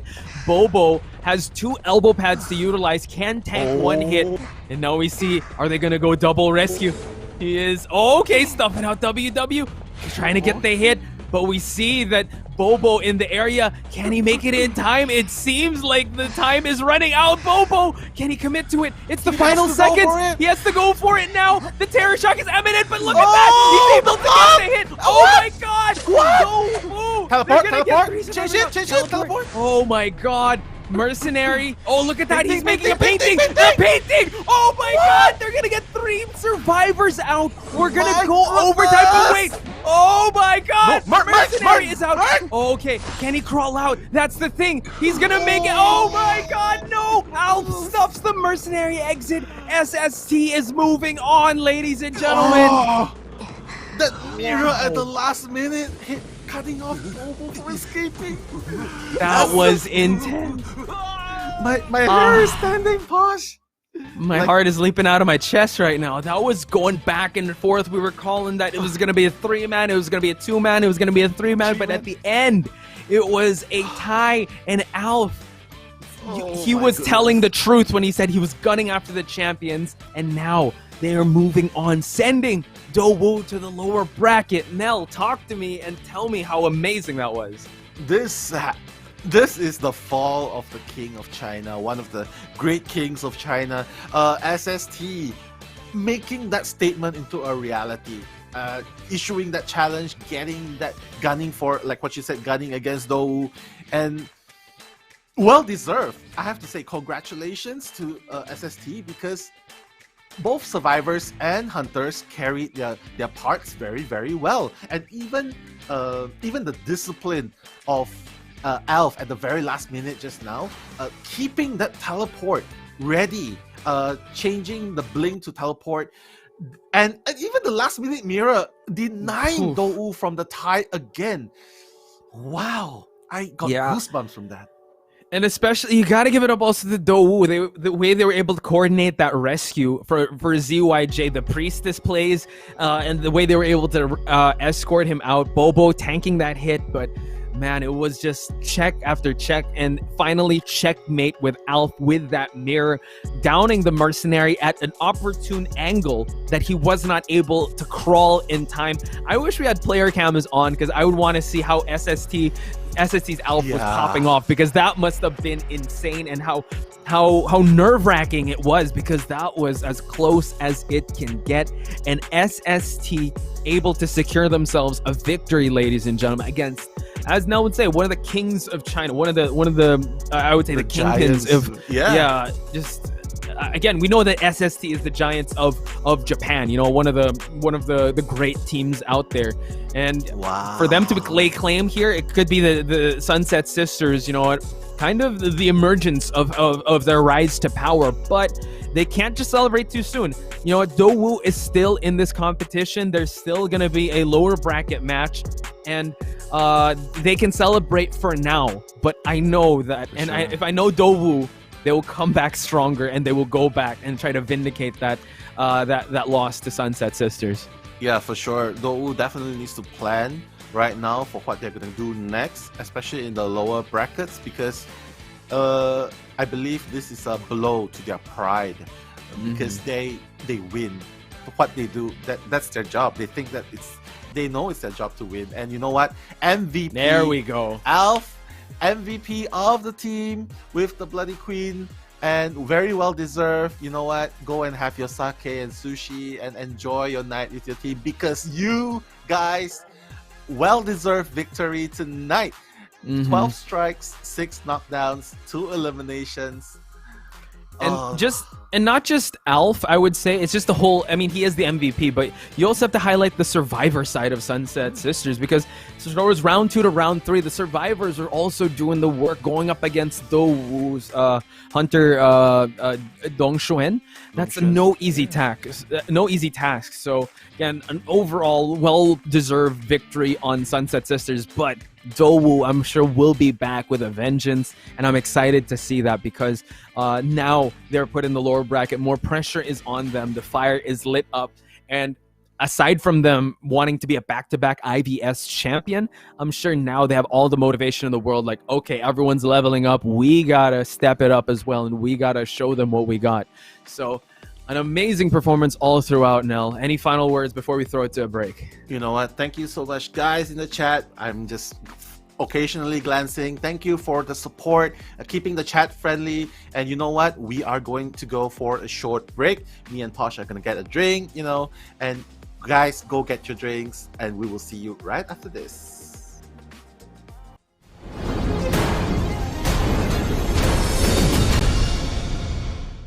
2021 IVS Asia Tournament will begin on September 24.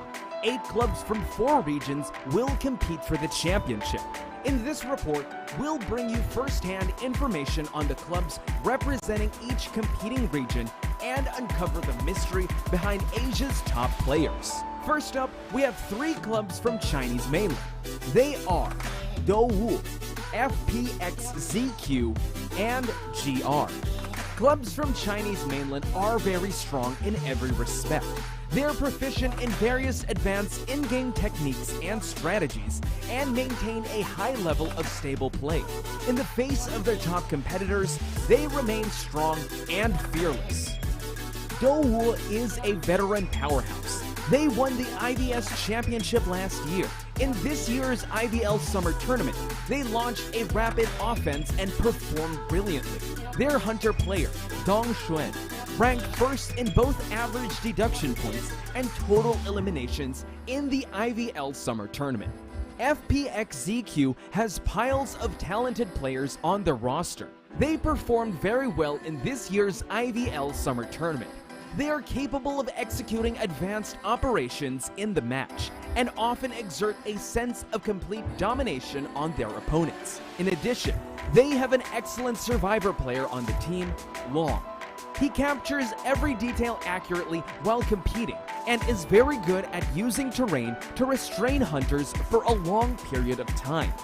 GR is also a veteran club. Their Hunter player, PPX, is an experienced veteran of Identity 5 tournaments. He possesses a deep understanding of the game. No matter how many changes the game's updates bring, he always manages to master strong characters and leads his team to victory. We've invited 3 clubs from Japan.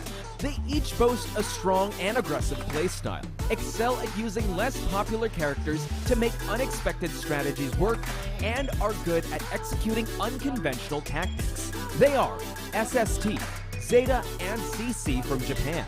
SST reigned supreme in IVC last fall.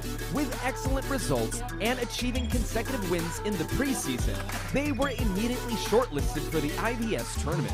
Among their ranks, they have Alf, the Hunter player who has contributed the most eliminated all matches to Identity 5 tournaments since the IVC summer, and KZNK, the Survivor player who has restrained hunters for 94.83 seconds per game on average. ZETA used to be the JUP club we are all familiar with. This year, they once again stand in the spotlight, reborn as ZETA, a dark horse on the battlefield. Their Survivor player Rayoli excels with the Mercenary, with an escape rate of 70%. With a life and versatile playstyle, he serves as a powerful restraining force on the field. CC is a veteran club with colossal potential. The coordination of this club is perfect, and members' skills are also inspirational. The Survivor player Magura has a lot of fans in Japan, attracting a lot of attention. Southeast Asia and Republic of Korea are both new to IVS Asia this year. These clubs emerge from fierce competition, representing the best their regions have to offer. GH is a super club formed of top players from 3 Southeast Asia star clubs. Their members have participated in COA competitions on behalf of Southeast Asia many times. In the 2021 IVC Southeast Asia, GH fought all the way from the losers bracket to win the championship. MS is from the Republic of Korea. They have one of the world's best hunters among them, a helping hand from Japan, Buryo. He often turns the tide and saves the day for his club all by himself. They also have an amazing female player, Siyun, who currently ranks among the top 100 server survivors. They demonstrated their perfect coordination and teamwork in South Korea IVT and eventually won the championship through their brilliant performance. On September 24, the 2021 IVS tournament will begin. Faced with an upgraded tournament system, top players from the 4 tournament regions will compete for glory. Will they be able to handle the pressure in this epic international showdown? Who will create a legend for their region? The spotlight is on the new contenders, Southeast Asia and South Korea. Can they write a new chapter in their region's history, achieving glory through brilliant cohesion on the IVS battlefield? Let's find out in this year's IVS. Hello， 大家好，我是 Untitled 学生队的大。大家好，我是质押战人监管者虚线，然后我擅长的监管者是26号守卫。大家好，我是选手东选，是斗武的监管者，最擅长的角色是梦之女巫。我是质押战队的求生者空降，最擅长的角色是囚徒。こんにちは。ゼータディビジョンのヤナソです。ゼータディビジョンのカットです。ゼータディビジョンのドリスです。サンシスターのカズネコです。スターのアルプです。サンシスターのベースです。 안녕하세요. 저는 웨스킬렌의 이도인시입니다. TV에서는 주로 생존자의 용병을 맡고 있습니다. Hello, I'm Ajay from GH team, hunter from Southeast Asia. I do my best when I use the capture. I'm Skyfall from GH team. From SEA, I'm a main survivor and I do best with mercenary. 我感觉 FPX 比赛的话是给我们提供了一个与外国选手对战的机会。そうですね。まあ2回連続出場できたので嬉しいです。 사실 저희 팀은 오로지 한국 대회 상금만을 보고 만들었던 팀이었기 때문에 여러 나라 선수들과 공식적으로 겨뤄볼 거라고는 생각도 못했어서 아직도 시간이 나지 않고 좋은 긴장되지만 매우 기대하고 있습니다. I'm very excited to have qualified for the IVS Asia tournament. For me, I want to learn the experience with the strong team from other country, and I will do my best to get the win. ノー5と戦いたいです。やっぱずっと勝ち続けてきてたチームなので、前準優勝だったんで、今回も日本チームの強さをまず中国知らしめてやりたいと思う。1位取りたいと思います。I want to beat some team from China. 然后每一场比赛，然后就是每一场和别的队伍合作机会，然后我认识。首先是拿一个好成绩嘛，然后其次的话是跟大家去切磋一下技术。大家谦虚一点，冠军一定能稳进我们的口袋。頑張ります。頑張ります。Fighting! IVS 加油！加油 IVS， 我们来了！加油 IVS， 我们来了！ IVS 我们来了，大家一起加油！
The Identity 5 IVS Asia is about to begin, and a Southeast Asia team has been invited to participate. Today, we will drop by a team member's house to have an online chat to find more about their lives. Let's go. Skyfall, thank you so much for letting us into your home. Since we're in your house, what do you think you can show us? Hello. Actually, I wish I can get you move around my house, but the thing that I can do right now is, in my working room.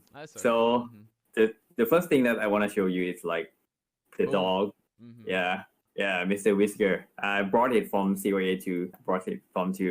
And here is the last thing that I want to show you is like the package of COA2 that I used to join. Wow. At that time I playing as a GUM player, GUM. For as you can see from my bookshelf, they have a lot of manga and novel from Japan and the Chinese novel too. Also Korea novel too. All okay, wow. So I feel really good that they invite SEA to join this tour. Be very good. And we've seen some of your skins also. We've seen your favorite skins in tournament as well. What is your favorite skin, by the way, that you like using in competition? My favorite skin in competition is Naive, the detective with the pipe. Yeah, it's very cool and look like gentleman detective. And the secret is the glove, the spring hand. I mean, how can I say the elbow pad? It's hard to see. It's hard to see the elbow pad when you use the dash. Yeah, they can't tell. Hunters don't know. Like, does he have the dash? Yeah, it's hard to see. Smart. That's the secret. Ooh, okay. But if I have to like choose some skin that I like the most in the game, it's maybe the S skin preset. I don't know the name. The white skin preset. Yeah, the white one we were talking about. Yeah. Identity 5, maybe you can bring it back so Skyfall can get a cut, please. Please. You'll be participating in the IVS Asia tournament soon. How do you feel about that? I feel really happy and very excited because every team in IVS tour is very strong, and this is the first time that they invite SEA player to join. So we have to do our best in this tournament. Maybe SEA player have a chance to join this tour again. Perfect. I'm excited for you guys, and I want to also know, how are you guys going to prepare for IVS Asia tournament? It's a big tournament, so how are you guys going to prepare? We will keep practicing more, but like IVC, we will prepare and keep training every day. After like the interviewer 2 or 3 days, we will start it to. Actually, from now we already started, but it's a secret. Let's wait and see. Okay. So, knowing that your team members aren't all in the same place, aside from training, did you ever make plans to do something else together? Actually, we have planned to like meeting together, but the COVID situation make us have to stay safe at home. So meeting in the Discord and game is fine. If they have a chance after this situation, maybe we meeting together, have some meal, have some photo, and hang out. That's nice. That is my plan. Okay, so if you guys would win the IVS tournament, how would you guys celebrate the championship? Honestly, in this situation, maybe we can celebrate as IVC tournament was stay at home and take some rest. Okay. That's all we can do in this situation. But that is okay, because when you get the winner, you feel happy. That is the best thing to celebrate in your heart. Aww, nice. That's a good one, Skyfall. Thank you for that. So one of the last questions is, we know about your tournament and your career in Identity 5, but tell us about your daily life and what do you usually do at home? The thing that I usually do at home, I'm a gamer, and the game that I play is Identity 5. I stay at my home playing Identity 5. streaming, and you can follow me on Facebook page Sky4V and YouTube Sky4V channel. Don't forget to follow my channel. I'm playing Identity 5 and making some video, sharing some technique to other people. And I hope one day, if maybe I quit the tour, they have some other player come and like viewing some player for SEA, play SEA. Nice. Yeah, get inspired with the knowledge you pass down. So yeah, amazing. I'm sure everyone is gonna like and support that page and that channel. So is there any last words you want to say, Skyfall, to the people watching, your fans? How can they support you? You have the floor. I have to say thank you to all of the fans that cheering us. We will do our best as a representative of SEA. GH team will do our best and hope everyone support every team in IVS tour. Actually, it's not only IVS tour. Every team in this world, every player. Thank you, everyone. And all right. So, Skyfall, thank you so much again for a wonderful tour of your office and your figurines. And best of luck to you guys in the tournament. See you guys all at IVS. Okay, see you everyone in the tournament. Hope you guys enjoy. This will be a big and a great time ever in the tournament. See ya!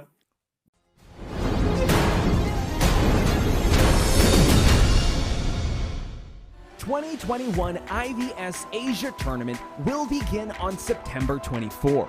8 clubs from 4 regions will compete for the championship. In this report, we'll bring you first-hand information on the clubs representing each competing region and uncover the mystery behind Asia's top players. First up, we have 3 clubs from Chinese mainland. They are Dou, FPX.ZQ, and GR. Clubs from Chinese mainland are very strong in every respect. They're proficient in various advanced in-game techniques and strategies, and maintain a high level of stable play. In the face of their top competitors, they remain strong and fearless. Dou is a veteran powerhouse. They won the IVS Championship last year. In this year's IVL Summer Tournament, they launched a rapid offense and performed brilliantly. Their hunter player, Dong Xuan, ranked first in both average deduction points and total eliminations in the IVL Summer Tournament. FPX.ZQ has piles of talented players on the roster. They performed very well in this year's IVL Summer Tournament. They are capable of executing advanced operations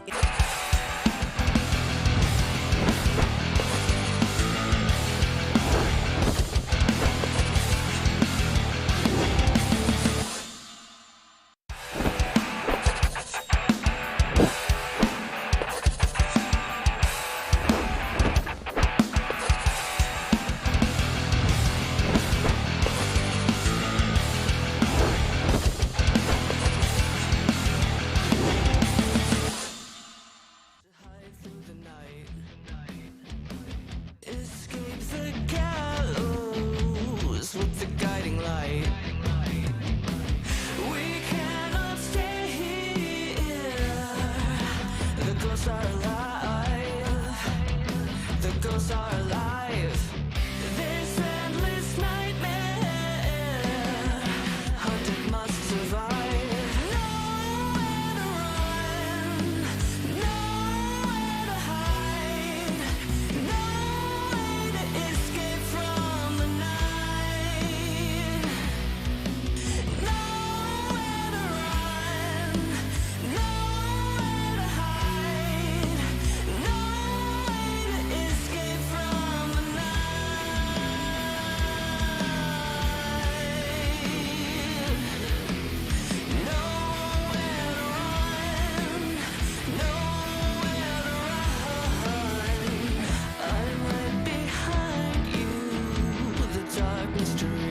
Hey, welcome back to IVS, the Stellaris Challenge. We are still going strong right here. How are you guys in the chat?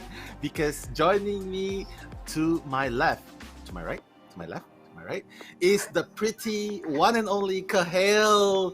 Please give her some love. Good evening, everyone. It's me. I'm back once more for the rematch of the year, as we've been saying. Poch and I were saying that this is indeed the rematch we've been waiting for, especially because it's between GR and ZETA.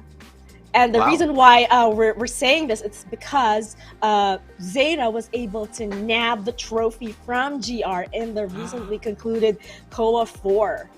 Wow, that's telling a lot about ZETA right there. Like ZETA nabbing the throne against GR.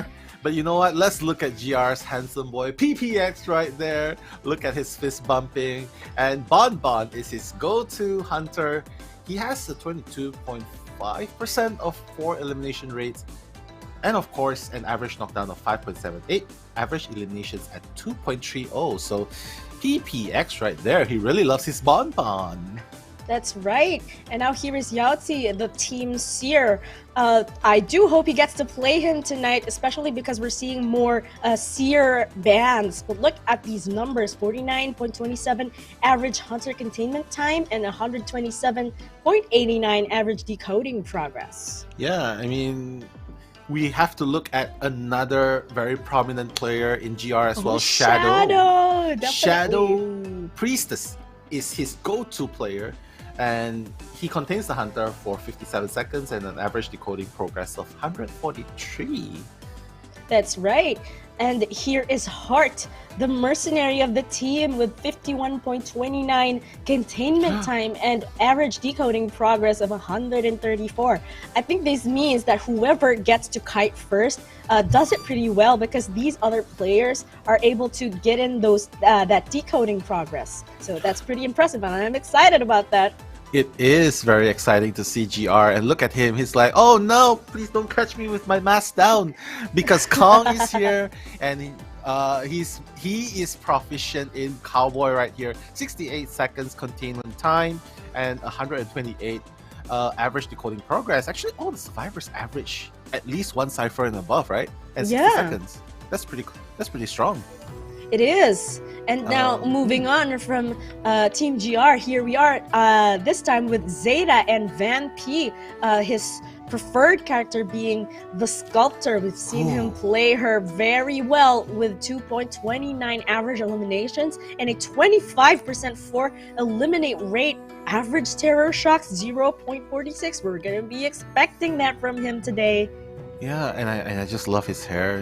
I want to make my hair like that. That's natural gray right there. But you know what? Not only does he play the Sculptor, he's also a very strong Dream Wish player as well. But you know what? Let's go to Dolisu from Team ZETA, the Priestess player, going head to head. 70 seconds containment time. That's a lot. And of course, 117 average decoding progress. And well, I will have to say he is the guy you have to look for if you want to make that connection, support portal transition. He's the guy you need to look out for. Yes. Meanwhile, here we are with Rowley, and I do remember you, Nell, saying that he's got the coolest hair, and the coolest character too. The mercenary, the most efficient rescuer, 52 seconds average hunter containment time and average decoding progress of 147. He is the team BFF. He's still gonna be there for you whenever you need him to rescue. Oh my god, I wish that we can see his Man in Red, or at least Mr. Inference skin. Yes, please! We'd like to see those skins. Yeah, I mean, it's just so colorful. Merc, you notice too, his decoding time is actually more than the rest of his teammates. Yeah! But let's look at Cat right now. Even Forward has 121 average decoding progress. that's 1 cipher and above, and having that time to contain the hunter for 72 seconds as well. This is a very all-rounded Forward, I have to say. Harassing, decoding, You name it, he does it. Oh, Atto here is our boy, 5 Cypher Kite on the Bloody Queen. Oh, he's got an amazing player, 72.72 average hunter containment time and an average decoding progress of 150, because that's insane. And here's his hatch escape rate, 8.10. It looks like this is a very coordinated team, you know, being able to pass the hunters on target to target, getting that decoding done. I am really excited on the outcome of this match. Do you think we're gonna have an extra round today? I think it's gonna be a tight battle between them. Well, an extra round means that they are playing it very, very clutch, but you know what? We'll just have to stick around and see what happens after that, because right now it's the pride of Japan, ZETA, versus Team GR, Pride of China. So it's basically China versus Japan right here. We've already seen Dou going down to the lower brackets against Team Sunset Sisters. So let's see if today is going to be Japan's day, or is it going to be GR fighting back against a ZETA right here, because we are going to see Vanpy right here in game number 1, the first half in the hospital. Yes, I would have to say that the hospital is actually one of my favorite maps to play in. Me too.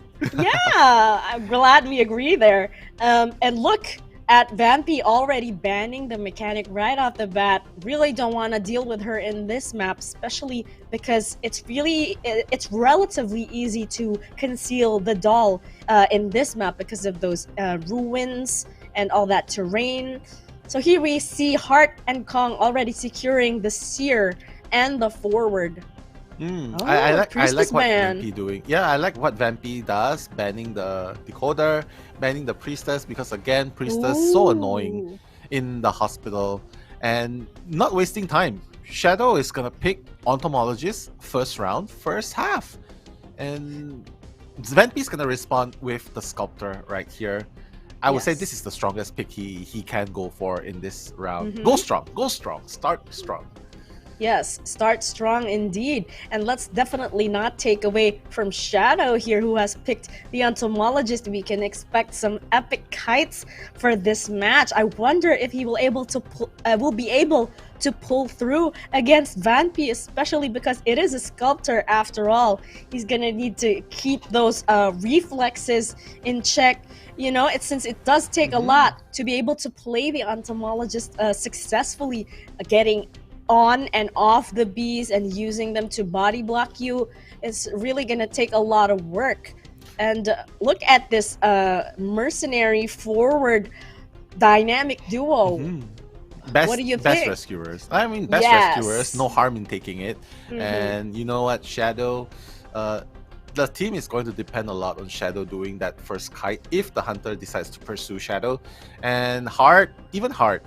But you know what? We're just gonna have to see what GR has in mind for this kind of lineup going up against the Sculptor. I think deep down inside, they already have a slight idea what they are going to expect Vanpy to play, which will be the Sculptor. And already in this chat, I'm seeing a lot of people going, "Go Vanpy!" We have a lot of fans for Vanpy right here. But you know what, guys? Let's cheer for GR as well. We can see Viviana again with the GR. And yeah, it's GR versus ZETA right here. Chinese team versus the Japanese team. Yeah. Will this be, again, let me just repeat, will we see the Japanese team stay today, or is it going to be GR's round to dominate in this match? That's right, and here we are with the match starting. Vanpy dropping from the hospital and already transitioning towards the front ruins. And actually, I think Heart, if spotted by Vanpy, would be the ideal target. Let's see if he will be able to conceal himself. Oh, it looks like Vanpy has already spotted him. This is the ideal target at this point, I would say, because the usage of the owl is not much of a threat to the statues. What? Using it right now? Yeah, but again, Vanpy almost close to his presence unlocked, because he did bring Insolence and the, was it Confined Space? or was it detention? But one thing's for sure, he brought detention, and there you have it. Skill activated. Heart has no owl to work with, so right now Heart is going to kite out of the hospital. We can see Entomologist just trying his best to decode right there at the shack. Heart is going to play around this place, and he's going to get the first chip damage of the game. Yes, and now it's going to be up to Vampy to finish the work, especially with all the G's are already providing support right there, no? And that's actually a lot of time bought for Heart to transition back into the hospital. I think it's gonna be a loop situation here. It is, but you know what? I'm so amazed. Like Shadow, his beast coming as soon as Vampy hits Heart. You know, like it's just instantaneous. Like the moment you hit, and then the beast just dang came out from the side and just push him away. And right now, Heart is doing such a great job kiting, and now he's jumping off with the broken window speed boost. And 3 ciphers are being done at the moment. 2 ciphers are about to be done very, very soon. That's right. And now the Seer is down and will be visiting his first chair. There's somebody in the area though. Yahtzee is here. He could be the one to potentially do the rescue unless Vampy will be able to defend the chair successfully. Yeah, I mean, Vampy is 1 hit away from full presence. I think they're gonna let him sit there just a little bit longer. Vampy's just gonna try and do some damage towards the Cypher. But again, not being at full presence means that it's not gonna hit that often. But now, Vampy getting that hit. Now at full presence. Yeah, but he got that rescue perfectly. He did not get the unnecessary chip damage and the stun! And nicely timed stun, yes, no? Actually, Heart has been toughing it out the entire time. Being really impressive.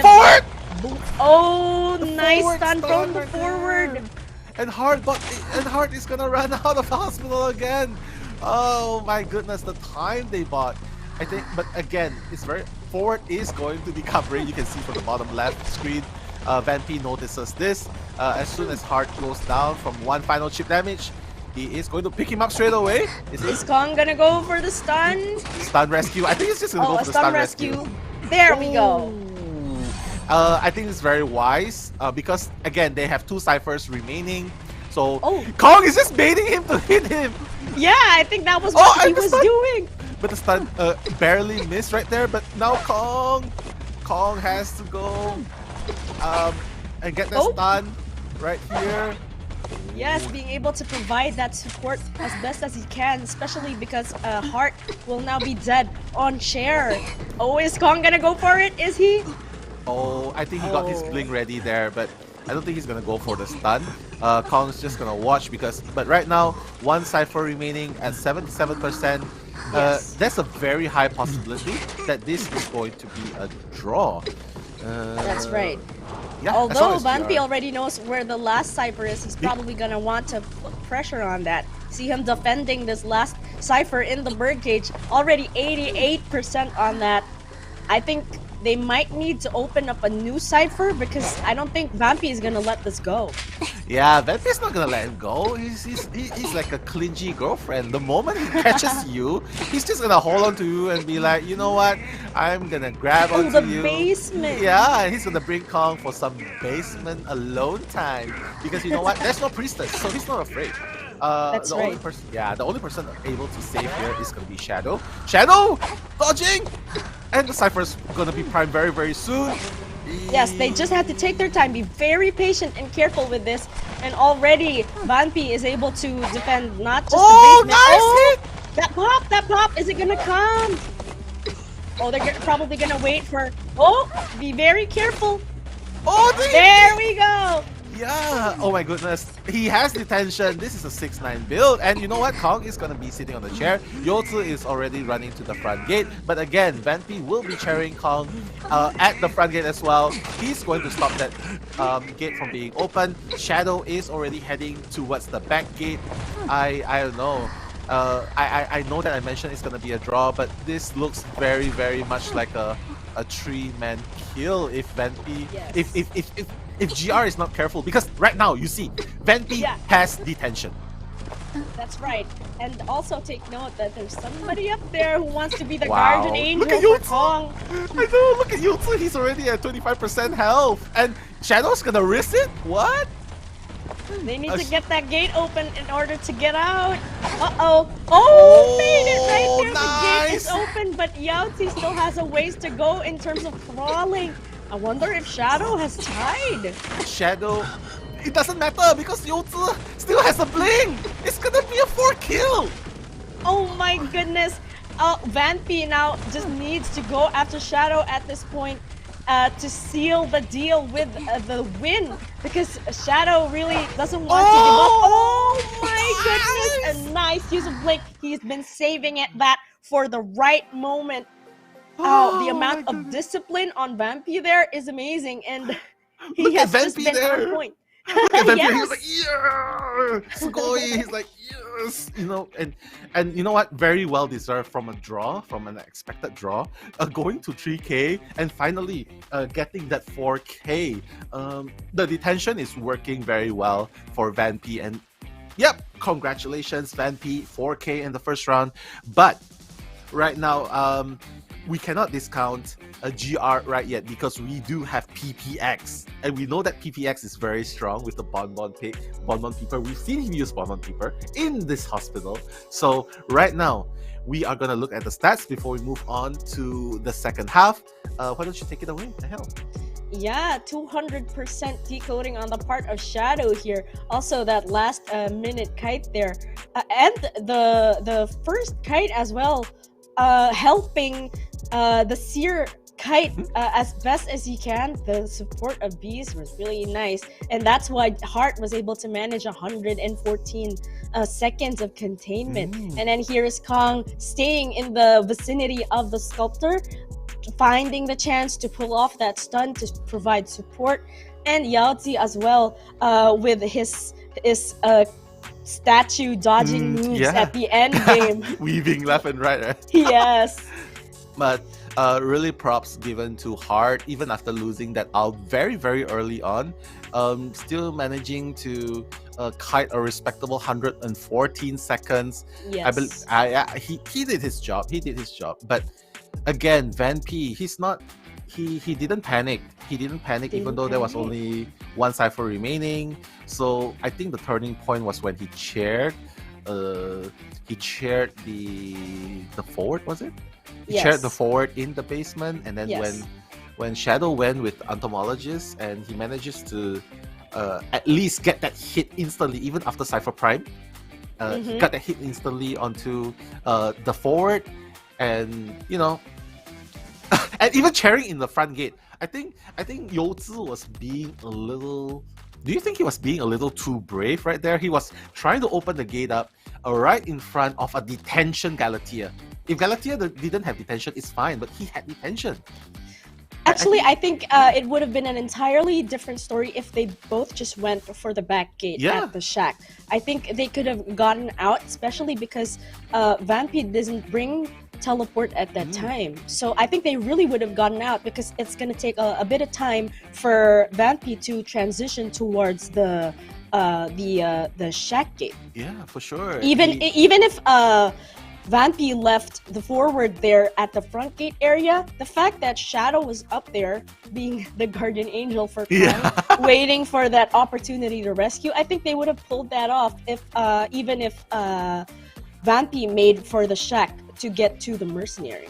I think it would have been it would have had a different outcome. They were playing mind games right there. He's like, okay, if you go for the merc, the entomologist is going to come down and steal the rescue. But little did they expect the merc to get that chip damage 4 times in a row, 3 times in a row, and the 4th time when the Galatea went towards the gate, he's basically gone. So I would say, but still very, very respectable progress right there going on. It could have been a draw, but Vanpy capitalized, and that's what we. And that's what well-deserved victory. Best planning right there. So yeah, but right now Kahil, do you know who this guy is? Please tell us who are we going to see as the hunter in the second half? Here we are with PPX. This is going to be a really exciting match. Finally, we get to see PPX on the move once more, especially against the survivor lineup of ZETA. And I wonder who's he's gonna ban first in this hospital. Of course, well, the mechanic we did expect that. I wonder if they're planning to make up for that. Well, we do have Atto here. He's probably the one on the seer right now. Oh my and god. Cat on the forward. Atto's 5 Cypher Kite with the seer. I'm so afraid for PPX right here. But you know what? PPX not gonna waste time. He's just gonna ban the Priestess because Priestess again, it's just so mobile, right? And here we are again with the Postman pick and a Prisoner as well. Wow. It looks like they're still gonna go for that Cypher Rush. And here is the Bonbon who PPX is most known for. He has such a beast of a Bonbon.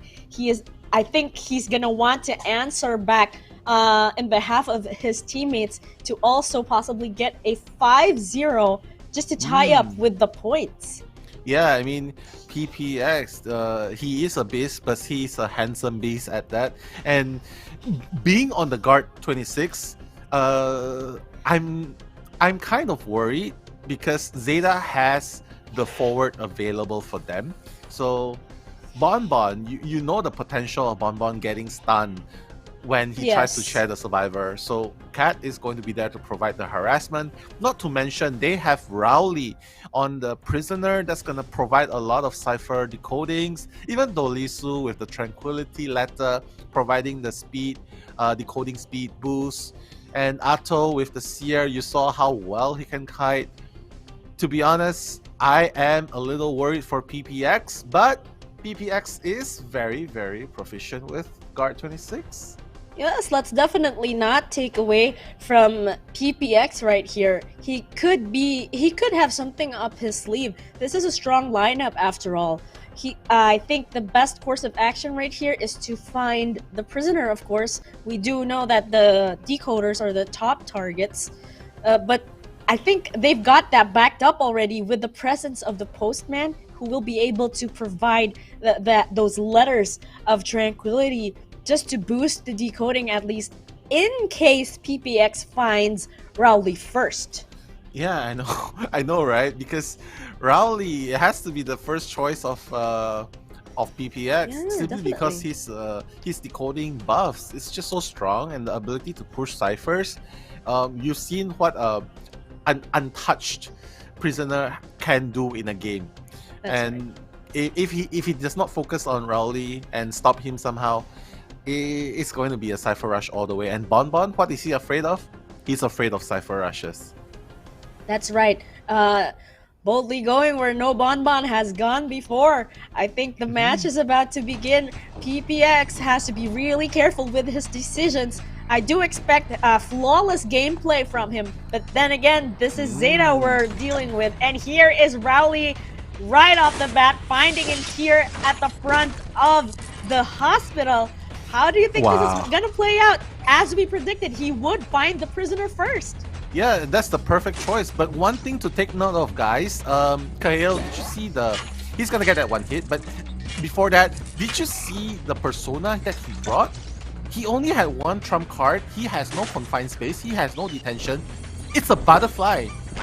Oh! It looks like he is. It looks like he's focusing on the obliques and how they will potentially help him. This is a really. I'm sensing a really confident Bonbon right here. Oh, he cannot make it through in time. Oh wow! Nice first down. Nice first down by PPX right definitely. there. Yeah, very, very disciplined not to hit that soon. And again, Priestess is not available. I'm surprised he did not just put him in the basement. But again, maybe the Cypher control. But then again, Bonbon is bringing Peeper. You know, PPX is known for bringing Peeper on Bonbon. So... yeah, he's just gonna have to defend this chair, especially because he's actually made some great time on the part of his progress with downing these survivors. Because look at this Cypher progress. Not even one Cypher done first. Well, one is about to be popped, And he's actually the kid who came early for class. He came early. He came prepared. His homework is done. His desk is clean. The whole thing. Did you think he saw his cat hiding there? Oh no, he got that chip damage on the postman. Did you see cat hiding there? And do you think PPX knows the cat is still hiding there? I believe Cat is able to conceal himself rather well because they're just gonna let him go. Oh yes. no. Or I think they're triggering the earmark. Yeah, there are, but oh my, this is they don't want to give PPX the full presence. And now you can see Dolisu with the Dogu. He's gonna get that hit. What? How? That's amazing. Amazing sniping on the part of PPX there, and now Dolisu is just one chip damage away from being downed and probably chaired in this here area. But look at this decoding. I'm really worried about this decoding now. Yeah, it is. I mean, the decoding is not exactly slow, but nice time bomb right there. One cipher is going to be done very soon. 3 ciphers remaining, but again, only 1 cipher at 54%. The remaining 2 is only at half. And look at the forward coming for the stun! Instant rescue there. So if Cat was concealing himself in the first rescue, looks like he's making a grand entrance for this rescue right here. Tide Turner is in effect, and now Dolisu really needs to get away from this area and probably transition back into the hospital just to be able to level the playing field in terms of containing PPX right here. And check out this AI prediction. These numbers are looking really good for PPX. Oh, they hit straight away. I mean, Cat did an amazing job using up 75% of his balls to just stun for a long time. You saw how long it was, right? Yeah. But again, PPX just so crazy, especially when you have his full presence available. This just shows how comfortable PPX is. He doesn't need any fancy bling. He doesn't need to move around with the teleport. He just needs one thing: the peepers and his crazy aim. It's like he's playing a first-person shooter game right now. Just aiming so good. That's right. As with those bomb placements are really on point here. PPX, again, it's like he did everything in advance. He's just doing everything as if he's already planned them all in his head. His decisions are so precise and so on point. It's like he's not wasting any time, nor is he giving any to the survivors of ZETA just to get these ciphers down. Yeah, I mean, right now 3 ciphers remaining. 1 cipher is actually primed at 99%. Cat cannot go down here, otherwise it's going to be a 4K. ZETA needs to focus on getting 1 survivor out at least. Nice, nice. I thought the bombs were going to hit. Yeah, but he actually emphasized on the normal attack. PPX is going to teleport straight away to Atto, but right now Atto is going to be the choice of pursuit. He's trying to dodge the bomb, and he's gonna get that hit in. No, things are looking very, very grim for ZETA right now, Kahil. That's right, especially because there is some damage done on Cat here. He doesn't have that much time. He got that bomb hit on the way down! What? How did that happen? That still hit, and that is amazing because now Cat is just feeling the pressure right now. It's all gonna be a matter of waiting for Atto to heal up, and then PPX is gonna have to go back to permanently put him down. Oh my goodness. 4K! Again! On both hunters. PPX! Oh my goodness. I have such a good time seeing that, but you know what? Atto is not gonna give up just yet. Gonna wake up. He's gonna round up the 2nd floor, but right now Atto needs to buy as much time as possible because PPX is hot on his tails. Put down the pallet, jump down the 2nd floor. I thought that was going to be a repeat of what just happened, but good going on the part of Atto here, especially because he really does need to buy this time to allow Cat to heal up and pop that 4th cipher. Who knows, he could probably pop the last one if he lasts long enough. Yeah, I mean, ZETA definitely needs to kite long enough, but Atto is already at 1 damage. Oh my remaining. goodness. And Yeah. that's it. PPX has got his eyes set on Cat here. Eyes on the prize. He really wants to get this 5K. He needs to. They need to tie this round because both teams are on a mission. Yeah, I mean, it looks like they still have a fighting chance. Cat is going to just prime that 99% Cypher, but again, 44% Cypher remaining on the last Cypher. Not to mention PPX has a teleport ready, and Atto being on the ground, the moment you touch the Cypher, PPX is just gonna teleport there. It feels really hard, but ZETA has to try to at least get one survivor out, provide enough. But look at PPX, he's going down. Oh my goodness. Well, that's the thing. Actually, Atto is not going to be able to recover from his state here, and it's just going to be up to the forward to, I don't know, probably let PPX go. Oh no, he's okay! Oh my goodness! There he is! There you are! I caught you! Thought you could hide from me. Wow, PPX just raking in those points. I think this is going to be a hunter-centered kind of matchup we are to expect today. Yeah, it's the Hunters moment in the spotlight. Both Hunters have done flawlessly now. It's so cute seeing the forward hiding at that corner. I think that's a dead end. It's like, you know what? Whatever, man. I'm just gonna hide here. If you see me, it's game over. But I'm gonna risk hiding there. It actually forced PPX to go down to the basement to find.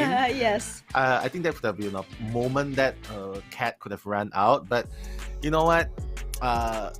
Yeah, well-deserved win. PPX, Peeper, creating so much pressure in the beginning of the game, in the middle game, and changing to teleport, even creating pressure at the late game.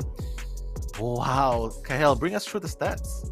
Yeah, look at Atto here doing the most of the decoding for the team, as well as 61.3 contained Hunter time. And then here's Rowley with his 45.9 second kite. That was a decent number, and I'm pretty sure all of the survivors did all they could to secure the best outcome. Because here's Cat with his grand entrance earlier in that rescue he did for Rowley right there at the ruins. 125% decoding. He was able to pop that fourth cipher.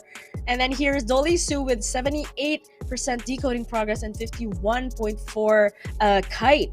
But yeah. PPX is on a different level. These teams, GR especially. Mm-hmm. Wow, at least we do know for a fact that there will be a Game 3, which I'm really excited for. I love Game 3 because that's when the teams start to get creative. Yeah, I know, right? And not to mention, I think we are seeing a repeat between what happened between Dou versus Team SST, and they were tied in round 1. They were tied in points in round 2. And only round 3 was the deciding factor. So I'm not surprised to see if GR and ZETA go neck and neck, because 4Ks each, that's impressive. Points are tied at 5-5. Yeah, I'm actually also expecting a tight race between these two teams because, like you said, this is like Japan versus China version 2. So we really have yet to know what is going to be the outcome. Yes, this is part 2 or version 2 of the previous matchup. So now we will be going to a break. More Identity 5 Stellaris action when we return.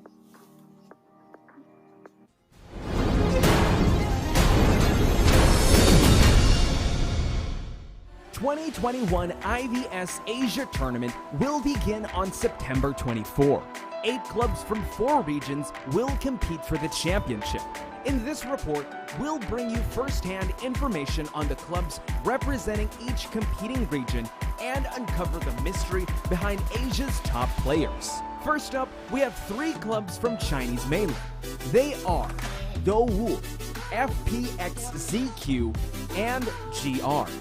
Clubs from Chinese mainland are very strong in every respect. They're proficient in various advanced in-game techniques and strategies, and maintain a high level of stable play. In the face of their top competitors, they remain strong and fearless. Dowu is a veteran powerhouse. They won the IVS Championship last year.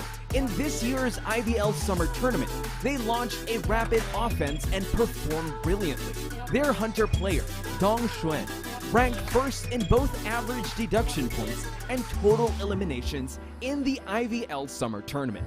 FPX.ZQ has piles of talented players on their roster. They performed very well in this year's IVL Summer Tournament.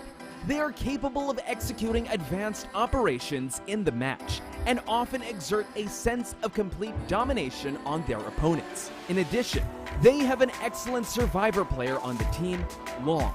He captures every detail accurately while competing and is very good at using terrain to restrain hunters for a long period of time. GR is also a veteran club. Their hunter player, PPX, is an experienced veteran of Identity V tournaments. He possesses a deep understanding of the game. No matter how many changes the game's updates bring, he always manages to master strong characters and leads his team to victory. We've invited 3 clubs from Japan. They each boast a strong and aggressive playstyle, excel at using less popular characters to make unexpected strategies work, and are good at executing unconventional tactics. They are SST, ZETA, and CC from Japan. SST reigned supreme in IVC last fall. With excellent results and achieving consecutive wins in the preseason, they were immediately shortlisted for the IVS tournament. Among their ranks, they have Alf, the hunter player who has contributed the most eliminated all matches to Identity V tournaments since the IVC summer, and KZNK, the survivor player who has restrained hunters for 94.83 seconds per game on average. ZETA used to be the JUP club we are all familiar with. This year, they once again stand in the spotlight, reborn as ZETA, a dark horse on the battlefield. Their survivor player Rayoli excels with the mercenary, with an escape rate of 70%. With a life and versatile playstyle, he serves as a powerful restraining force on the field. CC is a veteran club with colossal potential. The coordination of this club is perfect, and members' skills are also inspirational. The survivor player Magura has a lot of fans in Japan, attracting a lot of attention. Southeast Asia and Republic of Korea are both new to IVS Asia this year. These clubs emerge from fierce competition, representing the best their regions have to offer. GH is a super club formed of top players from 3 Southeast Asia star clubs. Their members have participated in COA competitions on behalf of Southeast Asia many times.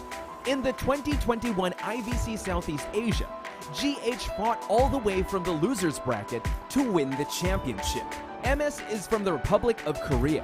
They have one of the world's best hunters among them, a helping hand from Japan, Buryo. He often turns the tide and saves the day for his club all by himself. They also have an amazing female player, Siyun, who currently ranks among the top 100 server survivors. They demonstrated their perfect coordination and teamwork in South Korea IVT and eventually won the championship through their brilliant performance. On September 24, the 2021 IVS tournament will begin. Faced with an upgraded tournament system, top players from the 4 tournament regions will compete for glory. Will they be able to handle the pressure in this epic international showdown? Who will create a legend for their region? The spotlight is on the new contenders, Southeast Asia and South Korea. Can they write a new chapter in their region's history, achieving glory through brilliant cohesion on the IVS battlefield? Let's find out in this year's IVS. Hello， 大家好，我是Untitled 足球战队的大。大家好，我是GR战人监管者区线，然后我擅长的监管者是26号守卫。大家好，我是选手东选，是斗武监管者，最擅长的角色是梦之女巫。我是GR战队的求生者空降，最擅长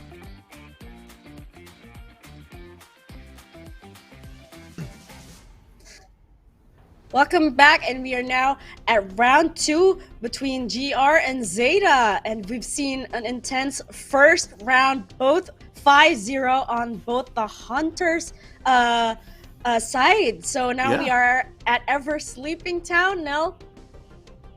Yeah, Ever Sleeping Town, the town that actually never sleeps because the survivors are running around so much.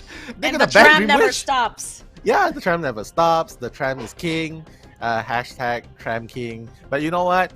We are gonna see GR banning out the Dream Witch. Very, very surprising because Van P actually used the sculptor to 4K them. So the Dream Witch, I guess they're more afraid of his Dream Witch than the sculptor.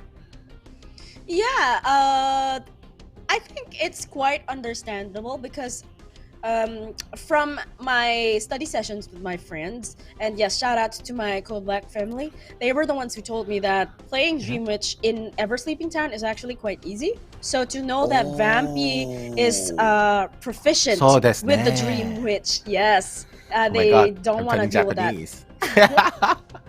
But again, Van P banning forward doesn't want that harassing to be up, and banning the priestess, very, very good choice of banning because you do not want a portal suddenly help to let the survivors run to an even further place, or even a place where it's really hard to catch survivors. And right now you can see shadow picked. They are shadow picking. Yep, coordinator, let's go. All right, locked and loaded. It looks like we will be seeing some solid coordinator game. Oh, now what is this we are seeing right now? A Blood Queen pick on the part of Vampy. Looks like know, we're getting right? some another Blood Queen flashback here. The Thai Queen. I wonder how this is gonna play out. What do you think is the reason behind this, and not a sculptor? I mean, it is still very, very strong, but we've seen a lot of hunters, not gonna lie, Kahel, we've seen a lot of hunters in this IVS tournament using the Bloody Queen, and I'm gonna say, Bloody Queen is the hunter that has least success to even get 3K or even 4K, so I would say it's questionable, but you know, it's Van P we're talking about. He did get the 4K with Sculptor, so we are gonna give Van P the benefit of the doubt. And you know what? A Bloody Queen, the Thai Queen can sometimes become the Blood Queen and becomes the Massacre Queen. Who knows what Van P can do, right? With the cooking kitchen knife there in her hands, you know. I'm afraid, Kahel. Do you hold the kitchen knife too? Well, don't answer that, please. But well, look at the lineup, though, Kahel. In any case, I think that this the Blood Queen is just about enough to deal with this kind of lineup. We don't have a forward, we don't have a seer, so I would say just about nothing to be afraid of except for the bees and the flare gun, which only happens once. So I think Van P is going to manage, but he really needs to get rid of that doll. Yep, they have to get rid of the doll. Like, you know, the factor of decoding is going to be taken into consideration. But I think Van P knows what he's doing because he was planning to go on Bloody Queen. That's why he left the mechanic open, because he knows that even if the mechanic doll is up, one mirror is going to take care of it. So it's just a matter of how he's going to play this game out. So Van P right away with the 3-6 build, the detention trump card build with a berserker and slow opening gate. And he's gonna fight Shadow straight away, and boom, and boom, and boom. Nice jukes nice kite on the part of Shadow there, but takes a hit right away from Van P, which is actually pretty good, given that the entomologist can actually tank a lot of hits, especially with the use of the beast. Really good start for Van P at this point. Van P just knows that Shadow is gonna rotate this area. Van P's just keeping Shadow right here until the mirror is up, and he's gonna get ready for the mirror. He has to rotate right now. He has to. There's that Shadow. switch. Shadow Blink is gonna be ready, but he doesn't need that Blink. Wow, nice hit right there. And Bling was away. And you know what? Bling was on 1 second cooldown. The beast, come on. You can do it. He's such a menace, but this is an outstanding first down on the part of Vanpy here. What he's saying to us, what are you guys doing worrying about me? I know what I'm doing. Blood Queen in Ever Sleeping? Watch me. Watch me indeed. Kong! Wow. If he gets hit here, he's gonna get a double down though. Is he gonna get a double down here? I would expect so, especially because that is no, it's fine. It's too far. It's too far. Kyle, it's okay. It's okay. is. But Kong, why is he still staying around here? Oh, this is making me so nervous. Shadow is going to stay in this area. He's saying, okay, it's fine. Mechanic is still up and moving. Mechanic Cypher is at 40%. And you know what? His robot has already finished a Cypher. I'm sorry, he's still working on the Cypher. And that mirror hit onto Shadow. Wow. Amazing. Wow, actually, right there, I was just about to worry about the placement of the mirror, but it looks like Vanpy predicted the direction at which Shadow is going to run. So that was actually a pretty nicely placed mirror there. Good foresight on the part of Vanpy here, but do note that we do have a mechanic at roaming the map. It is, and I think they're just gonna sacrifice Shadow. Shadow is going to be sacrificed. The bot is already healing up Kong. And goodbye. Shadow is going to be the first one to be going off. And Heart, look at that! He's trying to go for the Terror Shock window hit, but it's gonna miss. But it's fine because right now, even though you see these 4 ciphers remaining, 1 cipher is actually about to be done. 3 ciphers remaining as we speak of. Heart is gonna jump back into the graveyard. Vanpy is still considering who is he gonna chase. Unfortunately, he is going to see the coordinator. No, not the coordinator. Mercenary, and unfortunately, the robot is also in vicinity. Oh no! The tram. I was hoping that Vanpy wouldn't spot the doll, but here it is, a really bad spot to be in on the part of the doll right here, because this is gonna allow him, going to allow him to find the mechanic who seems to be at the far side of the map, because Vanpy is gonna go straight for the mechanic. Yeah, Kahel, you see where Vanpy is? He's positioning himself in this last 3 remaining ciphers, and that's why it's so hard for them to decode. They have to start a new cipher. Look at all the remaining 5 ciphers. They have to start a new cipher because Vanpy's position is so strategic. He's using the mirror to create pressure, and now he's going after Heart. He's preventing decoding, and he's preventing the nice use of Blink right there. Heart does have a flare gun in her arsenal that hasn't been used yet, but I'm expecting to see it pretty soon, and it doesn't even look like Vanpy is scared of that. Oh, he needs to avoid that damage right here. Okay. The use of the mirror. Oh, made that hit. Nicely timed mirror hit there on the part of Vanpy. Look at him just killing here at Ever Sleeping Town. Yeah, but 1 cipher remaining, Kahel. Oh my goodness. Well, this is the drawback. Yeah. This is the drawback of having a healthy mechanic roaming the map. Yeah, like Youzi, of course she has tied, and now she's gonna go and rescue. And then Mercenary, look at the bottom left, he's already going for the decoding the last cipher. And Zenpi, realizing this, is going to try and keep Kong away from this cipher. But again, Vanpy has already changed to teleport, so there won't be any chance to stop decoding by using an abnormal. And Heart is going to run away with Youzi right there, going to the grave to heal up. Kong is going to be the choice of pursuit. I don't know, Kahel, it looks really close. Do you think it's going to be a draw? It looks like a draw, though. Well, we've seen the AI prediction. I would say that GR is going to do everything in their power to at least secure a draw, especially because Kong here, I think, intends to take Vanpy as far away from that last cipher as possible. But who knows, because the coordinator and mechanic are they will be able to heal up and start on a new cipher, and I'm pretty sure they're gonna push for that as well. Yeah, I mean, he's gonna get that hit straight away. Yeah, very nice hit, but luckily GR deciding to play safe for the late game. He's gonna find out. He's Oh gonna my find goodness. mechanic too. What an amazing Vampi! foresight. That was insane. That was so far. I mean, I wouldn't be able to pull that off for the life of me. Vampi, yes, that foresight is amazing. Placing damage on both the coordinator and mechanic. They're gonna need to heal up again because I don't think Vampi will Overhit be. again? Wow, I these don't mirror know. placements are just on point. They need to push for that last cipher now. They need to, but you know what? Vampi needs to commit to Kong right here because otherwise they're just gonna keep healing each other right there. And Youzi already on the cipher, just gonna give that signal to his teammates. It's at 87%, but Youzi again, his syringe is not gonna help him the second time. Gonna get that hit, and but Hart is on the second floor. He's decoding the last cipher, and he still has a flare gun to work with. So I don't know. It can be anyone's game right now. Hell.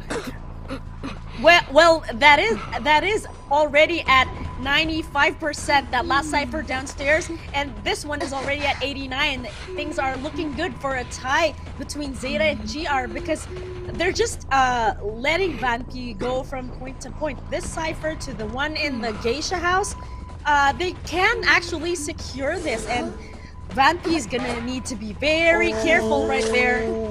Oh, both at 95. Are we expecting a pop soon? Oh my goodness, there it is! Flare gun, it's still available. We can see that very soon. It looks like they're saving it for the end game. It is, and you know what? Realizing that Vampi is going to be going for that teleport, just priming it, and then losing that line of sight. Now he's going to go for Youzi. Vampi, they have to settle for the two kills right here, and Vampi is going to get Youzi. Yeah, I mean Hart is already decoding that gate. It's almost open at the lower back. You can see Kong is already making his way there. I guess guys, they're gonna have to settle for a draw. Look at Vampi, he's taking a deep breath. Hi, nani kore? That's sigh on him. He does know the drawbacks, I suppose, of using a Blood Queen in the ever sleeping town, but I think he was trying to make a statement there. But still, we can really commend his use of mirrors. Those are some really far placed mirrors there, but he was still able to land those hits, especially on the mechanic and the coordinator, and that is really no joke because there's a huge structure on the middle of there to serve as an obstruction to his line of sight. So for him to snipe them at that area is actually pretty impressive in itself. Yeah, but right now the balance has been broken, Kahil, because Vampi gotten only 2 kills. So GR PPX, you already seen him getting 4K in the first match. So in second game, if he doesn't let up, it's a very high possibility that he will be the one to turn the tip of the balance in the favor of his team. But before we analyze more of that, let's look at the statistics in front of us. Youzi right there, 260% decoding.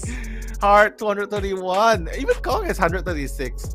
And that's right. I mean, if you do leave a mechanic safely roaming the map, this is what you're gonna get: almost 300% decoding on the part of Youzi there. But wow, the kites that they were able to do at the mid game just to take Vampi from one side to the other is really. It really shows how disciplined and patient they were being when it comes to playing it safe in order to secure that draw. Yeah, I mean, this is why we keep... You know what? The term Thai Queen doesn't really come from us. The term Thai Queen, a lot of players agree that Mary is a Thai Queen because, you know, no matter how... in a lot of circumstances, it's gonna be a draw because she is a single hit hunter. Even with the mirror, she can camp ciphers far away. But again, it's still without changing the facts, it is still a single hit hunter. So there's always that possibility for survivors to make plays that Mary cannot catch up to. Like for example, after changing the blink to teleport and teleporting, after you use out the teleport, he cannot go for that third kill anymore. He can only secure one person, and that's gonna be a draw. So that's the drawback of using Bloody Queen, especially in this point of competition. But you know what? Vampy was confident with it, and he went for it. So no regrets for them. Right now, it is up to GR's PPX to really turn the tides in their favor. But you know what? What do you think they're gonna get? What do you think he's gonna go? Because they're definitely gonna ban his Bonbon. His Bonbon is really good. So what do you think he can play? What do you think he can consider playing if his Bonbon is banned? Well, the first best choice would be none other than the Sculptor, of course. We know that PPX is also able to use this Hunter. We've seen him pick it twice in the previous tournaments, so we can, I suppose, a Sculptor pick would be the best option for him right now. But you know what? Before that, feel good soon. Identity 5 Stan in the chat. Don't worry about your favorite characters. Just enjoy the game as much as everyone. We all love the game, and you know what? Yes. Let's just continue loving it and keeping it positive. No problem right there. And right now, PPX is going to ban the Seer. He's considering the second ban because what can he do? Ban forward or ban Priestess? Which one does he not want to deal with? A stunner or a connector? That's right. He's gonna ban well, that he is gonna ban the forward. We really don't want to be dealing with Cat's forward, especially with those grand entrances that he is able to pull off. I'm also expecting a Bonbon ban, but then again, this is Ever Sleeping Town, and there's a lot of terrain to walk through before a hunter is able to catch up with the survivors. The breaking wheel. Oh my god, the disrespect for the Bonbon right here. But you know what? Maybe it makes sense because this map is also very, very good for Breaking Wheel, and PPX does play a scary Breaking Wheel as well. So I guess it kind of makes sense. He did not ban out the mechanic. Because if he bans the mechanic, I think they know that PPX is going to go for the Bonbon pick. Right, Kahel? Because he banned Bonbon previously, and he banned mechanic previously, so they kind of know that he's going to go for the Bonbon because he's afraid of Cypher Rush. But if he does not ban mechanic, they probably have an idea he's going for the Breaking Wheel. So right now, I guess PPX has to deal with the mechanic, has to deal with the Priestess, and he probably will go for Bonbon again. That's right. Yeah, you know, I don't know. What do you think the last? I'm looking at the last possible pick right here because Gravekeeper is definitely strong here. They are not considering the coordinator, but like what we are seeing right now, PPX going to go back to his 4K hunter, the Guard 26. The Bonbon, indeed. Well, we do know that PPX is just one hell of a beast when it comes to this hunter. But it looks like they're not afraid of him, especially not in this map, which is pretty interesting because I assume they have a plan in mind with this lineup especially. Yeah, I mean, the lineup is probably, you know, just creating as much annoyances to PPX because, again, Gravekeeper, he can just avoid. He can keep running with the shovel, can avoid the hits, at least tank 1 damage instant. Dolisu can use the beast to block Bonbon's 1 damage, or even to just slow down Bonbon. And Zeta on Zeta Cat on the mechanic, just forcing that decoding cipher. If Bonbon chases Cat and gets her down, the robot will be decoding. And then PPX will have to face against a cipher rush. Cannot camp. He cannot camp. He has to go to pressure other ciphers. But when he does that, that's where the steal comes in. So, and not to mention Rowley on the Priestess, it's gonna make PPX life harder. But again, we've seen what PPX can do in the hospital. But this time, PPX has to deal with a new addition of the mechanic the Cypher Rush decoder, and the Priestess. These are the two new factors in this lineup that's going to give PPX Bonbon a hard time in Ever Sleeping Town. That's right. It looks like he traded the chance to ban the Mercenary and the Forward for a new kind of headache, which is the Mechanic and the Priestess. I think this is just about as good a lineup as it gets when it comes to countering the Bonbon, especially because, like we said, this is a huge map. He has a lot of terrain to cover when it comes to catching up with these survivors. Plus, we do have the two of those two stories on both corners of the map. So I'm really excited on how this is going to play out, because this is a test for PPX. This is where we get to see if he really knows his stuff. Yeah, like, you know what? Game on. He's going to go for a different persona build this time. He's going to go for the confined space. Yeah, he's going for the teleport. He's not going to go for the Oh my anymore. goodness. Spot out the robot running in plain sight. He's like, what are you doing, Mr. Robot? What do you think you're doing running in plain sight? You're going to give me that presence, and that's what PPX is going to take. And PPX right now, he does not have trump card to play with. He's just going to commit onto the teleport, just going for the one main confined space persona build. And now he's going to find Rowley.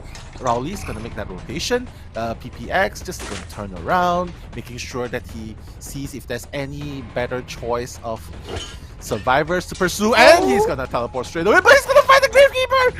What? Wow, amazing decisions on the part of PPX here. I would expect him to teleport towards the Mechanic, but it looks like he wants to deal with Atto for now. Yeah, so I mean, that's a great good. kite though. Oh Yes. my god. He's gonna get that hit again. He's gonna get one more hit again. And no, Atto doing an amazing job with the kite, but Oh my goodness. I think he got stuck for a moment there, Kahil. Yes, I do believe so as well. I was right? expecting him to chair him in the basement, but it looks like he wants to do some on-site defense here. That's a Priestess. I think it's hard for him to chair it in the basement, but yes, it's gonna be quite pointless. Ooh, what? That portal can instantly go there? Okay, that's a new learning point for me. Wow. Yes. And Gotta getting that take rescue notes straight now. away? Oh Wow, my goodness. nice use of shovel will allow him some time. There's a portal there. to put There's a this- portal there. There's a Is portal he gonna make it? Is he gonna make it? Nice. He is gonna make it, but right now the time bomb right there, and Atto is so close. PPX just needs to get one hit, Oh and my he's goodness. gonna get it. The tram is gonna be there. Let's see. The but tram, Atto- the tram. 5 ciphers remaining, but all 5 ciphers are being decoded, Kaya. Look at the progress right there. 2 minutes, 16 seconds into the game. This is gonna be the last chance. And Rowley with 1 chip damage right there. 4 ciphers remaining, but again, 4 ciphers are being done as we are talking. Right now, I think they're just gonna let the Gravekeeper go because, of Yes. course, he has already lost his shovels. That is about the best decision that they can make at this point, especially because half of the bot has been depleted because PPX was able to spot it early in the game, so they really have to make up for this lost decoding progress. And by the way, here is Cat in the graveyard, who is trying maybe to bring out PPX here. It looks like he's the one who's gonna do the kite for the remainder of the game. Really Yeah. confident on the part of Cat here. Yeah, I mean, Cat has to. Cat has no more Oh, the robot left. portal. Yeah, the portal's just... That's why you want to ban the Priestess in this kind of map. Again, this just shows how much ZETA understands GR PPX strategy. Because Breaking Wheel is not afraid of Mechanic. Not afraid of Priestess. He can just go through the portal. So... Oh my goodness. Yeah, I thought he was gonna drop the pallet there. but- Yeah, me too. I was gonna say that I was expecting a pallet stun right there. That would have been a really nicely timed pallet stun, but PPX really staying on top of things. Now we'll be able to chair Rowley. They have to make up for this decoding. They still have 3 ciphers. A Yeah. lot of work left to do. Yeah, they're decoding 1 extra cipher because of the way of the route of PPX. and they are playing a very dangerous game here. It's already Yes, they are. 4 minutes, and 3 ciphers are not even done. It's not even at prime cipher, and it's so risky trying to save Rowley under this kind of circumstances. I don't know, Kahel. This looks a lot like a 3-man kill, but we have to see. I would have to agree because we can't deny that there is that last cipher right there that has no progress just yet. Cannot but, rescue anymore. Yes. Oh wait. Wait. Bees? Looks like Maybe he's he can. gonna push for it. We do have those bees after all. Oh, will he be able to defend? Oh my goodness. Oh not my able to goodness. save in time and also takes a hit. Looks like things are looking good for PPX right here. I don't want to waste any more time here. I need to get these survivors down. And now switching it up to Dolisu here.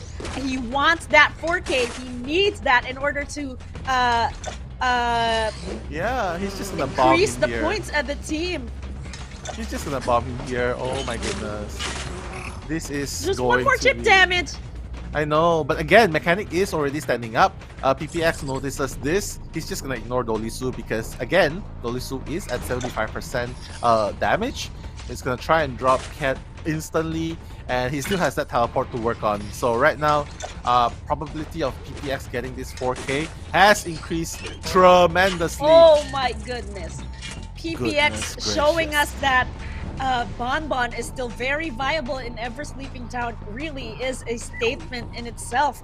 And what do you think, entomologist Dolisu is what's running in his head right now? We can only guess. Looks like he's trying to heal up. I think it looks like he was able to pick up the tram a king, let's syringe. go. PPX is trying to check the second floor because that's usually where the survivors hide. But Dolisu with the syringe is going to try and run to another location. But PPX is gonna spot Dolisu out. Oh, is he gonna get? He gonna got take the into tram. the tram. And in this match, the tram becomes your best friend. Do note that Dolisu has half a syringe on him. Might be able to heal, but it looks like he can heal. He can. He's going for it. Oh my goodness. Oh, wow, teamwork it is.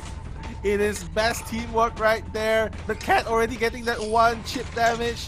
He has to let. Oh wow. That time bomb's gonna do it. Time bomb's gonna do it. Time bomb indeed. Because Yeah. all PPX has to do at this point is just resume the chase for Dolisu, who has transitioned towards the graveyard, tiptoeing to probably throw him off his tracks. But I think PPX knows what's going on here. He sees the honey after all on that window. He knows that Dolisu is in this area. He knows that this is where he needs to go. Yeah, so you know what? Respect Yes. PPX Bonbon, because when you don't ban PPX Bonbon, this is the potential of what could have happened, and it is happening right now. A potential for a 4K. I think they're just gonna let Cat bleed out. PPX does not want that to happen, and he's just gonna chair, and he's gonna get that earmark. He's gonna realize that, okay, Entomologist is actually here. Oh my goodness. No, it's the robot. I'm so sorry about that. It's the robot. Entomologist is at the grave. So yeah, I think he's just gonna pick up the mechanic. He's gonna let the mechanic continue bleeding. That's right, because if he does chair the mechanic, it does put a bit of pressure on him, because that is also the time that Dolisu needs to get to the dungeon, and he won't be able to immediately down Dolisu he just knows. yet. Oh wow, Dolisu is... Oh my god, look at the bomb. Why is it placed so beautifully? Why can't I place the bomb as beautiful as Wow, I'm coming for you. You will not be able to escape this time. Oh my goodness, those are some nicely strategically placed bombs on the part of PPX. Did you see how he beautifully arranged those bombs? He knows that Dolisu would probably be in the tram, because he also knows that placing the mechanic on that area will allow Dolisu to, make another sneak heal. And he's gonna be like, I don't want you wasting my time anymore. I'm gonna cut you mid-route. Watch me. while placing these beautifully placed bombs. Yeah, you know what? GG, well played. Game over for round number 2. PPX Bonbon. Are you going to ban Bonbon in round 3? ZETA, because right now PPX Bonbon is giving you hell. So just look at the stats itself and you can tell, even though the Cypher has, you can see that Mechanic has decoded the 183%, plus 195% from Dolisu, plus 71% from Rowley, plus 38% from Atto. By right, it should have amounted to 4.5 ciphers, but again, because of the separation, decoding an extra cipher, they are stuck at 2 ciphers, and that's where things got really complicated. And what about PPX's stats?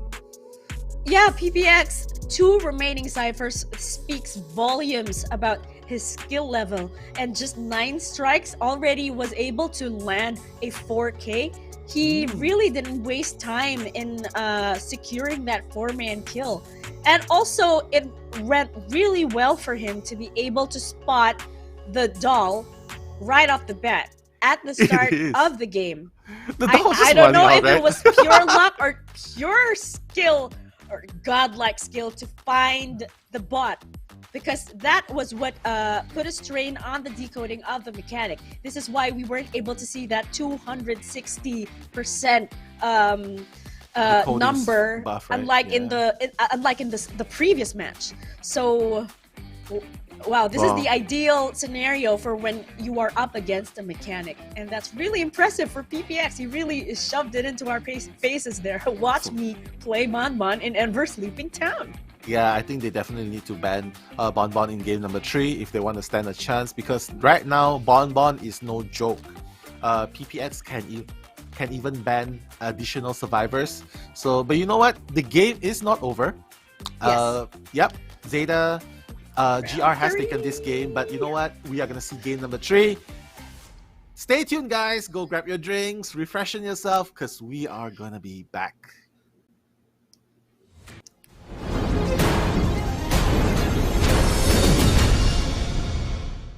The 2021 IVS Asia Tournament will begin on September 24. 8 clubs from 4 regions will compete for the championship.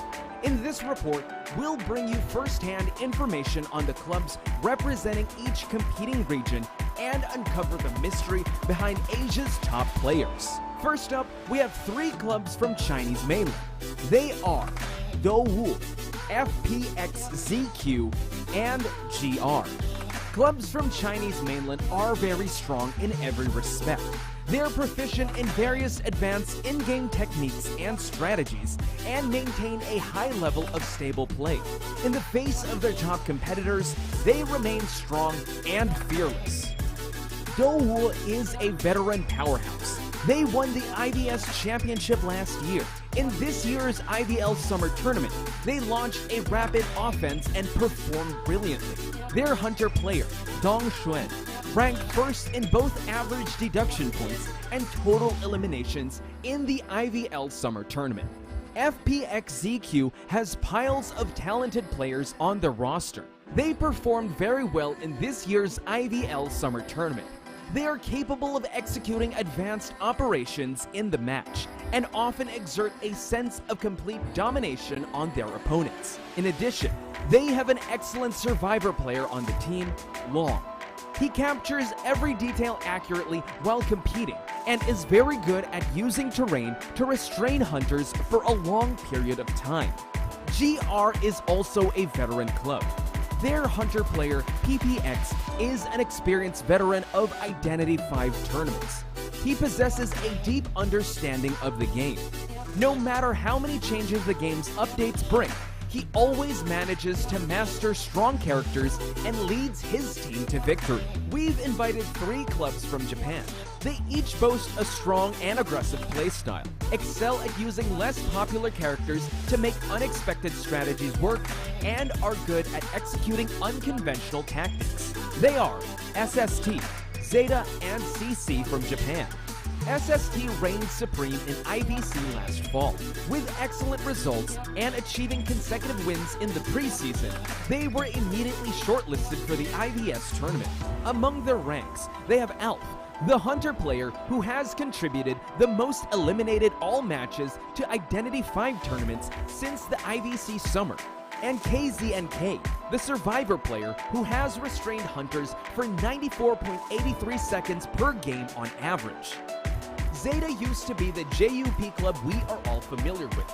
This year, they once again stand in the spotlight, reborn as ZETA, a dark horse on the battlefield. Their Survivor player Rayoli excels with the Mercenary, with an escape rate of 70%. With a life and versatile playstyle, he serves as a powerful restraining force on the field. CC is a veteran club with colossal potential. The coordination of this club is perfect, and members' skills are also inspirational. The Survivor player Magura has a lot of fans in Japan, attracting a lot of attention. Southeast Asia and Republic of Korea are both new to IVS Asia this year. These clubs emerge from fierce competition, representing the best their regions have to offer. GH is a super club formed of top players from 3 Southeast Asia star clubs. Their members have participated in COA competitions on behalf of Southeast Asia many times. In the 2021 IVC Southeast Asia, GH fought all the way from the losers bracket to win the championship. MS is from the Republic of Korea. They have one of the world's best hunters among them, a helping hand from Japan, Buryo. He often turns the tide and saves the day for his club all by himself. They also have an amazing female player, Siyun, who currently ranks among the top 100 server survivors. They demonstrated their perfect coordination and teamwork in South Korea IVT and eventually won the championship through their brilliant performance. On September 24, the 2021 IVS tournament will begin. Faced with an upgraded tournament system, top players from the 4 tournament regions will compete for glory. Will they be able to handle the pressure in this epic international showdown? Who will create a legend for their region? The spotlight is on the new contenders, Southeast Asia and South Korea. Can they write a new chapter in their region's history, achieving glory through brilliant cohesion on the IVS battlefield? Let's find out in this year's IVS. Hello， 大家好，我是 Untitled 足球战队的大虎。大家好，我是 GR 战人监管者虚线，然后我擅长的监管者是26号守卫。大家好，我是选手东选，是斗武监管者，最擅长的角色是梦之女巫。我是 GR 战队的求生者空降，最擅长的角色是囚徒。こんにちは。ゼータディビジョンのヤナソです。ゼータディビジョンのカットです。ゼータディビジョンのドリスです。サンシスターのカズネコです。スターのアルフです。サンシスターのレスです。 안녕하세요. 저는 LS킬랜의 이도인시은이며 TV에서는 주로 생존자의 용병을 맡고 있습니다. Hello, I'm Ajay from GH team, Hunter from Southeast Asia. I do my best when I use Sculpture. I'm Skyfall from GH team. From SEA, I'm a main survivor and I do best with mercenary. 我感觉 FPX 比赛的话是给我们提供了一个与外国选手对战的机会。そうですね。まあ2回連続出場できたんで嬉しいです。 사실 저희 팀은 오로지 한국 대회 상금만을 보고 만들었던 팀이었기 때문에 여러 나라 선수들과 공식적으로 겨뤄볼 거라고는 생각도 못했어서 아직도 시간이 나지 않고 좋은 긴장되죠? 매우 기대하고 있습니다.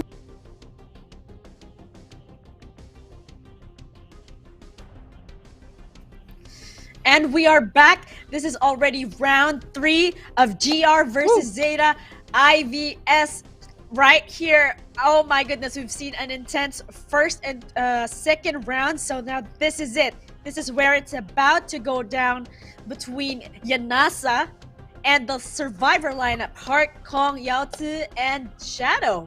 Yeah, Yanasa, Big Boss Level 2, coming to fill in the role of the Hunter of ZETA. And you know what? It's going to be the Red Church, the map that is going to be the showdown. Van P is going to take a break. And you know what? Who better to carry the flag than Yanasa himself? He's going to blend all of the harassers, the forward, the coordinator, and banning the seer, and banning the mechanic. Oh my goodness, that's a lot of bans on the survivors. it all depends on what GR can be playing, but the saving grace is at least they got the Priestess. At least they got the Merc. Yes, that's true. The Priestess and the Merc. We do know that we can, to some point, replace the decoding potential of the mechanic with the Prisoner. But look at our Postman and a Wildling! Oh my goodness! Seeing the Wildling for the first time here in IVS is such a joy to watch, especially because we do have Wildling fans out there who have been looking forward to seeing him. Another Bonbon pick. This is very interesting indeed, especially because PPX on that Bonbon is just an absolute beast, and I'm so sure Yanasa is gonna want to display the same kind of gameplay as him, and possibly secure also a 5-0. Yeah, I mean, Yanasa's definitely has no choice but to play Bonbon because his main hunters, the Sculptor and Breaking Wheel, has been banned. So right now, Yanasa is going to show his Bonbon. But again, like what you said, the interesting pick right here is the Wildling because this is the first time we see GR use it in this tournament. But it's the decoding debuff can easily be aided by Heart's Tranquility Letter. So yeah, it's 30 seconds of 20% decoding speed buff. So I think it kind of makes up for it. And not to mention, it's a great replacement for the forward. In late game, it can provide a lot of harassment towards the hunter. So we'll just have to see how well Yanasa catches first. What interests me right now is if Yanasa is going to go for the blink or the peeper like PPX. Well, from what I would say, I think it would be better to bring Blink to potentially end the first kite early, and then the first target is ideally either the Priestess or the Postman. But this is a Priestess. We do know how she's able to successfully transition between the walls and the ruins just by passing through a portal. Yeah, for sure. And it's just so good. With the portal aids, you can just transition to a new kiting spot. And I think I'm also curious to see what Yanasa's persona build will be, because we see that PPX, he only focuses on one of the biggest skills. Like previously focusing on trump card, and then on the previous round he focuses on confined space. So it really is up to Yanasa right here to counter that portal stun, at least bring the blink. And the bunny! The bunny! Let's go! Here we have Yanasa sporting the Mad Hair skin on the Bonbon, already going towards the church and finding Shadow, no less. Shadow. I'm not sure if this is the best target to go after at this point, but it'll be good for GR if he does, because it stopped Shadow though. It stopped Shadow for a while. Yeah, that's pretty good, right? Like he managed to buy a little bit of time, catches, and once Priestess is out of portal, that's where Shadow is going to fall. And yeah, hell, look, Shadow is going to be pressured into this shack. And the basement is here! Okay, Shadow needs to be really careful and transition towards a safer area if he should desire. Oh my goodness, already those hits landed in there. Regular hit and a chip damage.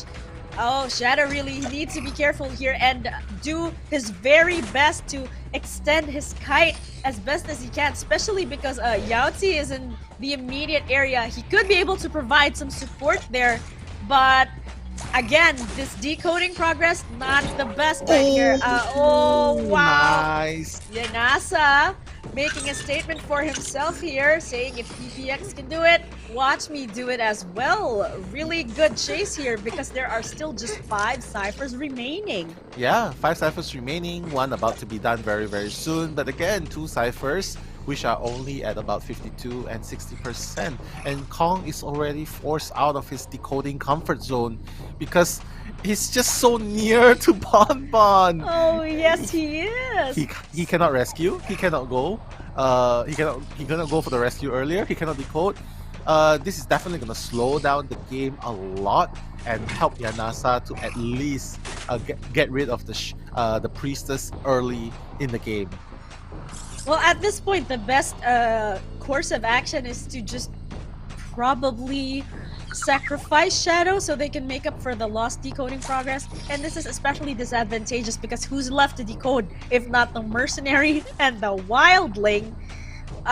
They really have their work cut out for them right here with Yanasa being so relentless in his defense of the chair, cutting off everyone who's trying to approach.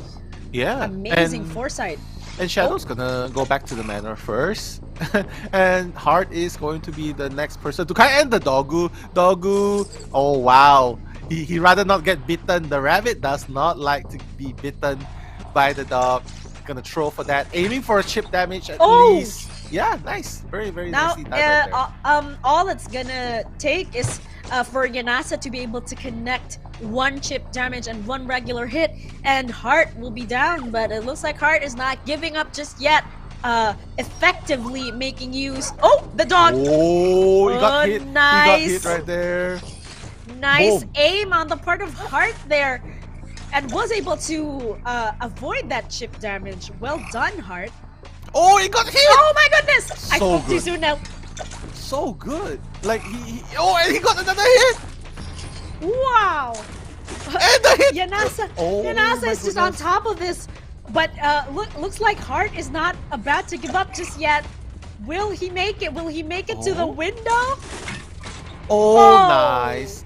Using the remote bomb to trigger the 2-second bombs. That's a very, very good play. Guys, if you notice, you can actually use the Wi-Fi bomb to trigger any of your regular bombs. So pay attention to that, guys. Take some notes because he is camping this Cypher at the backbreakable, and it's gonna be very hard for GR right here because again, 68% Cypher is at this location.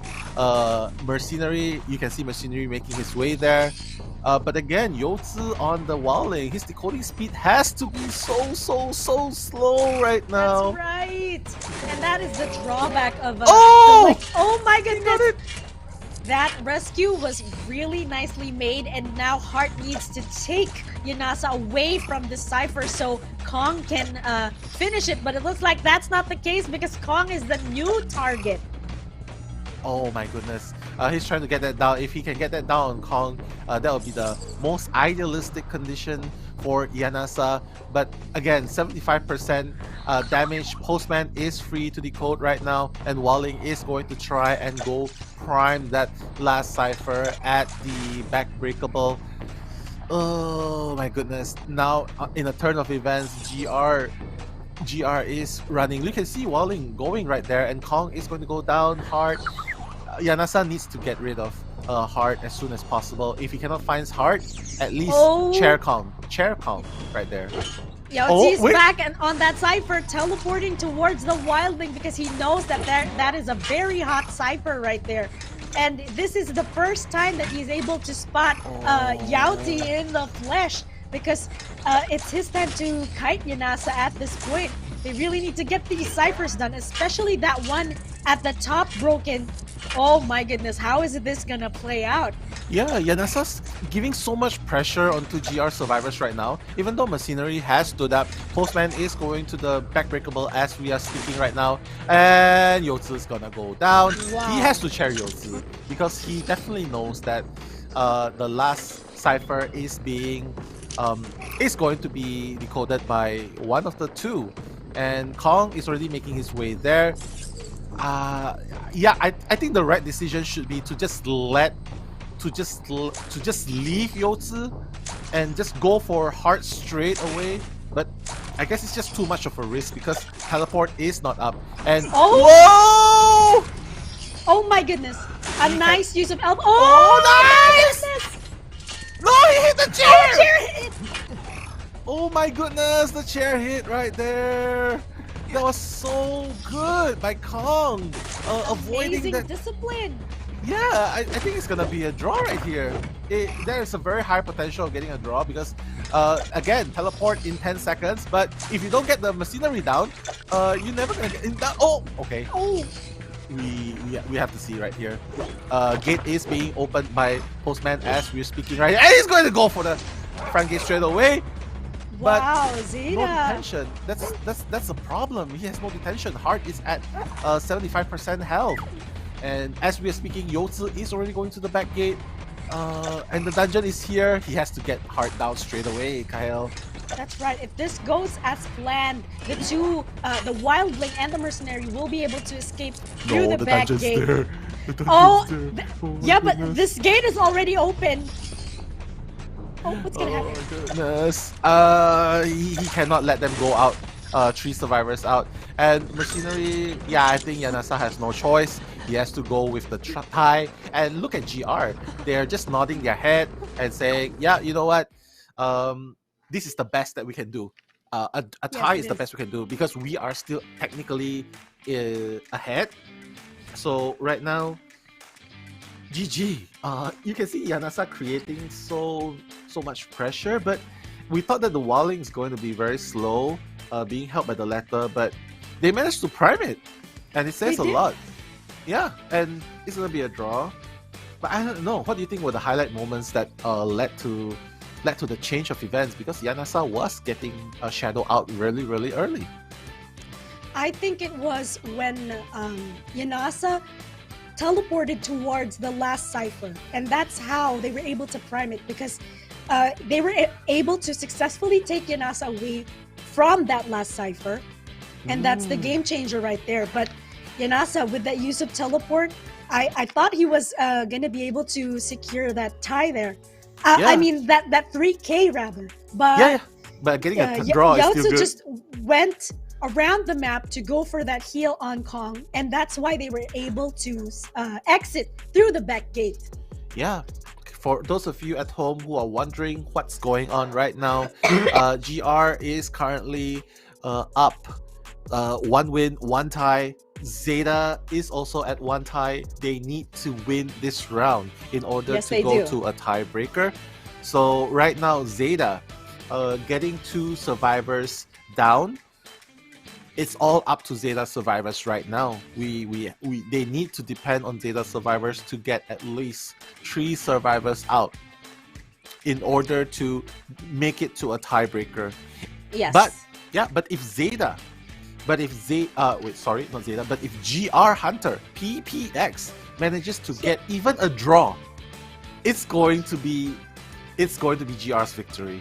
Yes, GR will advance from the group stages. So I think the pressure is both on the survivors of ZETA as well as PPX, but we've seen PPX kill it for both of his previous matches. Oh my god, I'm not going to be surprised if he pulls it off again. But then again, this is round 3, so there are more bans and more opportunities to go creative, and they will be able to ban 2 hunters. I'm pretty sure they will respect PPX's bonbon this time. They'd be crazy not to. ZETA needs to think about this really carefully. They got 4K on PPX bonbon for the first two games. They definitely need to worry about that.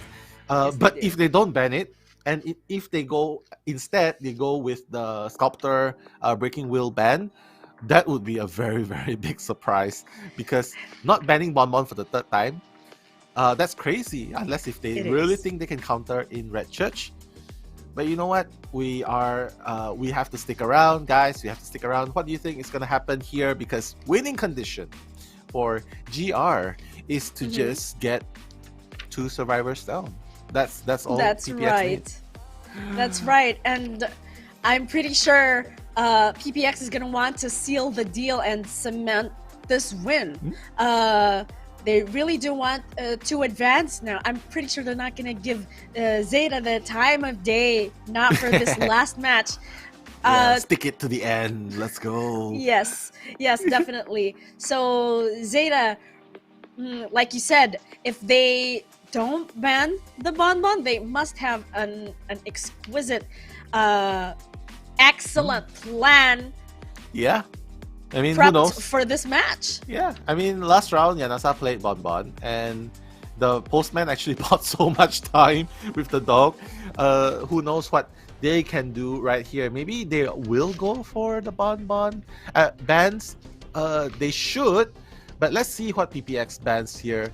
He's just gonna go for all the troublemakers. A Mira ban right here does not want to deal with the Seer, the Forward, and even the Priestess.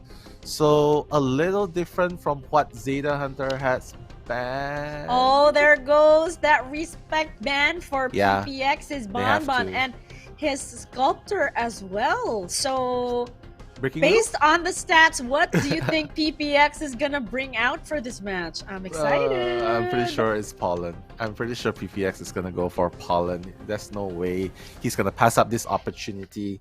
And you know what? Getting 2 kills on Pollen is not impossible. It's very, very doable on PPX, especially since considering he's already gotten 4K in the previous 2 matches. Wow. Right. So right now, Zeta, they have to be. Oh, yeah. Did that's his all. homework right there. Banning the Prospector, does not want to deal with him, not in this map, because there are a lot of spots for the magnets to bounce off from and give him those pesky stuns. But why, Nelly? Tell me why I'm smelling a Soul Weaver. Soul Why? Weaver. I don't know. Maybe because you've seen God J with Soul Weaver here, and and you've even There's seen... that. Yeah. And then there's that Soul Weaver pick in Chinatown. Who knows? Who knows? Who knows? But I don't know. Do you think PPX is gonna risk it? Well, all he has to do is manage a tie. He might as well have fun with it. So we'll see. But if he does pick Poland, that's gonna make it all the more interesting. He's just gonna nip this in the bud, make sure that they win this. We do have yet to see who Dolisu and Ato are going to to a banner, banner and an entomologist. entomologist. Wow. Okay. Different pick from PPX. Sorry, from GR's Walling. But right here, I'm seeing a little bit from the chat right here. Queen. Oh my goodness. Why is PPX is gonna go. Blood Queen. Yeah, he's gonna break that. He's gonna try and break that Thai Queen reputation. Please correct me if I'm wrong, Cahill, but I think Zeta actually needs a 4-man escape because to push for a round to push for an extra round. Yeah, because if they get a 3-man escape, the points, it goes to a tie, and the points are going to come into consideration, and GR is still going to be winning based on points because don't forget round 2, 5 points advantage over 2-2. So it's in round 2 it's 7-2 in favor of GR. So this round they need to get a 4-man escape. Thank you so much, chat, for pointing it out. Well, speaking of the chat, guys, this is the time when you need to put all of your love and support for Zeta right now. Yeah. They do need that 4-man moral escape. motivation, that 4-man escape. Who knows? They just might be able to do it, especially because this is the Bloody Queen, and we've seen competitive players work their way around her. So they could possibly just be able to do this. Then again, this is PPX they're up against. I'm sure he also has taken into account the limitations on the skills of a Blood Queen. I do know for a fact, we do know that a Blood Queen can be relatively strong in Red Church. Yeah. And this is why PPX probably thought that this was a very acceptable pick. But we'll just have to see what the decisions will be. I'm also wondering if he will bring excitement, especially because we do have a coordinate here. Yeah, I mean, I can agree with you to a certain extent that he needs excitement, but again, because of this new updated info, he only needs to kill 1. So PPX, that's right. He only needs point 1. taken. Yeah, so as soon as he gets 1 down, it's basically GG. It's basically GG for Team Zeta. So Zeta right here, this lineup means that they have to try and cover each other as much as possible. They cannot go for the sacrifice anymore. So the gameplay here changes. The gameplay here changes a lot for ZETA. And you know what? PPX is gonna find Atto first. Atto, best kiter, 5 Cypher kites, we've seen him. But right now, you can see Bloody Queen, slow opening gate with a 3-6 build. Atto on the Mercenary. Do you think he's gonna go? Oh! Gonna pad. A nice use of elbow pads right there, avoiding that hit. I don't think PPX is gonna want to waste time on him though. But looks like he just wants. Yes, I think the reason behind this is because PPX is gonna want to. Okay, we spoke too soon. I thought he wants to dwindle the resources there, but it looks like he will be changing targets this time to Dolisu, no less, the entomologist. Also a good pick in this case, especially because this is top broken. This is the usual hunting route. How did that hit? Oh my goodness! PPX landing that hit so early and with just a few attempts at getting it done. Wow. Yeah, now excitement needs though. That's the saving grace, right? Oh, there's that excitement I was telling you about. What did I tell you now? Oh, yeah, because he only needs 1 kill, so it makes sense to have excitement. He doesn't want that gun to stop him from cherrying or even killing that survivor right there. But you know what? PPX, second mirror, if he gets this, it's over. The dodge by Dolisu. The dodge is the... There we go. That was a nice first dodge on the part of Dolisu right there, but PPX just staying on top of it, cheering. The batter is here to provide support. It looks like she's gonna need to change chairs location, here. Right?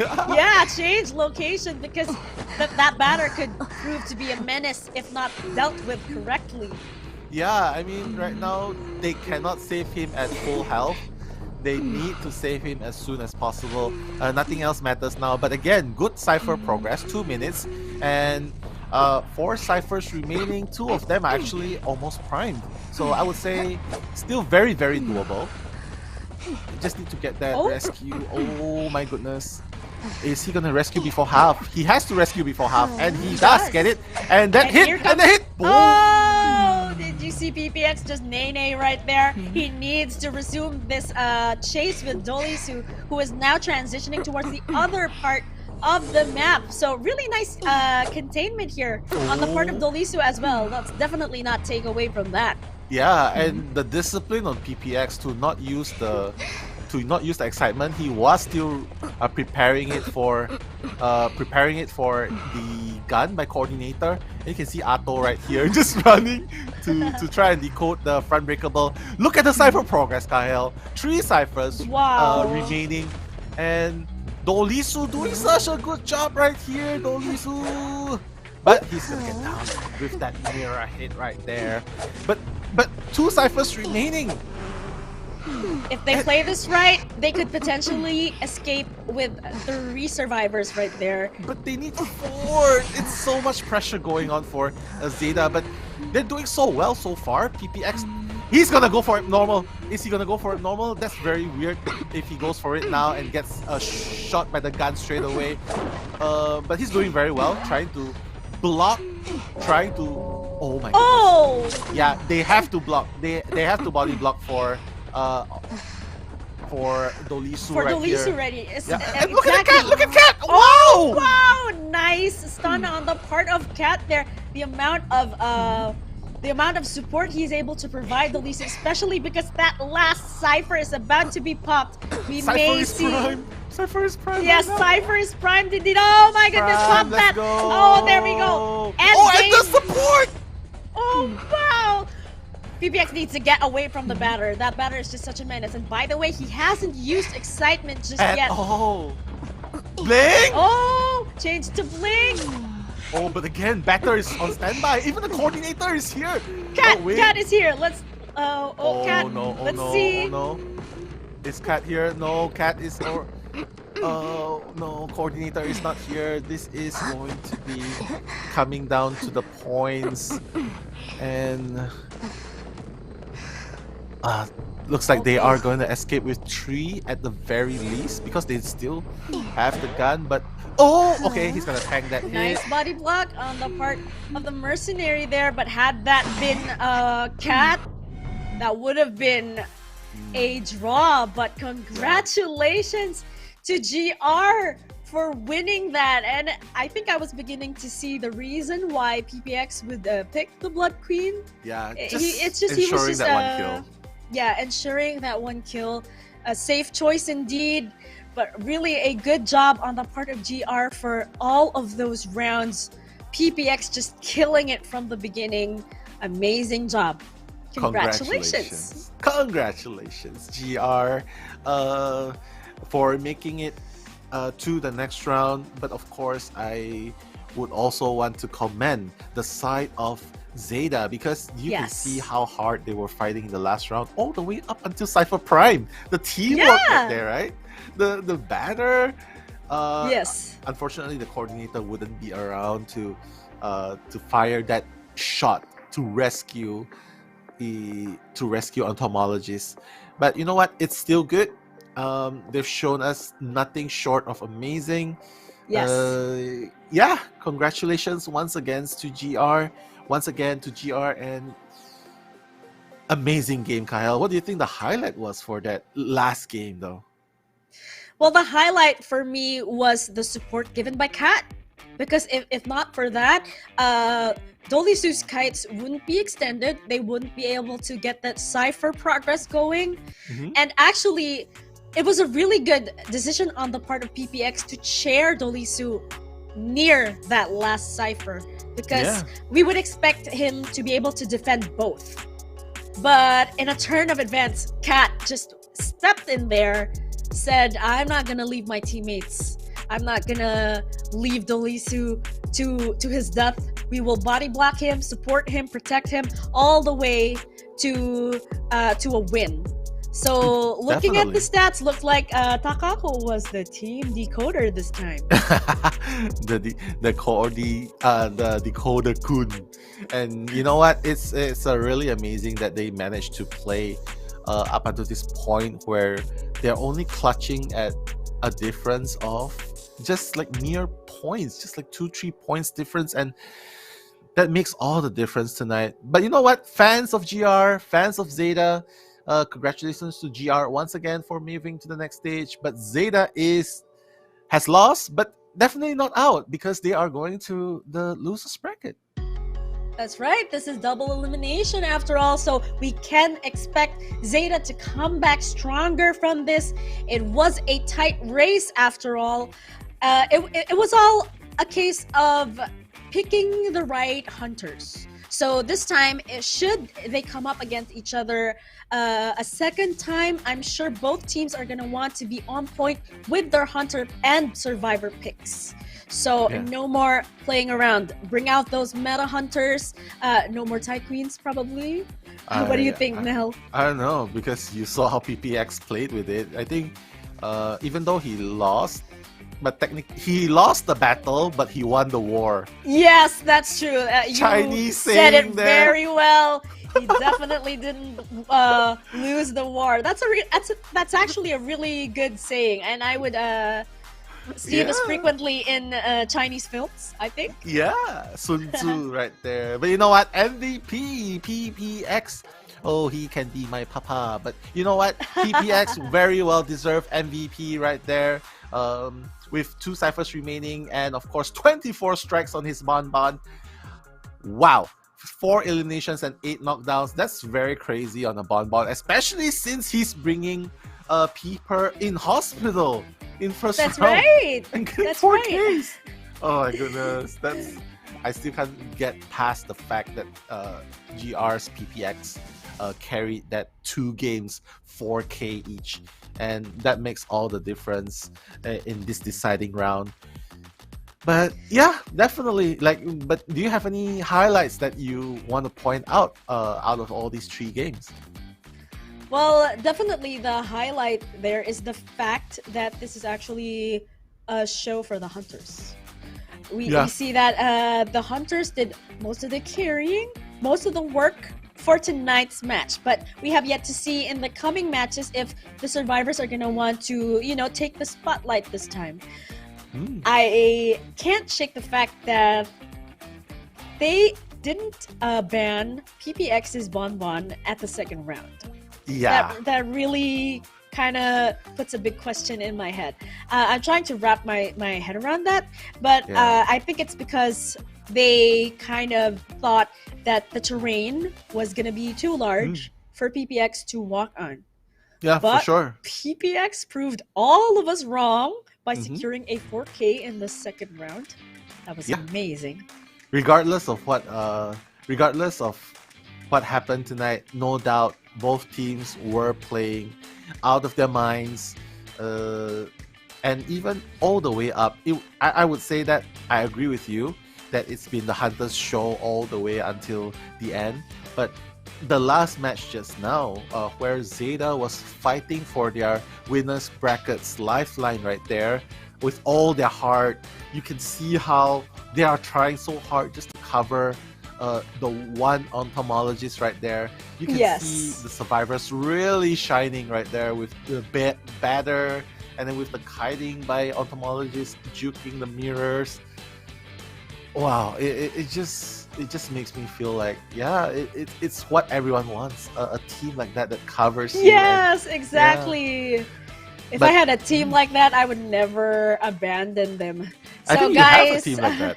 You have a team like that, Kyle. What are you talking about? Are you in it now? Code Black? What are you talking about? Shout out to Code Black family. I'm sure a lot of those players, Code Black included, as well as other teams, guilds from all around the world, are watching this show right now just to be able to learn from the teamwork that GR was displaying. There is a lot to learn from, and I'm sure they can pick up some tips. They can pretty much try this out in rank already. Yeah, for sure. Like the Postman meta coming into place, I hope to see more Victor Grants in rank. Because again, Victor is just so good, and I just love dogs. So, even the dancer, we've seen dancer twice, even getting banned in earlier rounds, in other matches where they banned the dancer from Oval MS in the MS game, and so that's a lot of things we can learn right here. And you know what? It helps because knowing the game better helps you to win more games. Helps you to love the game more once you understand it. Definitely love the game more, because this is already seeing all of the survivors and their skills at full potential. So in a way, this is a form of encouragement for the community to utilize these kinds of lineups, to use the batter, to use the postman, most of all, because he's becoming a very popular pick. I do know that there are a lot of postman fans out there who also love dogs, just like you, Nello. Yeah. But you know what, Cahill? This tournaments, being part of this IVC Asia and now IVS, watching all these pro players play, it really inspired me to play mobile phone as well, and trying out trying out forward, even though I keep banging the wall. But that's just one of the very funny moments I have. But you know what, Cahill, do you have any funny moments like when you're trying new characters? What about you, chat? Share your funny moments in chat. Yeah, you know. Well, I would have to say I had the most amazing, and by this I am speaking sarcastically, practice on the forward. Really? You play forward? No, I tried him one time, and I didn't try him again. Oh my god, why? Well, he's so fun to play. Well, because apart from him being so hard to play, not exactly my playstyle, but I do recognize how crucial he is in the survivor lineup. I would rather hide and decode. Yeah, that's my playstyle, hide. I love it. But But you know what? This is today's result. FPX.ZQ versus GH, taking it out with a 2-0. Getting that win in the first game itself, And of course, SST Japan, Sunset Sister with the upset. Kahel, I wish you were there to watch the whole match. I was watching it. Oh my that goodness, was intense. Kahel. It is. What about the last one, Kahel? And here we are, the match we just recently casted, the one between GR and ZETA. Indeed, also one intense match. Let's definitely not take away from that. And here are the brackets, and these are the matches that we are about to expect in the coming weekend. Yeah, for sure. Here's SST and GR, of course, advancing to the playoffs, as well as 2 more matches between Dowu and CC, as well as ZETA and FPX.ZQ to make it back into the playoffs from the lower bracket. Oh my god, I'm so excited to see this match next week, guys. We are gonna see Dowu versus Crazy. We've seen how hard Crazy fought back against MS, and they eliminated MS, and now they're gonna face Dowu, and not to mention ZETA versus FPX.ZQ. That's their last fighting chance, guys. Friday night. Don't forget, guys, Friday night. You're gonna see us both there. We're gonna be seeing one team move forward. We're gonna be sending home. We're gonna see one team being sent home, but not without our love and kisses. So, yeah, I'm so excited for the match next week. So, guys, any thoughts about what you expect to see from next week? Dowu, especially Dowu versus CC. Yes, Dowu is the absolute giant of China, so CC is really gonna need to step it up and display those crazy skills. They need to come up with also a crazy plan to outsmart Dowu, especially because Dong Xuen is definitely a formidable opponent.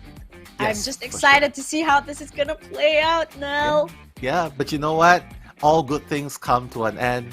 So, but it's gonna continue tomorrow. So we're gonna see you next week, guys. Signing off right here. It's Kahel with me, Lodi Kahel, and of course it's me, Nello Mello right here. Let's do the sunshine pose before we sign off. 1, 2, 3. Okay, see you guys next week. Bye. Have a safe week.